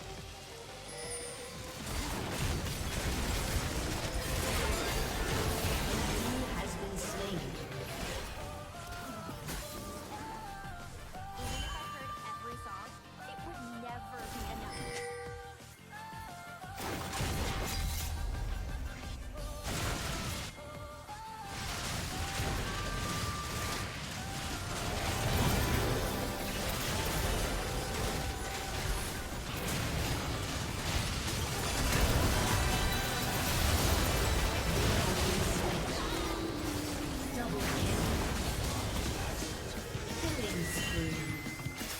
It's okay if I die, because I just had a great play.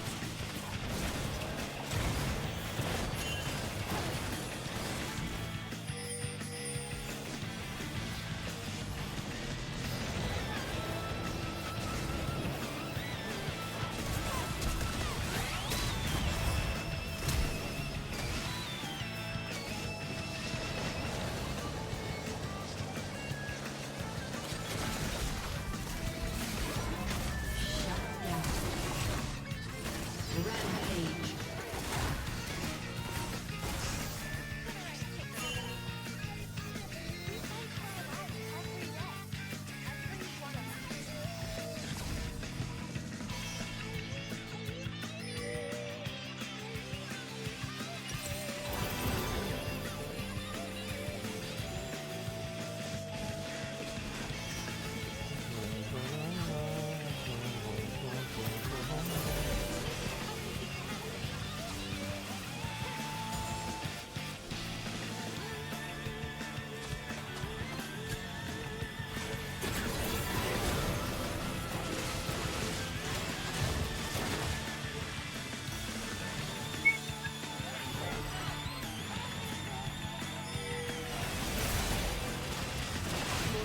Has destroyed a turret.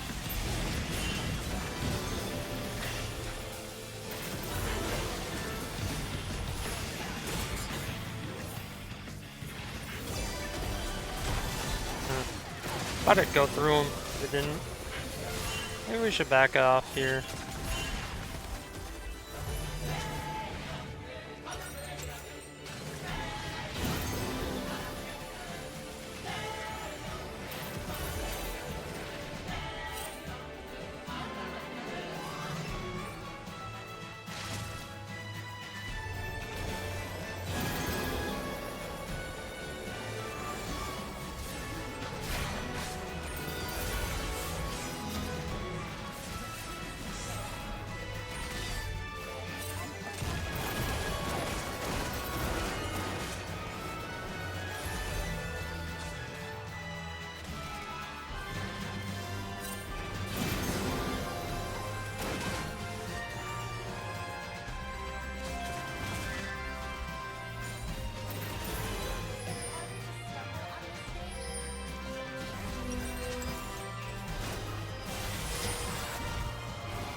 Ah, jeez, man.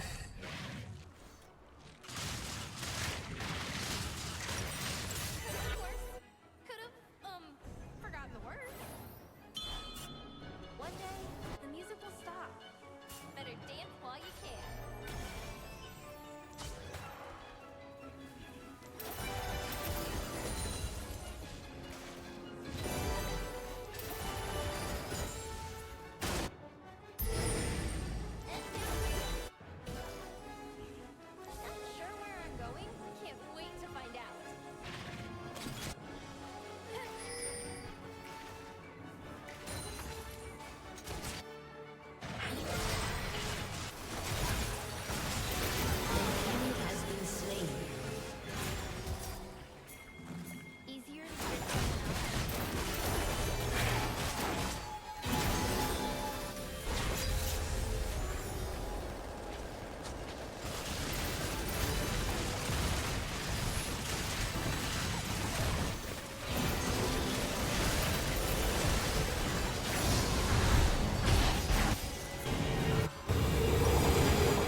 Oh, getting auto-attacked by a Bard killed me. That's so annoying.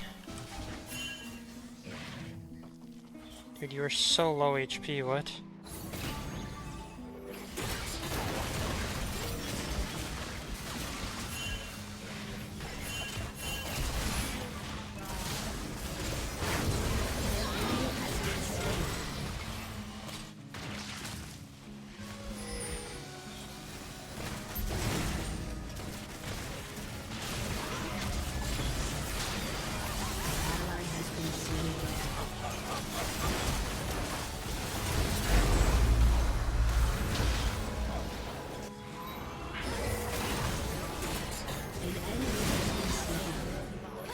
Shut down.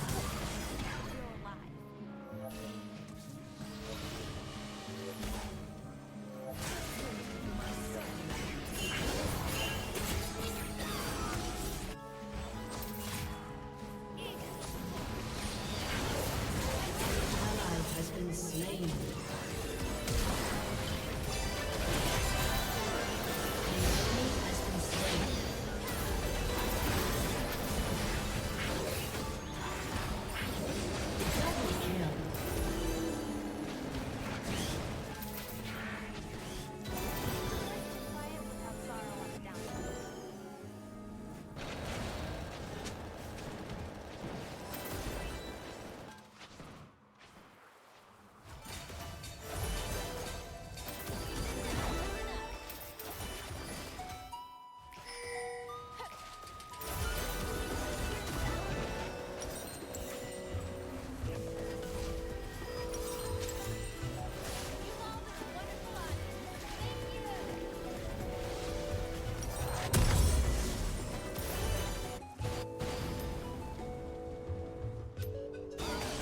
Yeah, I just need a good ult, and then we can win, I think.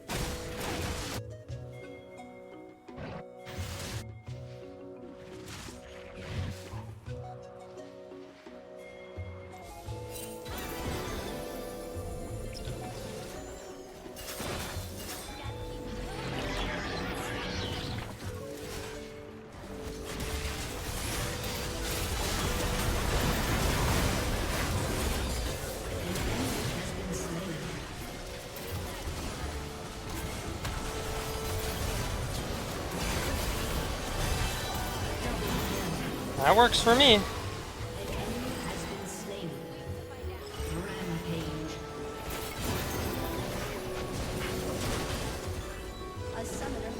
Oh my god, dude.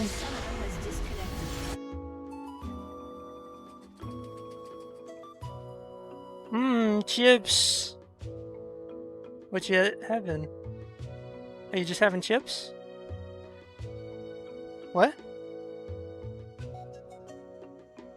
I see, Chip. So you want me to wait? Okie dokie.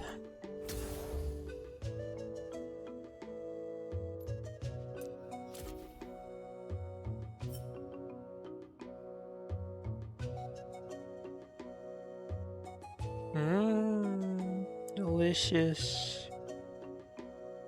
Did you get dill? I said, did you get dill? You did? Thanks. Right here, my bed perfectly placed. This team was lightning in a bottle. C9 were really the only LCS team to ever achieve what the LCS in that era was all about. The idea that anyone could grab a couple of buddies and go from their bedroom to playing in an arena in front of thousands of fans if only they were good enough. I think that's why this original Cloud9 roster meant so much to so many people, including me. I started playing League and watching the LCS in summer 2013, and C9 were the team that made me fall in love with competitive League. I projected my friends and I onto their story and dreamed that one day we'd make it too.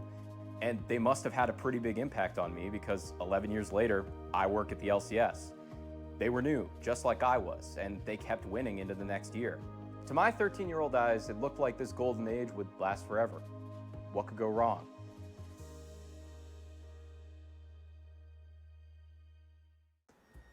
Fast forward to the summer of 2015, and after 10 games, Cloud9 are sitting 1 loss out of 9th place, with less than a month left to play in the regular season, a stark departure from their previous finishes of first, and second. What was supposed to be the start of a new era for C9 has quickly turned into a nightmare. With the losses mounting, C9 aren't just staring down the barrel of missing the playoffs for the first time ever, they're at risk of getting relegated. In a 2015 LCS world with no venture capital, no huge sponsors, and no guarantee they'd ever make it back, it could be a death sentence. With elimination from playoffs on the horizon, they have officially entered panic mode. So what happened to the once dominant org? How did a team who could seemingly only win the LCS fall so far that they stand almost no chance of winning the trophy? Well, for starters, C9 have lost their literal centerpiece. Shortly after spring finals, Hai announced a shock retirement from professional play, citing his ongoing battle with injuries and his playstyle not being viable anymore. Well, how did that happen? After Hai and Cloud9 set the LCS on fire back in 2013, TSM, the team everyone thought were going to win it all, had to go back to the drawing board. They didn't take a single game off of C9 in summer, and their titular solo mid and owner Reginald did a very un-Reginald-like thing and announced his own shock retirement. To replace him, he made one of the most impactful roster decisions in LCS history and picked up a young Danish prospect named Bjergsen. I'm Bjergsen. I heard you guys need a new mid laner. Who the fuck are you? In his first split, it didn't really matter. Sure, Bjergsen won MVP in the regular season, but Hai had his number in the playoffs and didn't die a single time against TSM on his way to Finals MVP. C9 had just won their first 2 splits back-to-back. So how did Hai go from finals perfection to retirement in just 1 year? 3 weeks after spring finals, one of Hai's lungs suddenly collapsed, leaving him hospitalized. And despite streaming from his hospital bed less than 48 hours after the accident, he wasn't able to attend All-Stars in Paris. Around this time, Hai also started experiencing chronic wrist injuries that severely limited his ability to practice with the team, leading to a slow decline in his individual skill. At first, it was impossible to tell. Cloud9 had a slow start to 2014 summer, and Hai occasionally had some tape on his wrist, but they barely managed to squeak out first place in the regular season, and they kept their undefeated record in playoffs alive. It wasn't until their 3rd straight finals versus TSM where cracks started to show. Things were business as usual in game 1 and 3 when Hai got on his signature Zed, but with Zed off the table in games 2 and 4, Bjergsen beat him out easily. Hai did okay in the climactic game 5, but couldn't carry on Yasuo in the clutch. And with just a few crits from Wild Turtle in the game's final teamfight, Cloud9 were no longer immortal. For the first time, they had underperformed compared to their standards. And now this does feel a bit unfair given their previous standard was perfection, but heavy lies the crown. But nobody was upset at Hai just yet. That series was down to the wire, and it could have gone either way. Try not to The real Bruno, difference thanks for the came follow. at Welcome to the 2014 World stream. Championship in South Korea. They put up a good showing and pushed Samsung Blue, arguably the 2nd best team at Worlds, to the brink in quarters. But over the course of the tournament, it became clear that Hai couldn't really measure up 1v1 against the very best mids in the world anymore.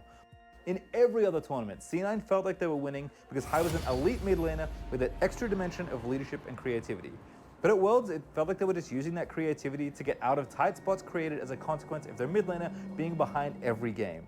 And if Faker's rise to power in 2013 proved one thing, it's that having your mid laner be the best player in the server is a really good way to win League of Legends games. Hai's form continued to decline in 2015 spring. C9 had yet another slow start to the season, but could only recover to 2nd place this time. And while they still limped their way in the finals versus TSM, this time it wasn't even close. By now, the conversation around Hai's playstyle had changed from an elite mid laner with elite leadership skills to a supportive carry, which was code for he's intentionally sacking his lane so we can put all his effort and resources towards helping the team. Now, how much of this was cope from C9 fans like me and how much of it was legitimate is up for debate.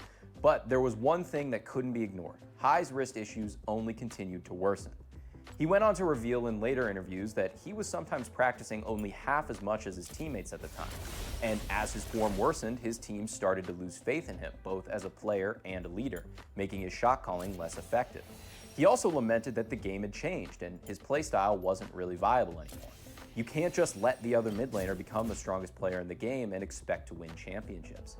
He thought he could probably stick it out for another split, but decided it wouldn't be fair to his team since things would only get worse. So he made the selfless decision and decided to retire from professional play. That left Cloud9 to look for a replacement, and after holding tryouts, settled on European solo queue star Incarnation, better known now as Jensen, one of the longest standing LCS players of all time who's still playing today. Like Bjergsen to TSM, Jensen was supposed to be a Danish shot in the arm that not only brought success back to the team, but kept them afloat in the first place. Remember, this is the pre-franchising era of the LCS. Bad results didn't just mean your season was over early. Really bad results could see you relegated from the league entirely, especially as interest and talent had begun to start flooding into the league. Unfortunately for Cloud9's 2015 summer season, Jensen is not the panacea they were all asking for. Despite his solo queue pedigree, this is Jensen's rookie split and first foray into professional play, and it's showing in their results. Everyone was expecting Jensen to be another Bjergsen, hard carrying games from assassins like Fizz and Zed, the champions he was known for terrorizing the ladder with. Instead, most of his games were on his now signature control mages as he tried to adjust to the more team-oriented environment of the pro leagues, and Cloud9 starts off summer 1-3. So Manny, as a C9 fan, good luck, brother. at the Thank you. time, I how did you appreciate feel when that. Jensen replaced Hai? I'll do my I very was pretty best. shocked, to be honest. Hai was my favorite player, so seeing that they But I will also be right back too. So BRB.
Because you abandoned a recent game during champ selection or declined too many games, you are currently unable to join the queue. But I have, but only 2 games have passed. Like I was like in one, then it dodged, and then there was a queue, and then I didn't accept it, and then there was another queue, and I didn't accept it. I'll go back and watch it.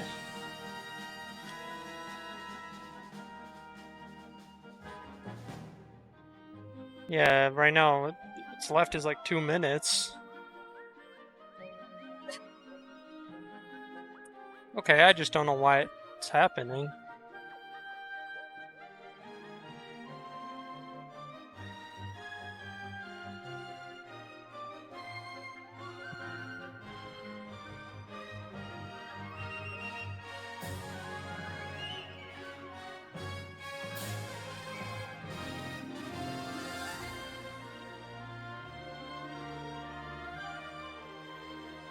Dude, for real?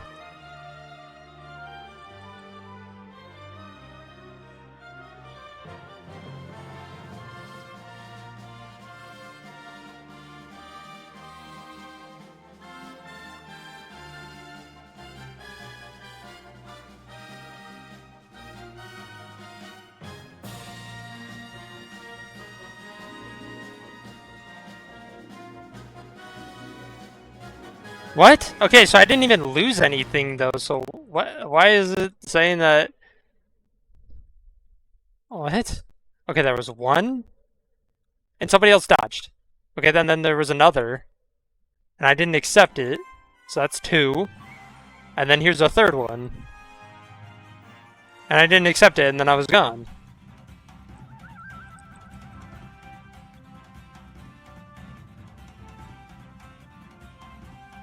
Huh?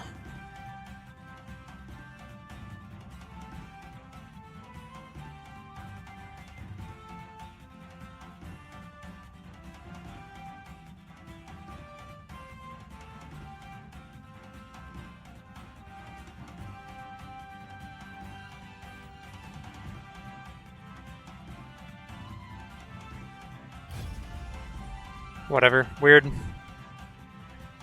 Wait, did that appear before I pressed it? Maybe not. Maybe not. Oh, I clicked it. Look at my face. I'm so confused.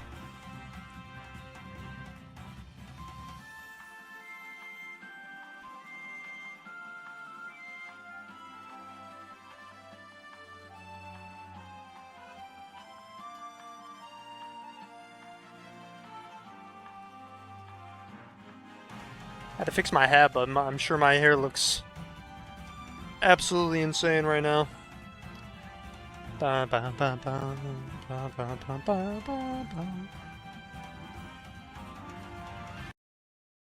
This is not Breath of the Wild. They were getting someone new and he was retiring. I didn't see that coming at all. I didn't know about the injuries.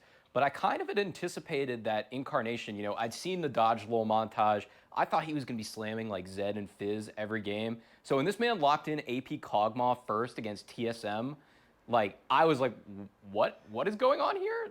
I thought it would be a much different story. And they did win that game versus TSM, but that proved to be the exception rather than the norm. And did people think it was Jensen's fault? I think deep down, they probably didn't. But it is Reddit. So at the time, you know, people are looking for a scapegoat. And Cloud9 had just gotten rid of that original roster, right? They had killed the Golden Goose. And so Jensen, as the new guy, as the odd man out, got a lot of flame. The management also definitely did get, questioned over this, but you know how it is in NA, right? Stop me if you've heard this one before. A new player comes in and isn't immediately the best in their role in the league, and everyone gets mad at them. It's a classic. Regardless of the reasons, Jensen is not to blame for the team's that's fair. shortcomings. And while it was likely a confluence of factors that landed C9 in this predicament, one thing is ringing loud and clear. Cloud9 are incapable of playing the game without High. The leadership vacuum left in the middle of the map cannot be filled by C9's current personnel. So after week 5, sitting at 3-7, they make the only logical step. They bring High out of retirement and back onto the starting roster. What? But wait a second. If High's there, and Jensen's there, where's Meteos? Well, you see, they're not bringing High back to play mid lane. They're bringing him back to play jungle. This is not High's first rodeo as a jungler. He does technically have competitive experience in the role on Quantic back in 2012. No, I didn't. But for Cloud9 I did fans not who would know take to this. Reddit spamming bring back High, this was not the solution they were thinking of. So that's why this Understandably, video is Cloud9 great for didn't me. want to ditch their rookie I mid wa- laner. I started watching in like season 6, 7, somewhere around there. He also came back and played support. I remember my very first game that I watched, it was Phoenix 1 versus Cloud9, and Phoenix 1 beat them, and I thought it was so hype. But that was when I was really fresh to the game. That they just imported from Europe after half a split, but for most LCS fans, they just watched a team replace one of the strongest God, old junglers the league had Maokai. ever seen with a guy that had just given up on pro play only a few months ago. Certainly a bold experiment. And the experiment does not start well. Cloud9 lose their first week of games. P1, with High yep, in the Mike jungle, Young, going jungle 0-2 rookie to debut their MVP. new No roster way. and bringing their Drew, Mike dismal Young season kind of record fell off to like a 3-9. cliff, though. But I However, remember the team he did was rally to big. finish the rest of the season with a Big stellar back in the record day. of 3-3. But they did learn some valuable things in those 6 games. The most important being that when they play the meta, they still can't win. In order to succeed, they're gonna have to get weird. Okay, High on the Rengar. High's wins come not on Rek'Sai, but on Rengar. Not on Sejuani, but on Shyvana. Everyone remembers their final game of the regular season against TSM, but they do not remember the game before, where High picked Nunu and they lost to TDK, one of the worst teams in LCS history. It wasn't perfect, but going 50% was good enough for the critical tiebreaker against Team 8, where they won the one extra game required of them to secure 7th place and no longer be in danger of getting relegated. They didn't make playoffs, but right now, they don't care. For the Story Dog, the nightmare is over. Or is it? So normally, a 7th place summer finish would mean your season is already done. Sure, you might get to play on the same team again next year, but Show the year that they made it to semifinals and they ran the whole gauntlet to get into Worlds. Now that was the greatest run in LCS history, in my opinion. I've seen 8 games of Shyvana jungle and LCK, and it's gotten stomped every game. Dude, yeah, I've been watching Caedrel's videos of it, and yeah, it does not look good. Shyvana is definitely just a solo queue champ. Through and through, honestly. Like, it can just run games because nobody goes for objectives. So they're like, oh, hey, I'll take that, but it's so much more coordinated, obviously. You're a big Caedrel guy? The rats. Doesn't matter how fed it gets, it's not enough. Yeah. It's a very linear champion, honestly. It's just like how he was talking about with Briar and a Fury. They're just very linear style champions that don't really do much other than what they're expected to do. being out of playoffs typically meant you'd run out of games to play Also, what's that up, G season. Mario? However, How you doing, man? Cloud9's spring success, coupled with them squeaking out a 7th place, did let them retain their championship points. Now, this system doesn't exist anymore, probably for good reason, but back in the day... The only champs that are like linear that you know what they're gonna do that are like meta are ADCs because, I mean, click, do damage, you know? Been teaching a new friend league and it's just fun to watch him learn. Nice. Have you played Swarm at all? It's been pretty fun.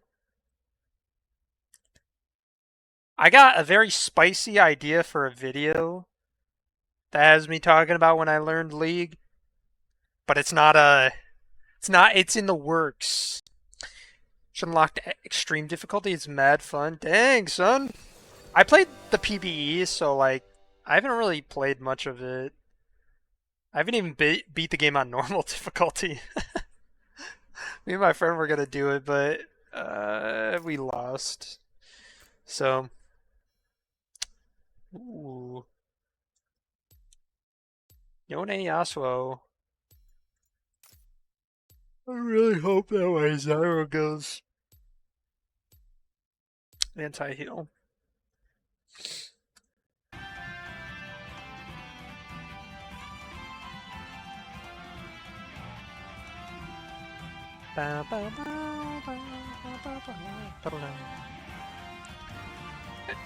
Jenny! Jenny! We didn't finish the Wordle!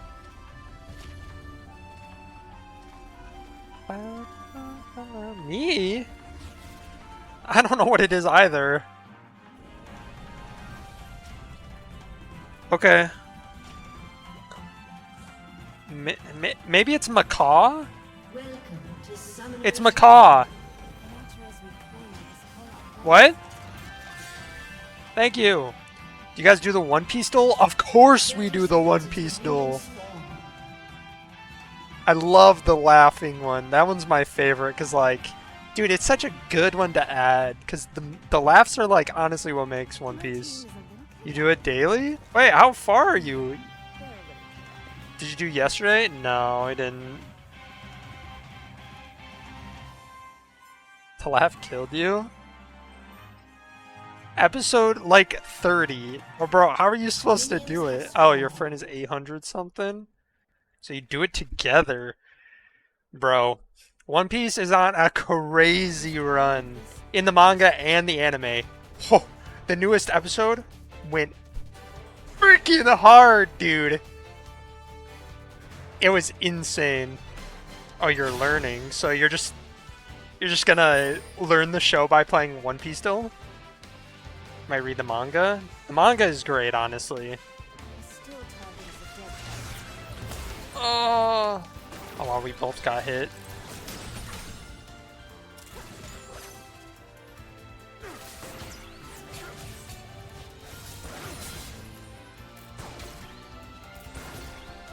Been reading a lot of manga.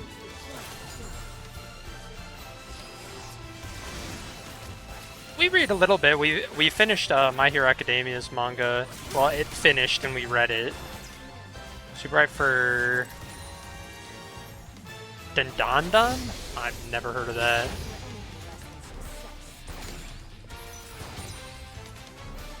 I ain't never heard of that.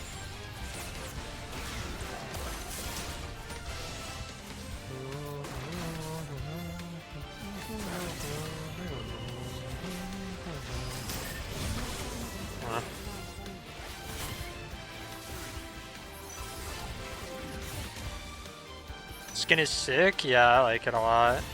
It's a nice chroma too. It's like a pinkish white. How did that hit?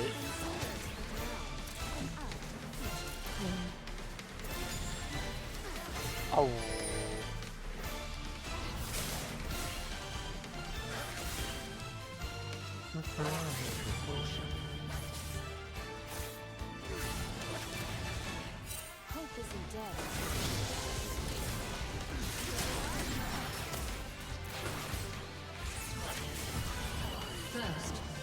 I heckin' love Yasuo!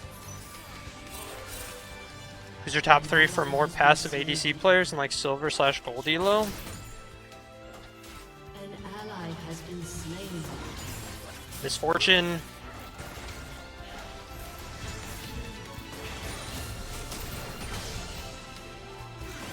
An enemy has been slain. An ally has been Honestly, slain. Ashe.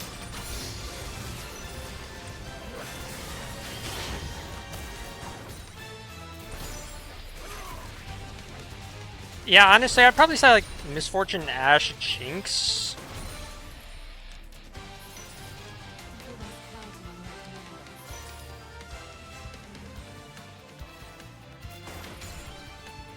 They all scale pretty well.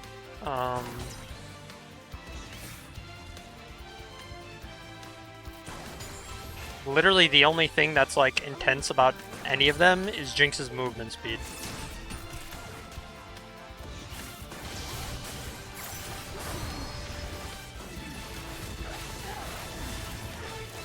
Hit this mofo. Holy.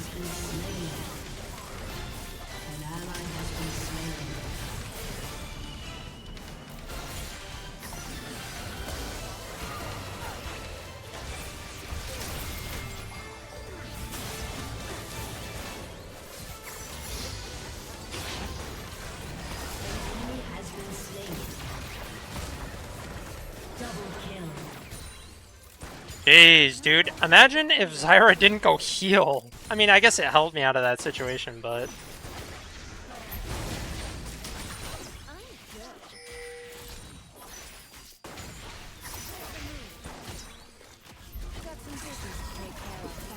Thoughts on Jhin difficulty level? I think he's rather challenging. I think that Jhin is actually a very hard champ, in my opinion.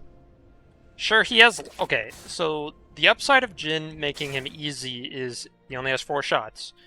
The downside of him is that he only has 4 shots. So that means farming's harder with Jhin, just in that sense. As well as, like, playing around the fact that you only have 4 shots. You can't just, like, stand there and shoot. You have to be back and forth as Jhin all the time. You can't just stand there and shoot, like with Jinx, right? Or Ashe. Or Misfortune. You can't just wail on them. You have to go back and forth, and that's kind of hard. And then his abilities are also difficult. His traps are not. Obviously, you can just put them wherever, but his W, if you're not a free cam player, is much harder to utilize effectively, as well as his ult is just a skill shot. An enemy has been slain.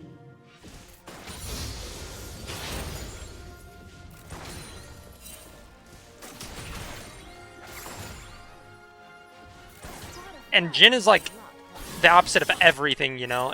He's not like any other ADC, so that also makes him difficult because it's a completely different playstyle, whereas, you know, you can click and just stand there and auto-attack for as long as you want.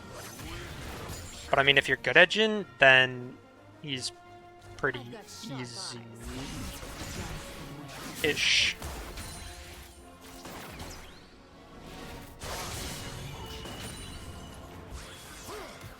Like, on paper, he doesn't look that hard, because you only have 4 auto attacks, but when you really get into, like, in-depth about him, definitely has a pretty decently high skill ceiling. As long as you know how to kite. If you know how to kite, then Jhin is, like, the easiest kiter in the game. Enemy killing spree.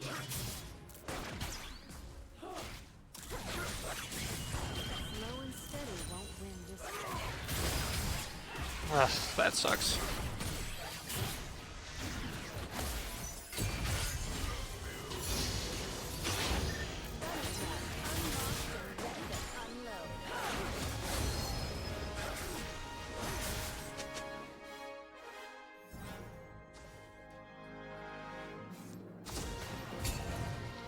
My gold, bitch. Sorry, that's vulgar. Friend? That's my gold friend. It's actually a well-timed Q because all that healing just got negated, essentially.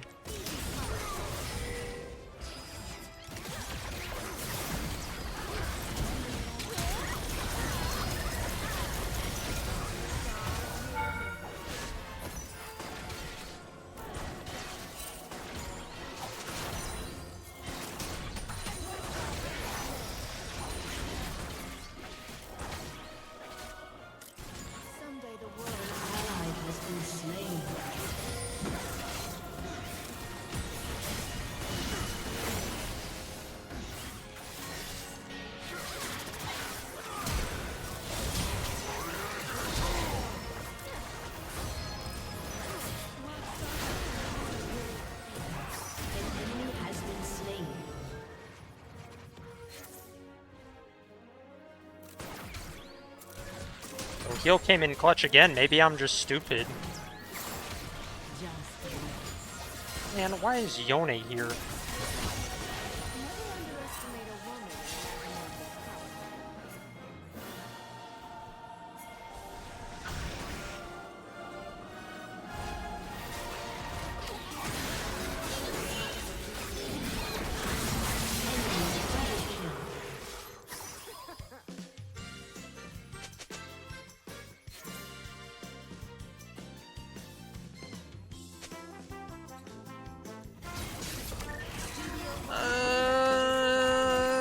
boy.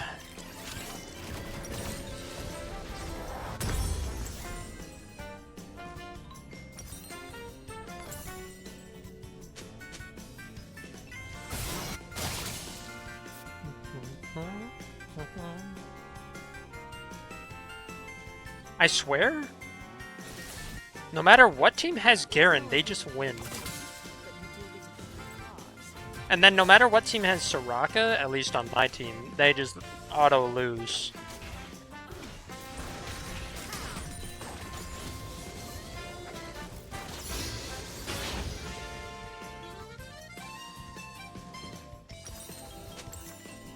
Eyes on the carrot.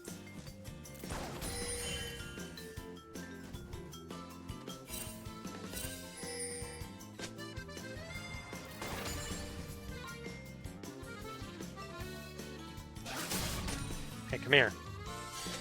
Don't want to be late.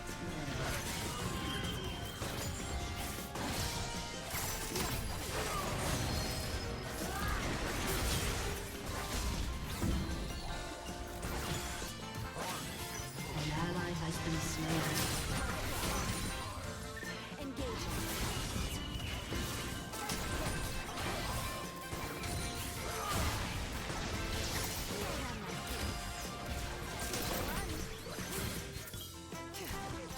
An enemy has been slain. We're stronger together.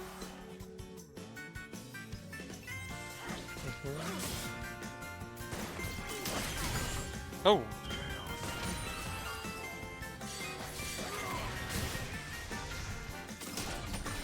Oh! Youch! I know that one hurt.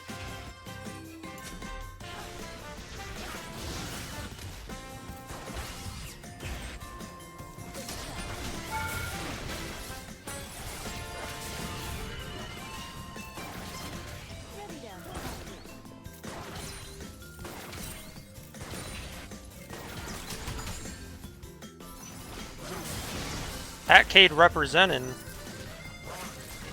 enemy is dominating. Enemy double kill. Enemy killing spree.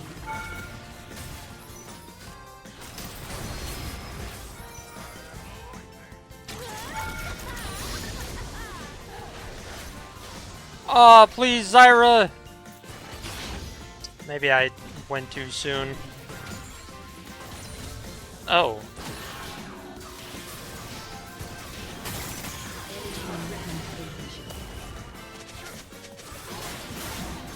Well.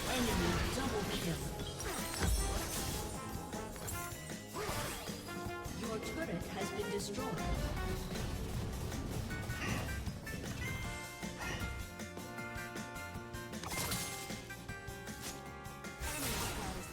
How annoying.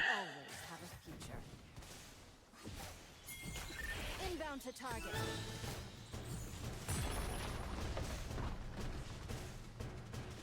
Why did he wait so An long? ally has been slain.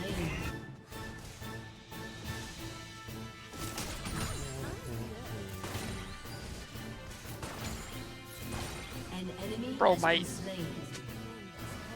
freaking.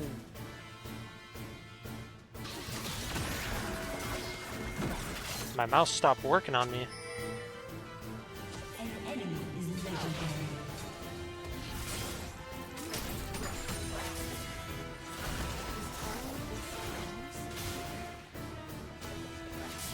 I don't want to see how that happened mid.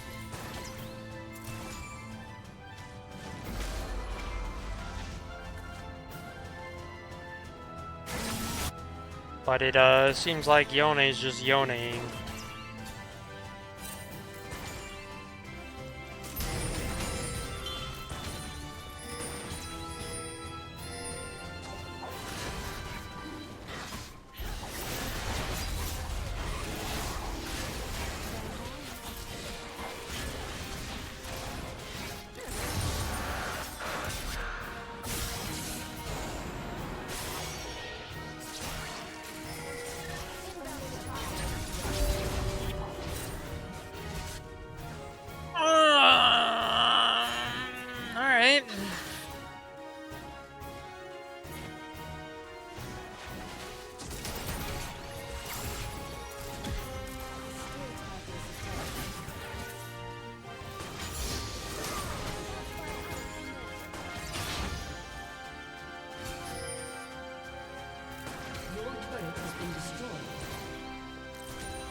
Looks like a rough game from mid and jungle. Hey, don't forget to look top, buddy.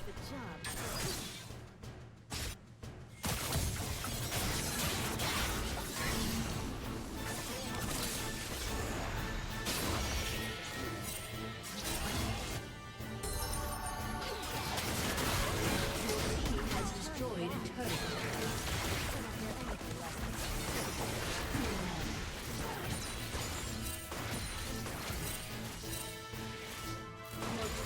Three Zyra plants. Absolutely eating out my minions. Riven is the best of us, our hero.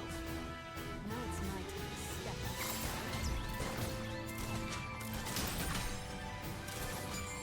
up. God, man, I can't even push.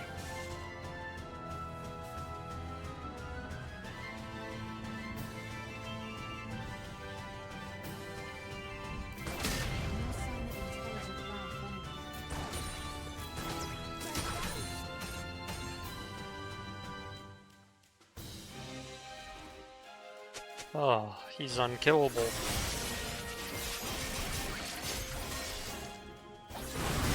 Has been slain. An enemy is legendary.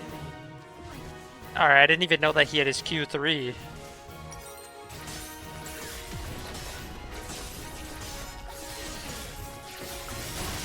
turret has been destroyed.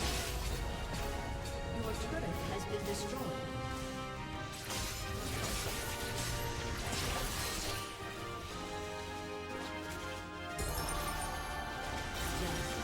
Your team has destroyed a turret. Your turret has been destroyed.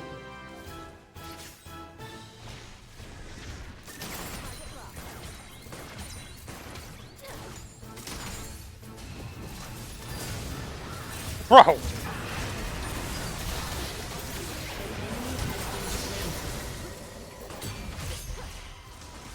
Ah, dude, this Camille is serious. This guy is pinging other people. I've not seen him hit it yet. You can't be out here blaming other people and then doing stuff like that. Like, you're not helping your case at all. God.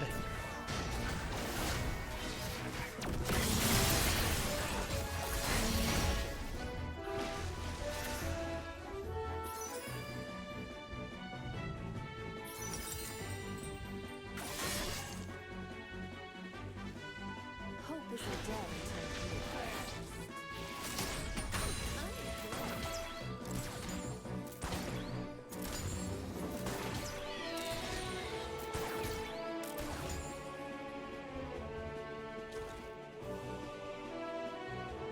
We're humanity's last shot. Can't afford to miss.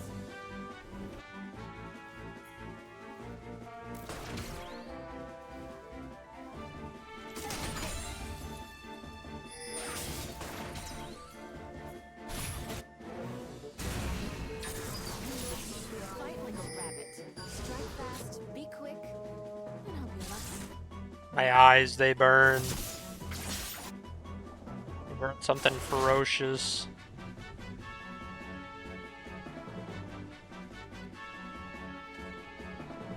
Just report these two, dude. Holy, they both suck.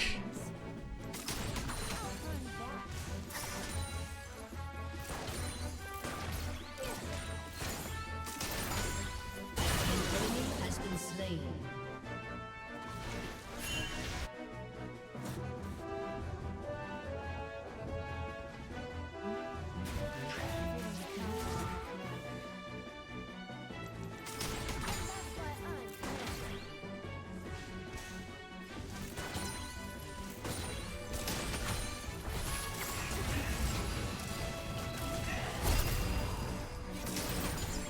Aha! He thought he could kill me under tower. Newsflash, bucko. Barrier. Also, you like how he just didn't take any damage? Even though he has 0 actual tank items? Yeah, super cool champ.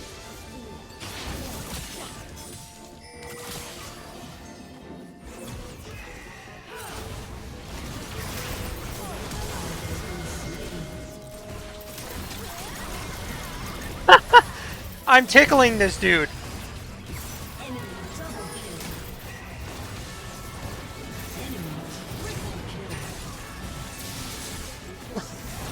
If he doesn't die, it's... Oh. Oh, no. Oh my god, just go next.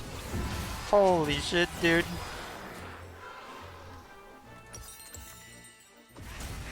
We had anti-heal on him the whole time, so can't even ping Soraka.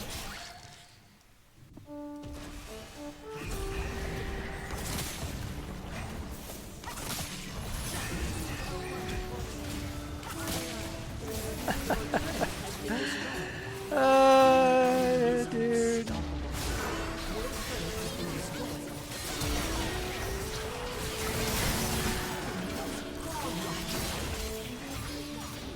That was a lot of true damage I just took.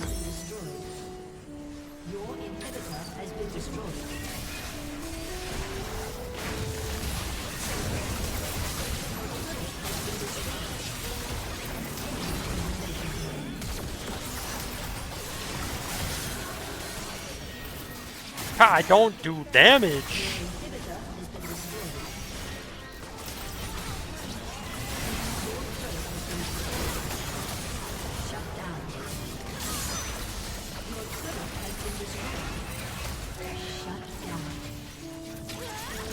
Hit the minions. Okay. Oh. Was my entire team like autofilled? What was up with that?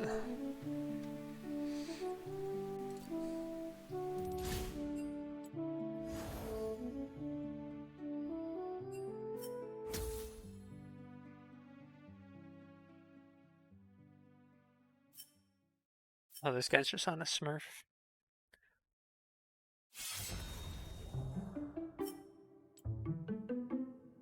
Also on a smurf, but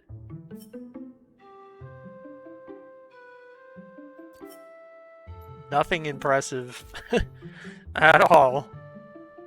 Oh, what about this guy? Oh!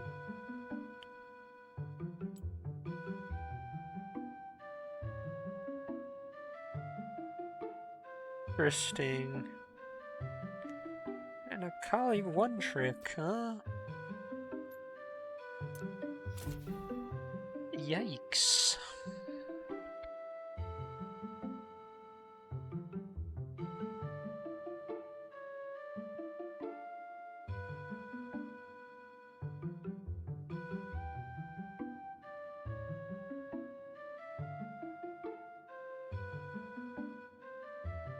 Alright.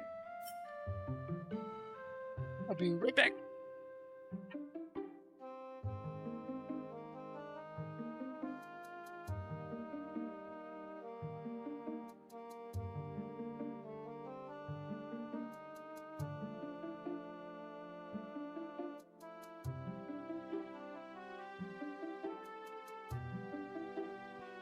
Alright, we'll play one more and then I'm gonna head off.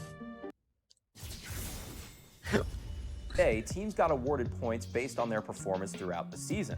The idea being to reward teams for consistency and strong finishes. These points would help teams qualify for the ultimate end-of-year destination, the World Championship. Putting yourself in the shoes of the Cloud9 organization, it's easy to imagine at this point that you're thinking about next year a lot more than the games in front of you. While they successfully avoided the perils of relegation, there's still a lot of uncertainty about C9's future. Do they keep most of this roster and run it back, or start fresh? Even though the team retains its slot in the league for another year, the future of its players is a lot less certain. Do they build a roster around Jensen, who's been middle of the road so far? Balls and Elimination look like they could be falling off, and what about Meteos? He's been far too good to ride the bench. While C9 are likely focused mostly on next year, there's one player who hasn't given up on Worlds, and it's the guy who had just recently given up his whole career. Back in week 6, before his first game on stage as a jungler, Hai promised Jensen that if he showed up to play, Hai would take him to his first Worlds. Now 3 teams from North America get to go to Worlds this year. One of them is the 2015 Summer Champion, CLG. The second is the remaining team with the most championship points, that's TSM. And the last is the winner of the regional qualifier known colloquially among the league community as the Gauntlet. Getting into the gauntlet requires you not to be fighting for your life in relegations, which thankfully Cloud9 have already checked off. But the other element of the gauntlet, even after you've qualified, is its very unique format.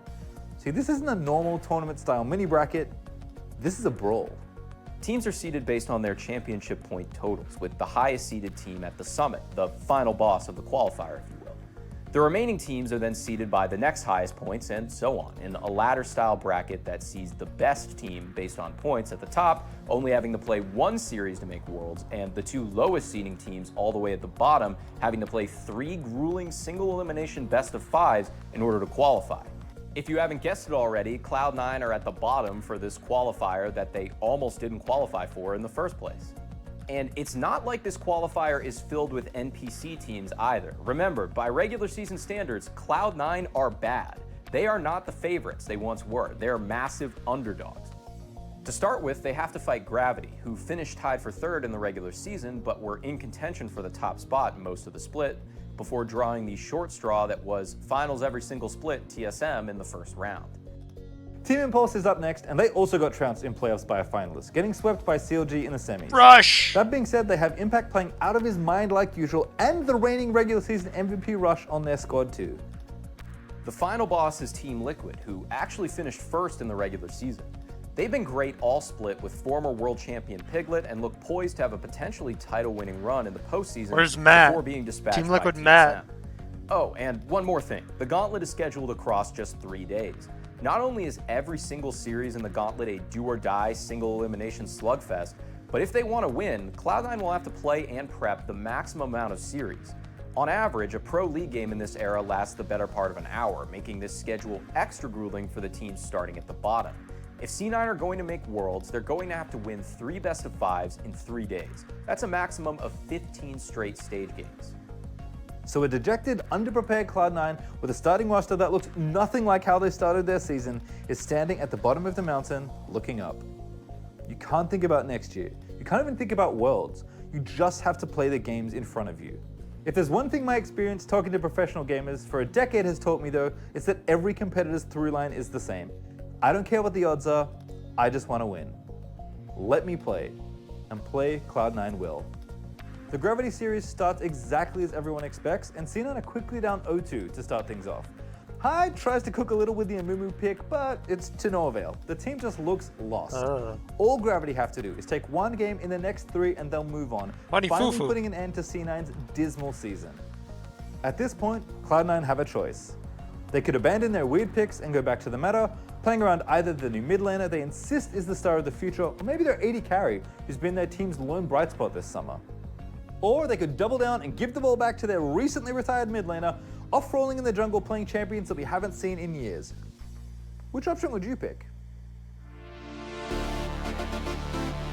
Lock something in. Does High go back to the Shyvana? He does. The Gravity fans very happy as they're looking at game point. Cloud9 looking to keep themselves alive in the gauntlet. The North American Regionals going into game 3 now. Cloud9 versus Gravity as we get onto the Rift.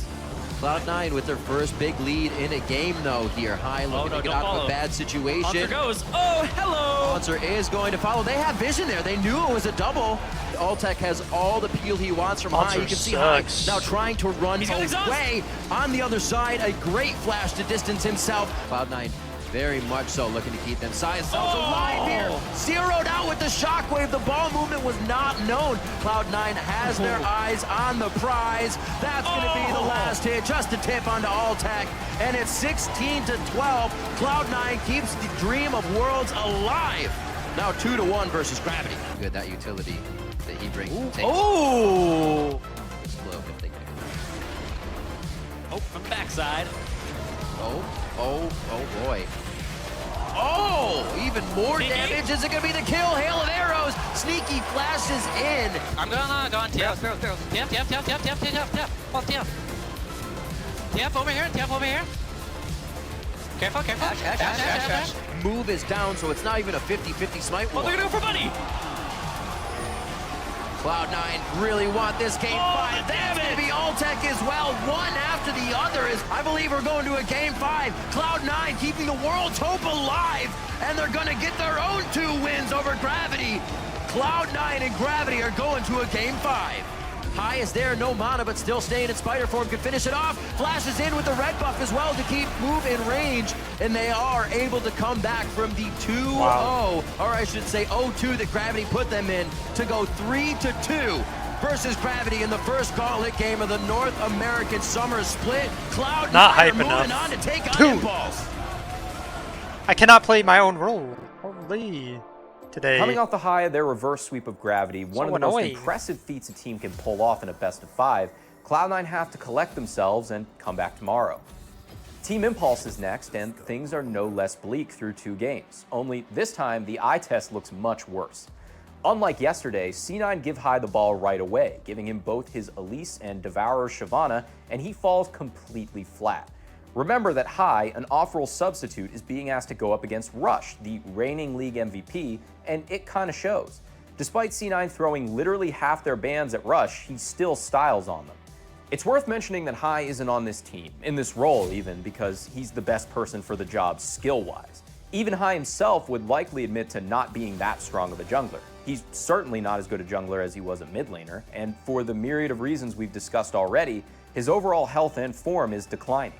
Even though he's getting better every game, Jensen is still adjusting to the bright lights and is inconsistent. Balls and Lemon Nation are fine, but mostly just treading water and trying not to get exploited too hard against players that have shown a much higher individual skill ceiling this split. Sneaky, for what it's worth, is still the same player he's always been, and he is absolutely carrying this team at points. It's easy to focus on the new guys coming in for Cloud9, but Sneaky deserves a shout out here. He is once again consistently overperforming for this team in the clutch. But if there's a player to rally around for Cloud9, it's High. The I thought he was same gonna say recent retiree Meteos. that they brought back in a different role Meteos. because his voice in-game was more valuable to the team than his position. If High is known for one thing, still to this day, many years after he's officially retired as a player, it's his leadership. His value as a captain. His ability to see the game in a certain way, to find angles no matter how small that lead to victory and Bring back rally his team Meteos. towards them at full speed. It's High's intangible ability to get shit done that Cloud9 need again in this series. Oh, he's sword. Somehow they found themselves in the exact same spot they were yesterday, down 0-2 against an opponent that on paper is just better. If they can't pull off another reverse sweep, their season is over. Surely there's no way they could come back from this. So, of course, they do it again. Another lane. But they don't! They didn't have Incarnation go solo the AD carry here. Gets out the Shen ultimate, then gets taunted. Gets taunted, but there's the jump into the side. Windball buys a lot of time, and Gate gets jumped on by Sneaky the same. Now Elimination trying to run away, very low on health. Zeke's Harbinger is on, and that's a couple of kills picked up at the 2-for-1. Impact the next one. That's a huge fight. A Quadra for Sneaky comes through. Holy cow, Cloud9. The dream They weren't of even, the like, on reverse him. sweep is here. The cam was And so bad. Cloud9 close it out in 28 minutes. Shen can stand united. Stun land, he will! Engage, they find High, the knockouts come through, but he's gonna stay alive for this one. Agent in the back line, easy kill picked up. Now how is it gonna be for the Vayne? Incarnation kills off Gate, Impact is next up. A 3-for-0. Cloud9 are coming back in this one. No need to. It's worked. Impact to the front side, goodbye! Shen is down, no stand united, but there's the knockouts. That's gonna be the ace, that's gonna be Cloud9. The dream of the reverse sweep is still playing out. And C9 are going to take down game 4. They will knock that down. The inhibitor's open, they got it, Apollo! Here's the engage, the knockback by Azir, and goodbye, that's the first kill! Cloud9, they want to qualify for Worlds, here they go! Nexus turret number 1, where's the defense? It's not there! Impulse have to give up the base, they give up the game, they give up the series! Cloud9 get the reverse sweep, and they're going to face Team Liquid! Coming over. Just in time. Two down, one to go. And as the format dictates, you get to save the best for last. Which, when you're trying to win a qualifying tournament to the most important tournament of the year, is not a welcome proposition. All that's left is the regular season winners Team Liquid standing against this unlikely Cloud9 run. A run that already looked over twice in 2 days. If we'd had the It's So Over, We're So Back meme in 2015, this series would have been a perfect encapsulation of that roller coaster. But at this point, there's really only one way that this can end. Oh, baby. We got Draven. Guys, stop something ganks here. Let me guess, they 3-0 them. If they get something, it's going to be. I honestly don't know. I don't know. It's a 30-minute win. Cloud9's killed everybody at this point. No one left to really stop them from pushing the base in. Sneaky goes for more. He stuns Piglet. He gets a triple kill. 8-0-3 on the Draven. He knows it's the league of himself. There's the Nexus. There's the game. Holy cow, Cloud9 taking down game 1. As if this team hasn't thrown us enough curveballs yet, C9 managed to do something they haven't done yet this qualifier, win game 1. They will not need another miracle today.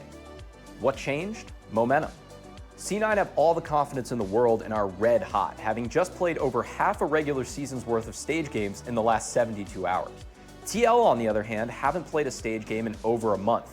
They are ice cold and have had 2 full days to internalize that C9 seem to have a date with destiny, and despite all logic, they're going to have to be the third wheel, or the fourth wheel, I guess. C9 are at their best when their backs are against the wall. They've been maximizing their experience point gain all split long, and suddenly it all just clicks.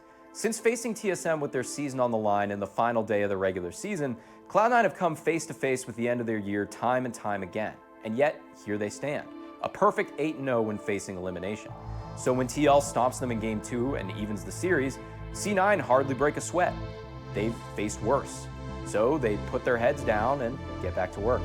2 tanks are missing but falls. The next casualty is Phoenix stays alive in the back. Sneaky fighting Piglet. The shield is in. Oh my god. Holy What? moly, a 2 for 2.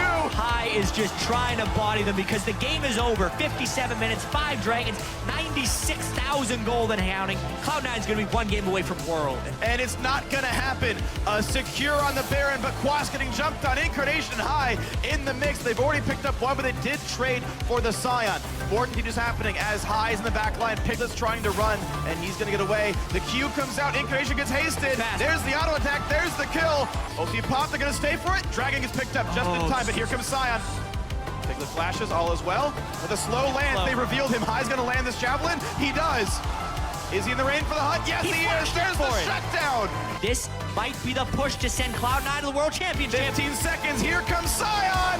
Into the backline he goes. Doesn't find a champion, but the turrets are in front already. Balls? Dominate takes the bind. Dominate takes What the was that, dude? Turret 1 is gone. Turret That 2 was under crazy. fire. Piglet's up in 4. There's the knockouts, but there's the cash in. gonna be it. Sneaky takes him out. Quas is dead. Onto the Nexus they go. A double for Sneaky. Piglet's back up, but Piglet's slowed down. Shockwave buys some time. Phoenix is 1 hit away, but cannot kill him off. Incarnation zones him out. That's going to be the Nexus. That's going to be the game. That's going to be a trip to the World Championship for Cloud9. And Lemon Nation almost can't believe it. From 7th place in the regular season to Worlds. All right, I held my promise. I brought you to Worlds. Cloud9 emerged from the gauntlet bruised, battered, beat down, but never, ever out. High keeps his promise, and Cloud9 does the It is unthinkable. crazy. They keep winning when everything and everyone surrounding them said they couldn't. You know what They're a is team- even more crazy? Look at this. 12-minute queue? My god, team that of game. destiny. I remember watching this series with 3 of my friends in high school, jumping up and down, crowded around my big chunky Dell laptop on the last day of summer vacation.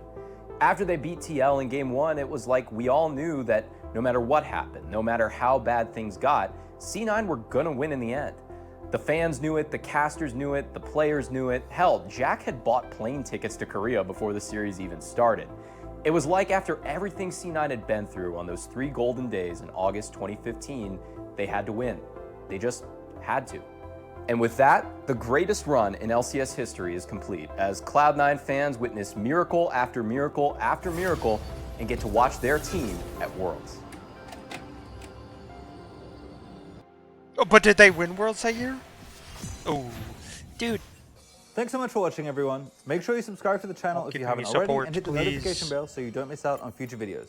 I'm Pastry, by the way. What do you mean I'm about to get filled? I don't know what you're talking about. I queued first for support. I don't want to play mid-second though, dude. I just want to... Can I just queue for my 1 role? I'll take twice the amount of time.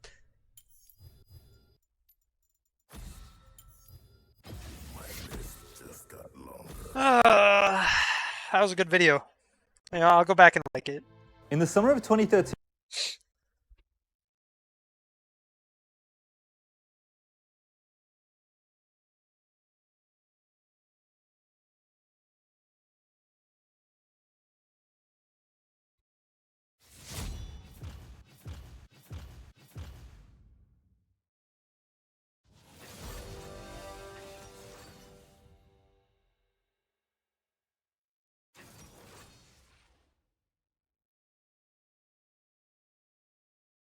Very, very nice.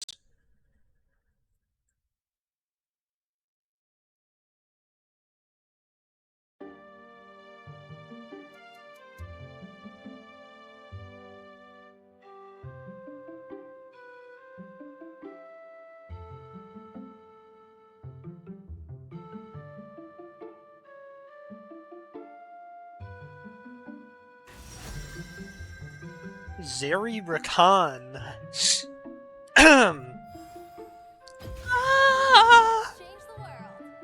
Let's change that world together.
Maybe I should be like those people that get autofilled and then they're like, I'm playing this other role instead, and then they mess up the draft, they make everybody mad at them, but they get the role that they want. Maybe I should start doing that.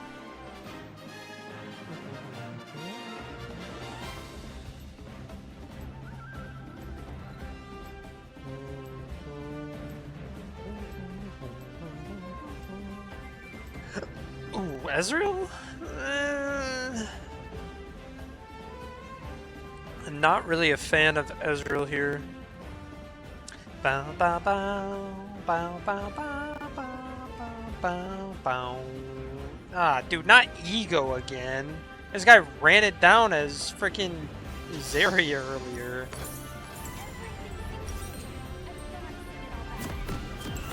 Ba, ba, ba. Ah, he went Conqueror? Well, rip my damage. Rip our damage. Nice guy, Aicaid? Yeah. Picking my role, I don't care. If I don't get it, I'm running it down. Cleanse, smite, new mid. Don't care at 15. Guys, I swear I don't have any underlying mental issues or issues at home. Seriously, I just don't want to play. I don't want to play this shit game, even though I play it all the time. That's what they say.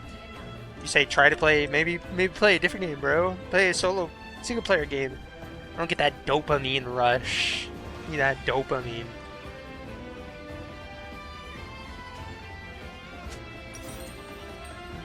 Minions have spawned. Bow, bow, bow, bow, bow, bow, bow, bow.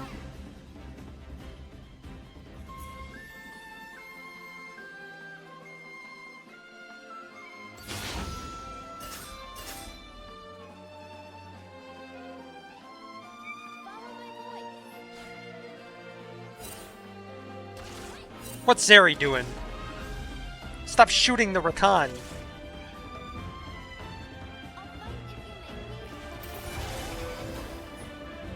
Worth. Not worth.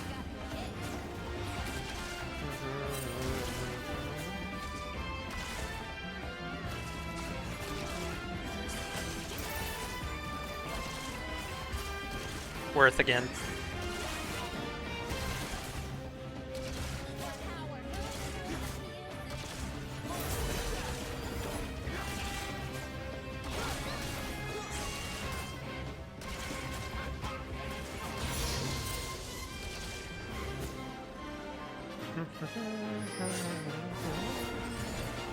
Uh-oh. Dawn and Piltover sing together in a dazzling duet.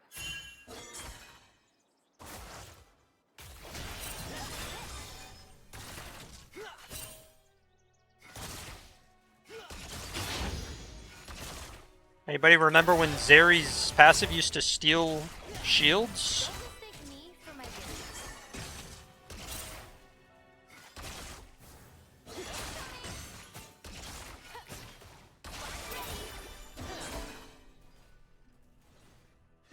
Ooh, they missed the cannon. Yikes, dude. Okay. First blood.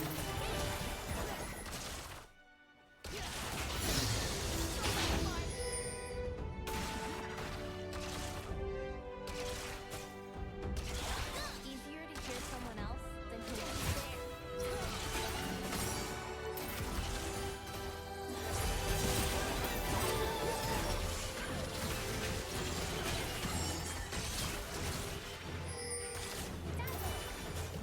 there. Zeri just got cooked. I'm almost out of mana. Oh.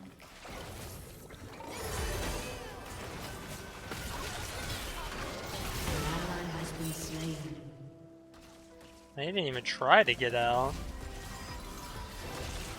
An enemy has been slain.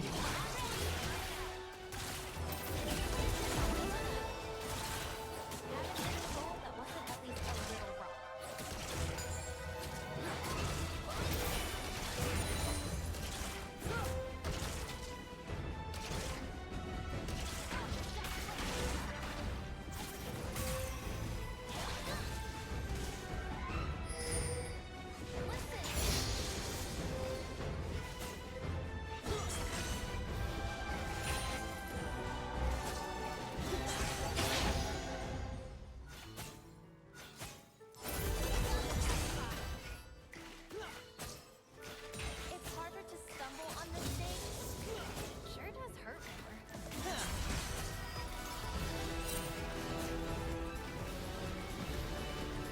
more. Upbeat Mario music to cure your depression.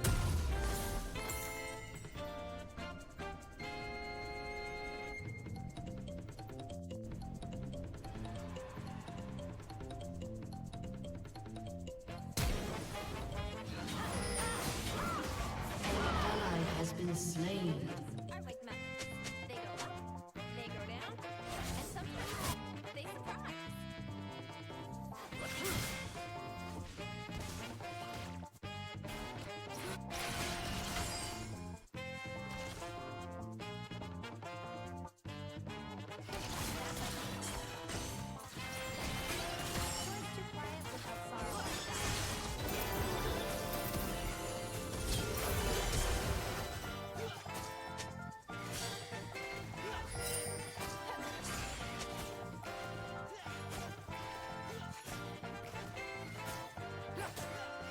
Nothing better than a good song.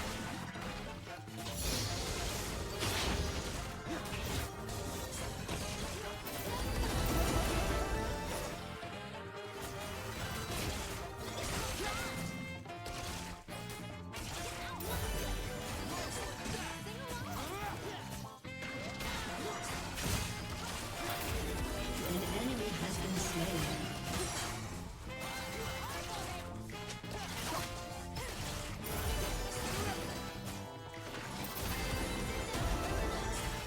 Oh, let's go! Holy! Seraphine be like. Ah! Nice.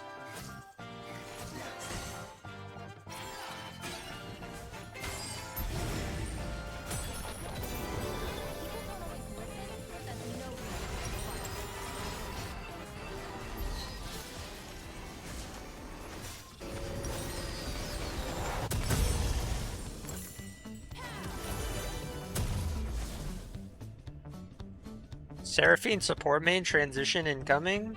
Hell no. Listen, I just know how to play Seraphine because I played a lot of it back in the day. Dude, look at Kool-Aid. Look at my OPGG. And look at past seasons. I used to like spam Seraphine quite a bit.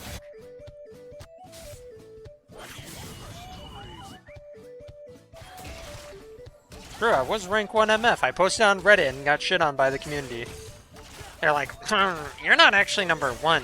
There's someone on the leaderboard that's technically higher than you.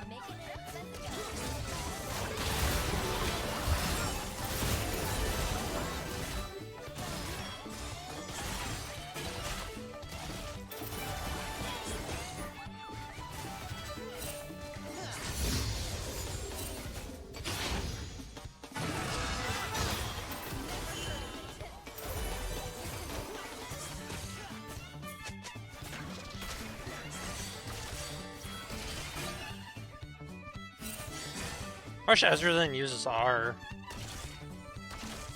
Whatever, I'll save it.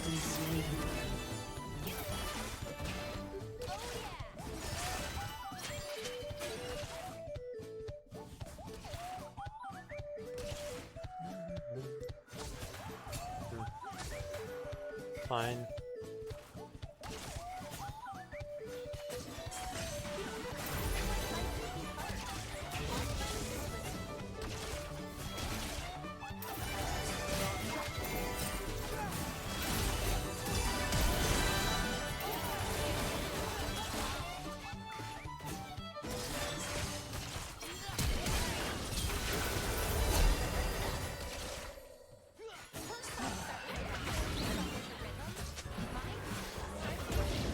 Rampage. Oh, Aurora saved it, but...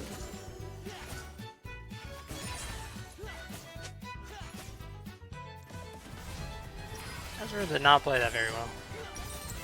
Dun, dun, dun, dun, dun, dun, dun.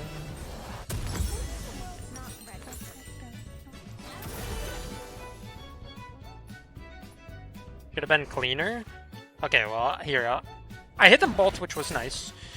The chase was fine, but when Ezreal had a chance to do something, he quite possibly didn't auto attack the right person after hitting his W on that.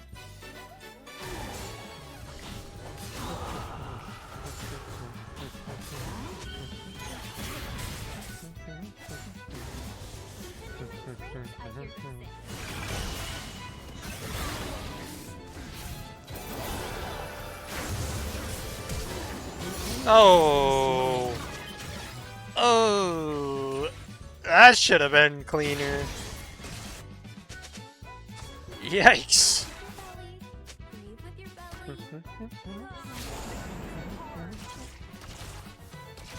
You were clean, but Mr. Ego was less than?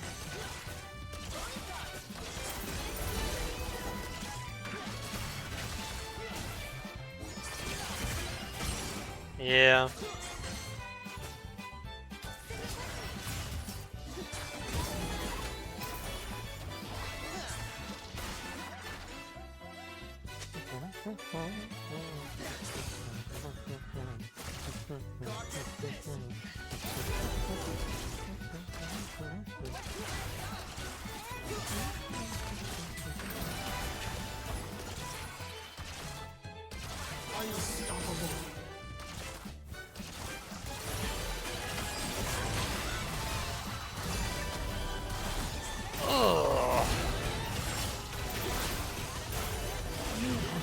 Alright, I messed up.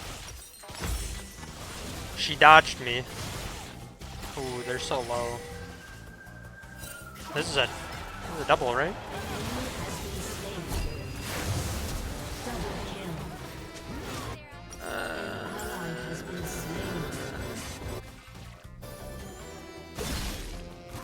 Guess I should have placed my R down just a little bit. My bad.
Please, man, don't make me take this any longer than I need to. Jeez.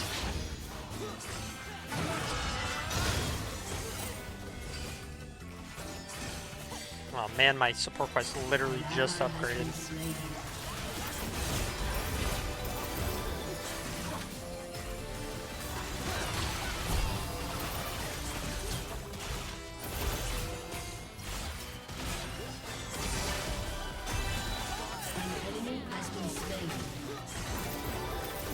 Too fast. Too fast, too furious.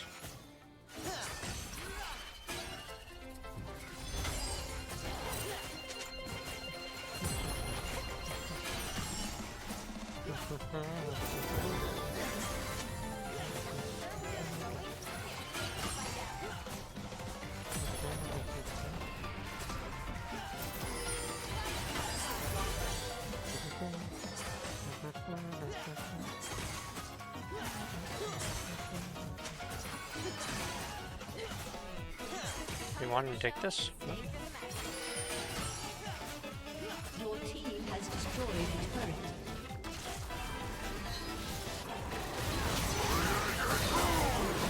Has been slain.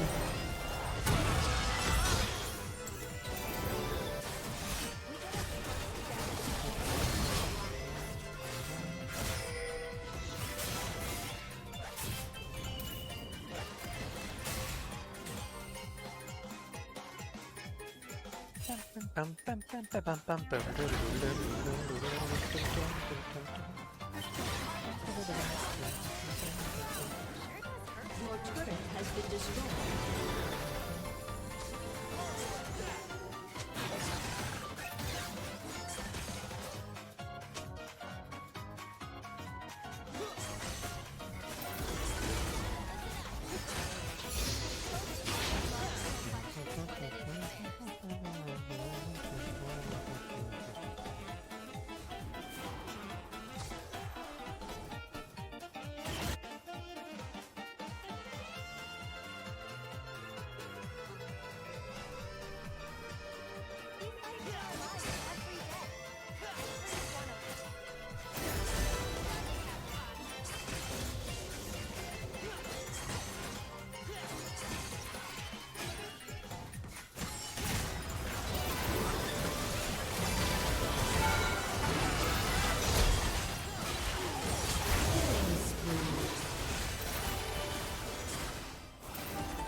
Not bad.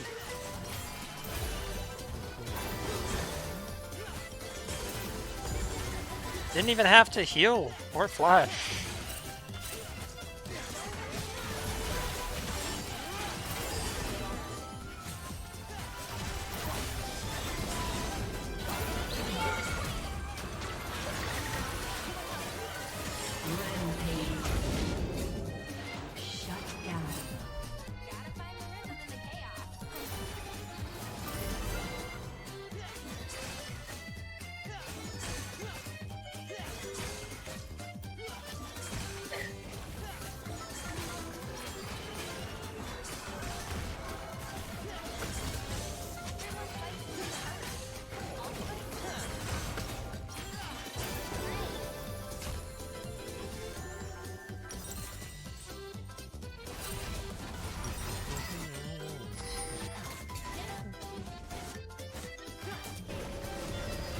Bum, bum, bum, bum, bum, bum, bum, bum.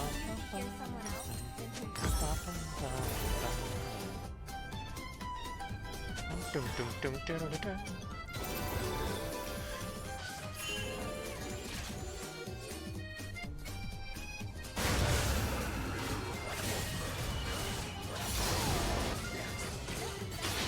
Enemy has been slain.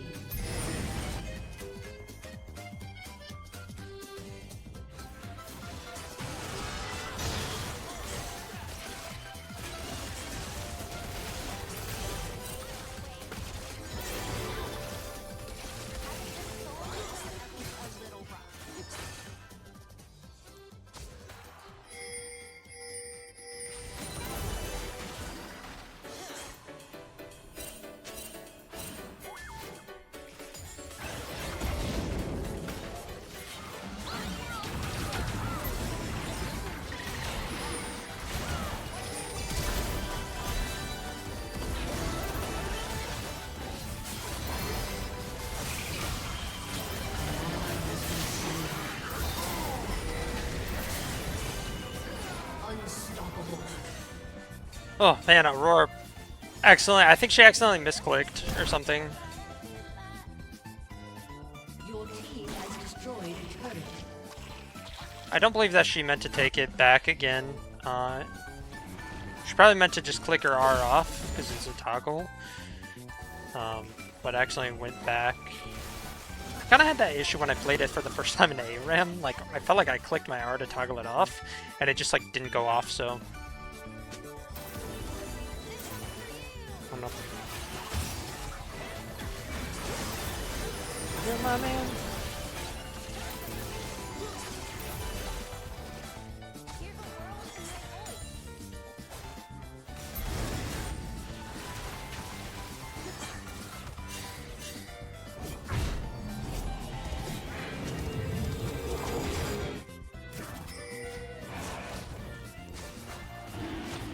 That stupid dragon.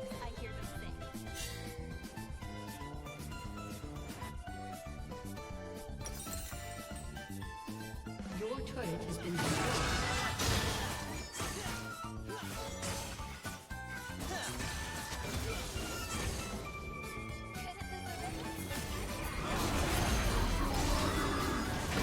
Enemy killing spree. Your team has destroyed a turret.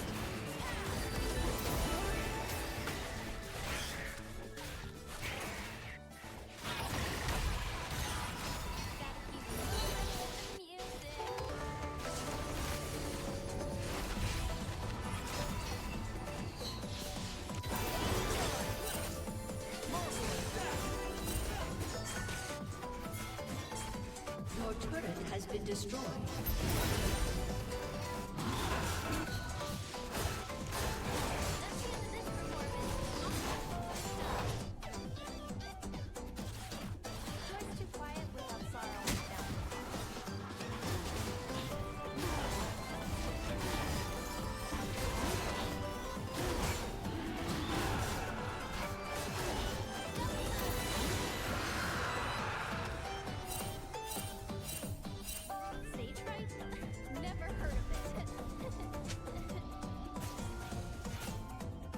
They're not on it. Good to know.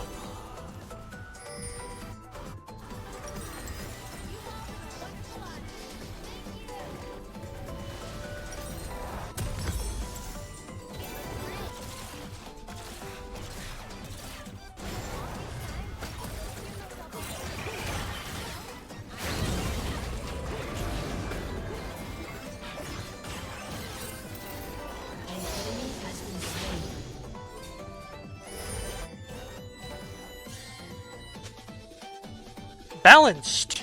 That's what I think.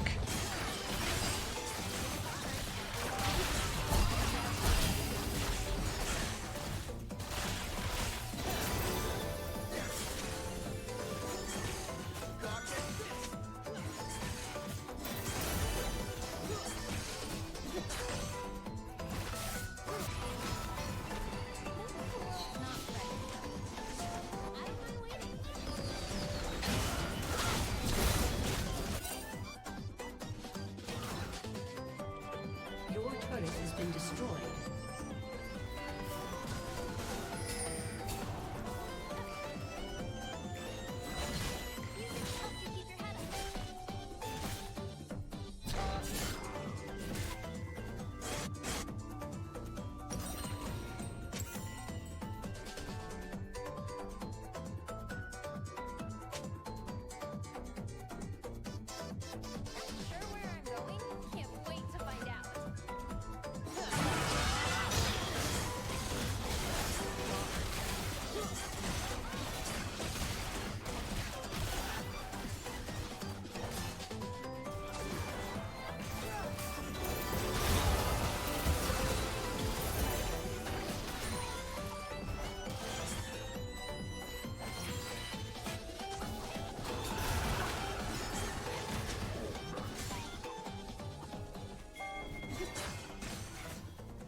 Oh, well.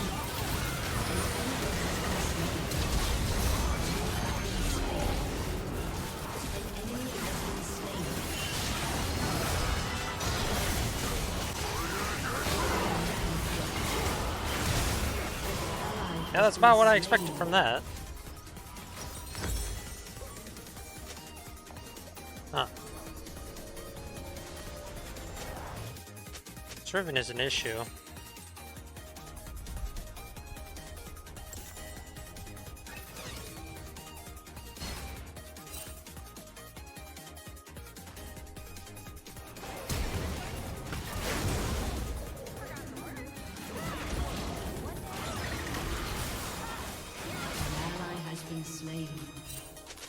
Guess I didn't want to go on it. I don't know.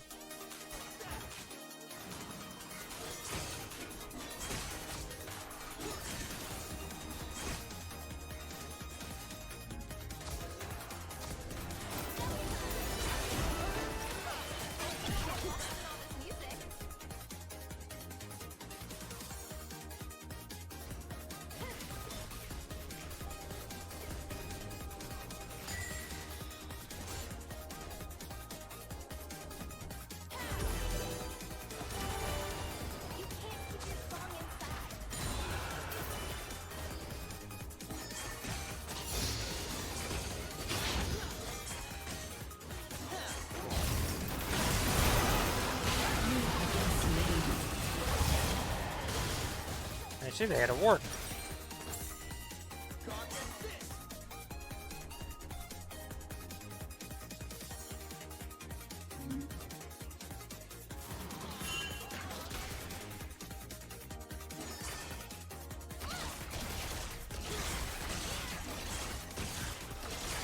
Their comp's hard to play against.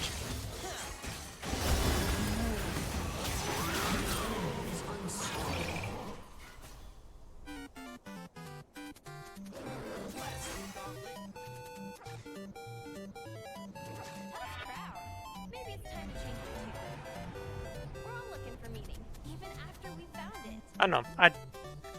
Personally, I don't really agree with this item when you have Phase Rush. I don't know why Zeke's is so like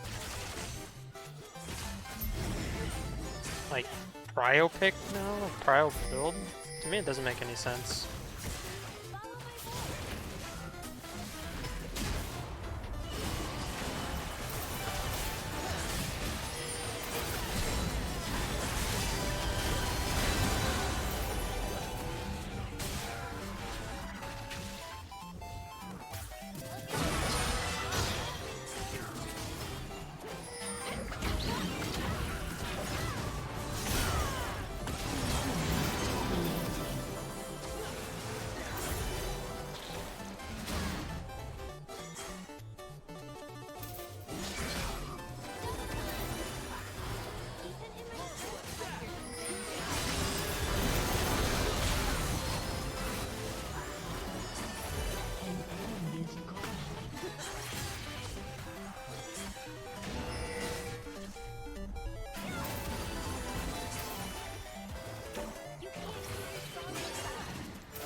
These grubs making life impossible.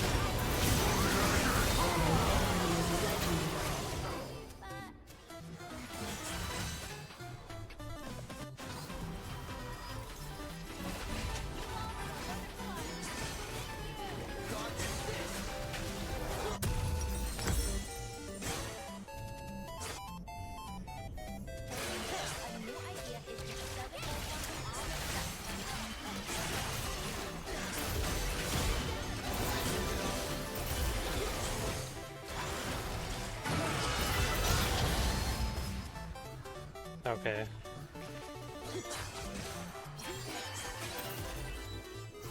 Your turret has been destroyed.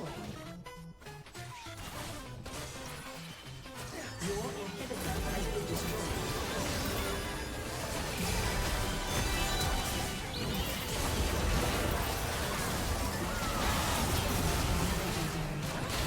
I just insta-died.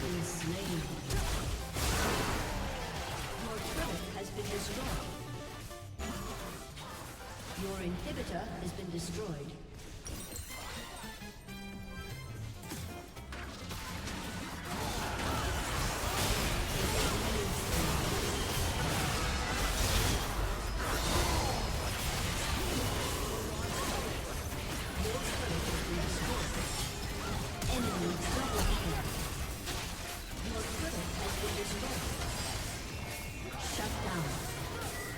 Renekton, don't act like you did anything, man. Okay, to be fair though, Hecarim did a lot less than Renekton, I guess, because Renekton was 1v2 like for most of the game, and Hecarim wasn't doing anything.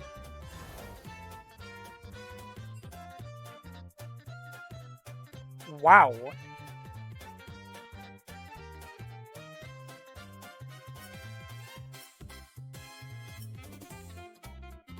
$10,000 damage on the jungle Smurf account, dude.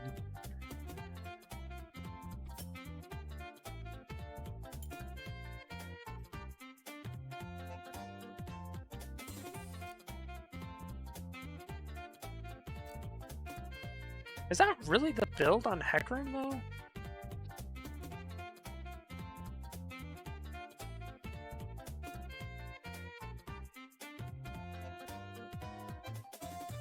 Sterox is not.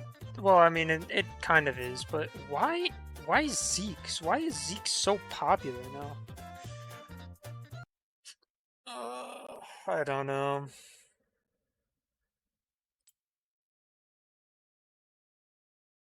I don't think Ezreal was the pick, though. This guy played top so many games in a row. Look at this. The game he freaking plays with me, he's giga useless. But, I mean, he gets so many kills, but he's still, like, not doing anything. Just, what does Ezreal do into their comp? Like, nothing. Aurora had a lead, but then just fell off the face of the earth, I guess. Only 10k gold.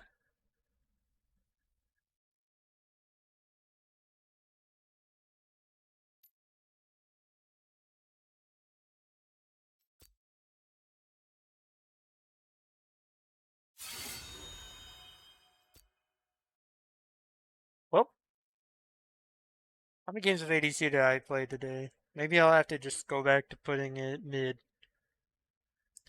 The day started out support, and then so 1 support, 3 ADC, 2 support, 3 support, 4 ADC, 4 support. So half my games were on support, and I won 2 of them, and only won 1 of my ADC games.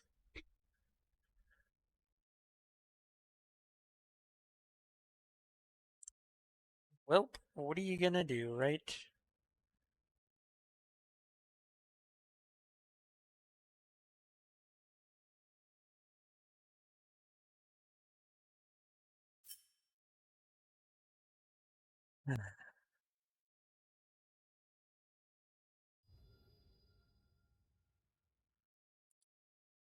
Alright, that's going to do it for me tonight. Thank you for coming to the stream. I appreciate everybody that came and chatted up with me. And I will be back tomorrow. Peace, peace.